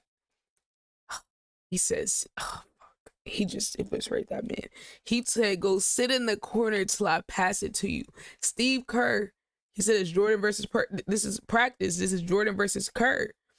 Nigga, just go stand in the corner until I pass it to you. Steve Kerr was a shooter. That was his role on the team. So he just stood there until MJ passing the ball to shoot. Oh, man, that's so nasty. I love basketball bars. Up in the corner and wait till I pass it to you. Bruh. Mook returns to this line of argumentation multiple times throughout the battle. But in the third, he delivers a concise thesis that explains why Mac Miller never did a lot for me as an artist. See, it was his image that got him over. Because he was a corny-looking white boy. So when he rapped and he added a little black swag, we'd give him more credit, because shit, for a white guy, he wasn't half bad. Because some of the white people screaming. Because for a white guy, you wasn't half bad. Damn. Damn. Hey.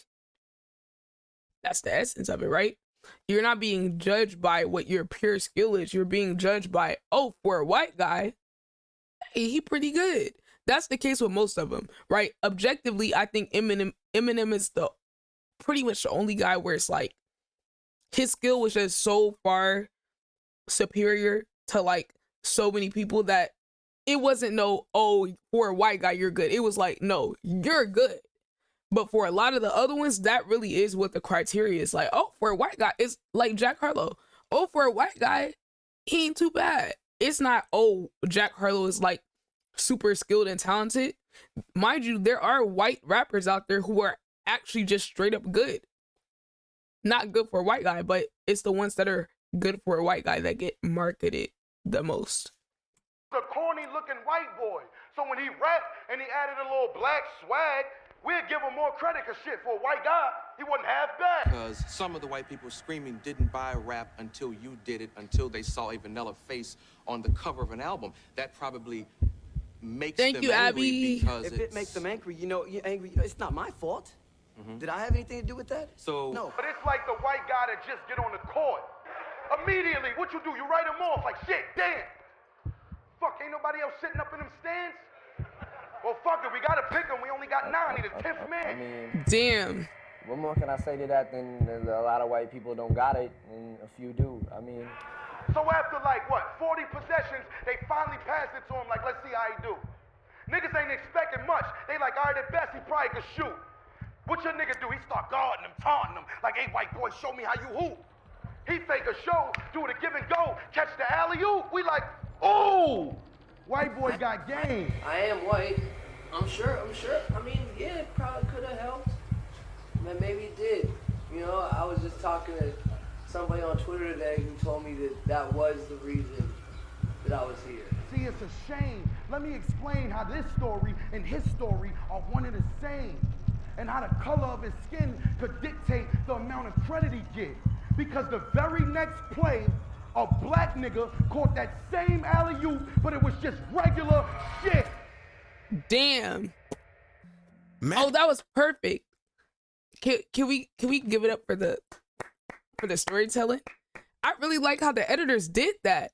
First of all, like, that's why I love watching his videos, because like creatively it's inspirational. Because like the way that he could have straight up just played that video, right? But it wouldn't have had as much effect as if he like dragged it out, added the extra clips in there. Like, that's the type of shit that's like, damn. Yo, he eviscerated that man. Yo, what's good, Credit? What's good with you, my guy? How we feeling? Yo, I gotta look, Petty. I gotta get into Murder Mook, because that was some disgusting shit he just did right there. That the basketball analogy, damn. Like, I love how he ended that though. He's like, because when a black dude come and do that same alley hoop, we're like, yeah, that's just some regular shit. I mean, that was like perfectly encapsulating it. Whoever found that clip is a GOAT, because he just made the whole point with the analogy right there. Mac Miller is good, but if Mac Miller was black, it would just be regular shit. As good as Mac Miller is and was, what makes him great is the fact that A, black fans hadn't ever seen a white person make this type of music before, and B, a lot of white fans had never heard this type of hip hop pretty much at all. As much as I like a lot of Mac Miller's music, it's nothing, absolutely nothing that I didn't hear 20 years ago from Common on Resurrection, or in the lyrical humor and wordplay realm from Big L or Big Pun, or in those jazzy influences. You could see that in the Soul Currians era. Or if you want contemporary comparison, Anderson .Paak, maybe even J. Cole. Like, two of Mac Miller's most lauded albums, from what I could tell, Divine Feminine and Swimming Pool, came out in like 2016 and 2018. And these are these earthy, jazzy departures from what he's known for. And he's singing and being more sentimental and more sensitive and reflective. And it was great because it propelled Miller from being just another white rapper to being a serious artiste in his music. But between both of those albums, J. Cole dropped my favorite album of his, For Your Eyes Only. And sonically and thematically, they're pretty similar.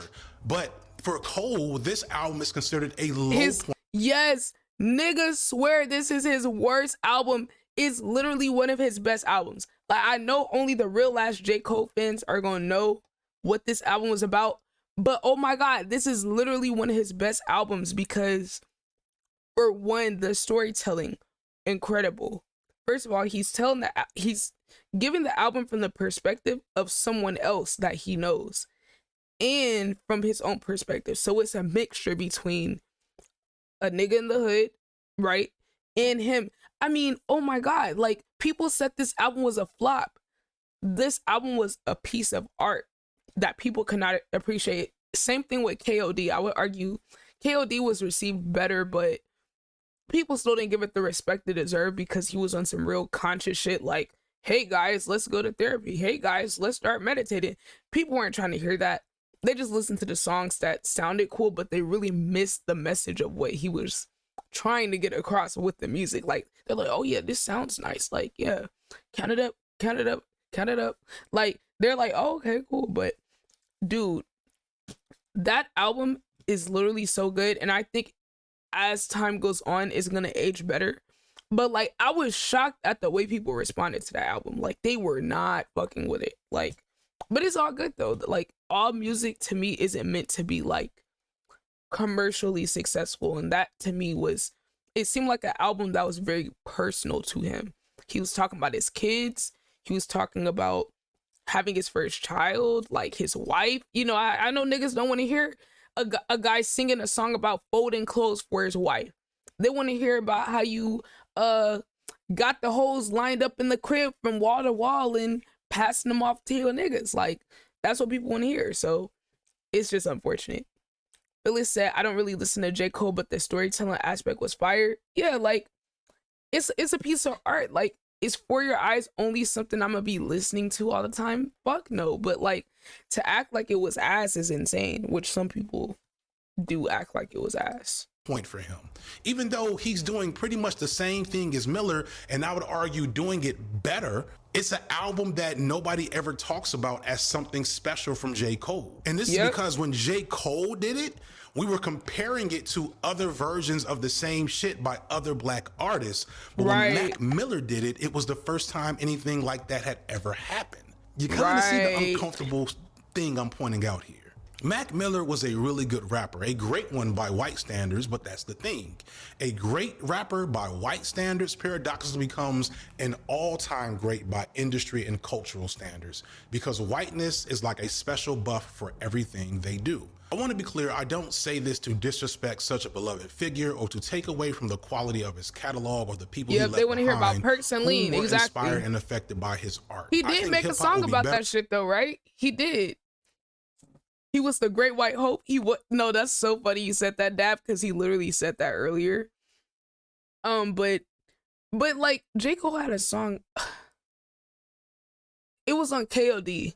he had a song talking about like lean and shit. No, he literally had a line in one of his songs where he was talking about something about activists. Bro, I gotta find that song because that shit was hard. Better off with way more Mac Millers and way less Jack Harlows. But it doesn't make the white rapper paradox any less of a reality or a problem. No matter how much effort is being put into the culture, no matter how much genuine talent is present in these white artists, no matter how hard they try to not exploit their whiteness and cede space to black artists like any real ally should, in this commercial venture under capitalism, their whiteness will always be the most important and valuable aspect of their art. And if they're really successful and allow themselves to pursue mega stardom, something that thankfully no white rapper has done until Jack Harlow, then they end up making that problem worse through their success. And that sucks. To be empathetic, it legit sucks for them. I don't want to take the love of art away from anyone. It has to be hard to feel like your work in art is tokenized and that people aren't hearing what you're actually saying and instead only see your skin color, missing so much of what you might have to offer. I can't imagine what that feels like. And if I read between the lines, I think a lot of white rappers acknowledge that they're carrying this burden. This is the reality of all art under the control of commerce and capitalism and thus white supremacy. This is the reality of white culture or lack thereof, just like with rock and roll 50 years ago.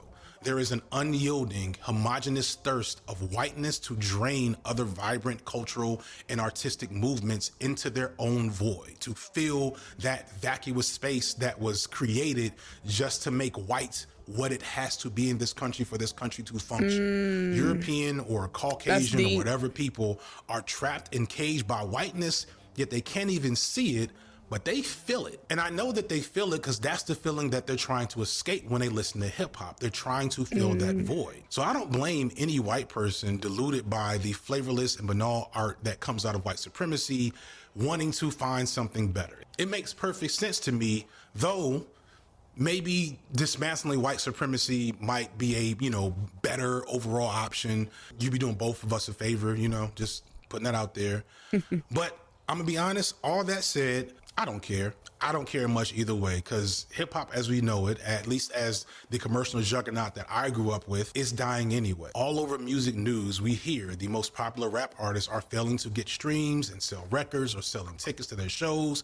Even Jack Harlow, with the clear industry backing that he has not had much of an impact. And the most interesting and innovative black music is ironically starting to look a lot more like punk and rock and roll. The byproduct of algorithms and the internet means that Gen Z and Gen Alpha are coming up in an era where they get to choose their media influences at least a bit, and they're not as interested in the death and destruction that hip hop gave my generation. My kids, low-key don't even like rap. I've tried really hard to get them into hip hop, and my boys half the time are like, why are they cursing so much? And why are they talking about women like that? What am I supposed to say to that? Out the mouth of babes. There's not a lot. I can't shit, but that's all fine with me because even at the height of Eminem and the current wave of Jack Harlow, there's still good rap music being made. They may not be selling out arenas, but you can still find the Griselda people. Dreamville has a cast of stars and amazing artists on its roster. I can enjoy a ratchet anthem from the City Girls and get something more thoughtful maybe from Rhapsody. And on a long ride, I can toss in some Marlon Craft as well. I'm not pressed about Lil Mabu making songs with Chrisean Rock. Who really cares about all of that? Like, for real. So you're not going to fix rap by eliminating white people from the hip hop sphere. Like, not only will that not work, it doesn't serve the art. Like, would hip hop be better today without Eminem? Nah. Maybe. I doubt it, but it's plausible. But would it be better without LP? Definitely not. Hell, I don't want to live in a world without epic rap battles of history. I want to see George Washington battle dude from Braveheart rapping over a Houston-style bounce beat, flowing like the Don't Migos. get me started on Lil Mabu. Don't. I got my face on a quarter. You got drawn in quarter. Tortured on the orders. I'm sorry. Like I said, epic rap battles of history was peak YouTube, bro. King, really? How's it hit beef I do now? At the end of the day, to quote one of my favorite YouTubers, I'm on the side of good art. And there's countless examples of this in hip hop from white artists. And I don't see the point, especially now in hip hop's dying flails, of being hyper vigilant about it. Because if all the white rappers magically disappeared, the core problem, white supremacist capitalism, would still remain. We just have less hip hop. And like, to keep it a buck, the energy some of y'all spend pouting Marlon Craft, I think Jack Harlow would be better spent sharing a favorite song from an artist that you actually love. The algorithms are owned by these corporations, but they've kind of given all their power to the algorithm, so you can affect that by your behavior on these platforms. If you're on Twitter or TikTok or wherever, and you keep on saying over and over again, I hate insert person here, understand that every comment you make about a Jack Harlow or Eminem or whomever else just makes them stronger, even if you're saying something negative. So maybe don't say anything at all and spend more time talking about Kenny Mason. Can I get some Kenny Mason love in the streets? I do not see He's it. Cool. Angelic Hood Rat 2 is still probably one of my favorite albums from the last 4 or 5 years, and I never hear anyone talk about it. At the end of the day, I don't have a prescriptive suggestion on what to do with hip hop and white people in it. I don't have a prescriptive suggestion for how fans should respond to heard him your a little Lil bit. Mabus and your Yo, Lil's just sneaking in the chat. Yo, what's good, Lil's? McDonald's. But I suggest How you been? that if you love hip hop, you should be spending more time on the love of the art form. You right, FD, you right. If you, I'ma stop my little Mabu hate train right now. You know what? He's right, chat. I'ma stop my little Mabu hate train, and you know what? I'ma put that energy into some artists I fuck with, which I feel like I do. I feel like I'm a JID and Earth Gang walking billboard, bro. Want the love of the art form to be the thing that's still yes, here. It's good to see you, Lils. That's pretty much all I got on this one. Please make sure to check out the Patreon and support me on Patreon. Patreon is Yeah. WFD. Wait, what's this? Is this a new channel? Is paying for. Shout out to Oscar who is editing this video. Patreon help. Oh, this is the editor. Real ass nigga. W editor. Sponsors. Oh, okay, cool. Okay, W sponsors, you know, get the bag. Man, got a family. Do what you gotta do. Chat, what do we think? How was the video? I think this was a very nuanced and detailed, in-depth video. I mean, I think he hit all the points, every single point you could have hit. I think he hit it.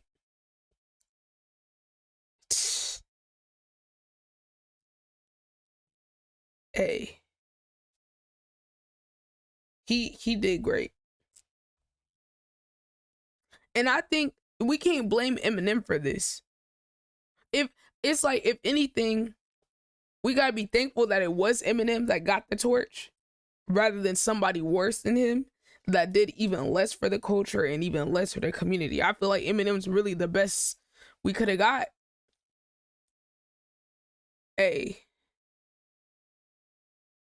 I think that was good.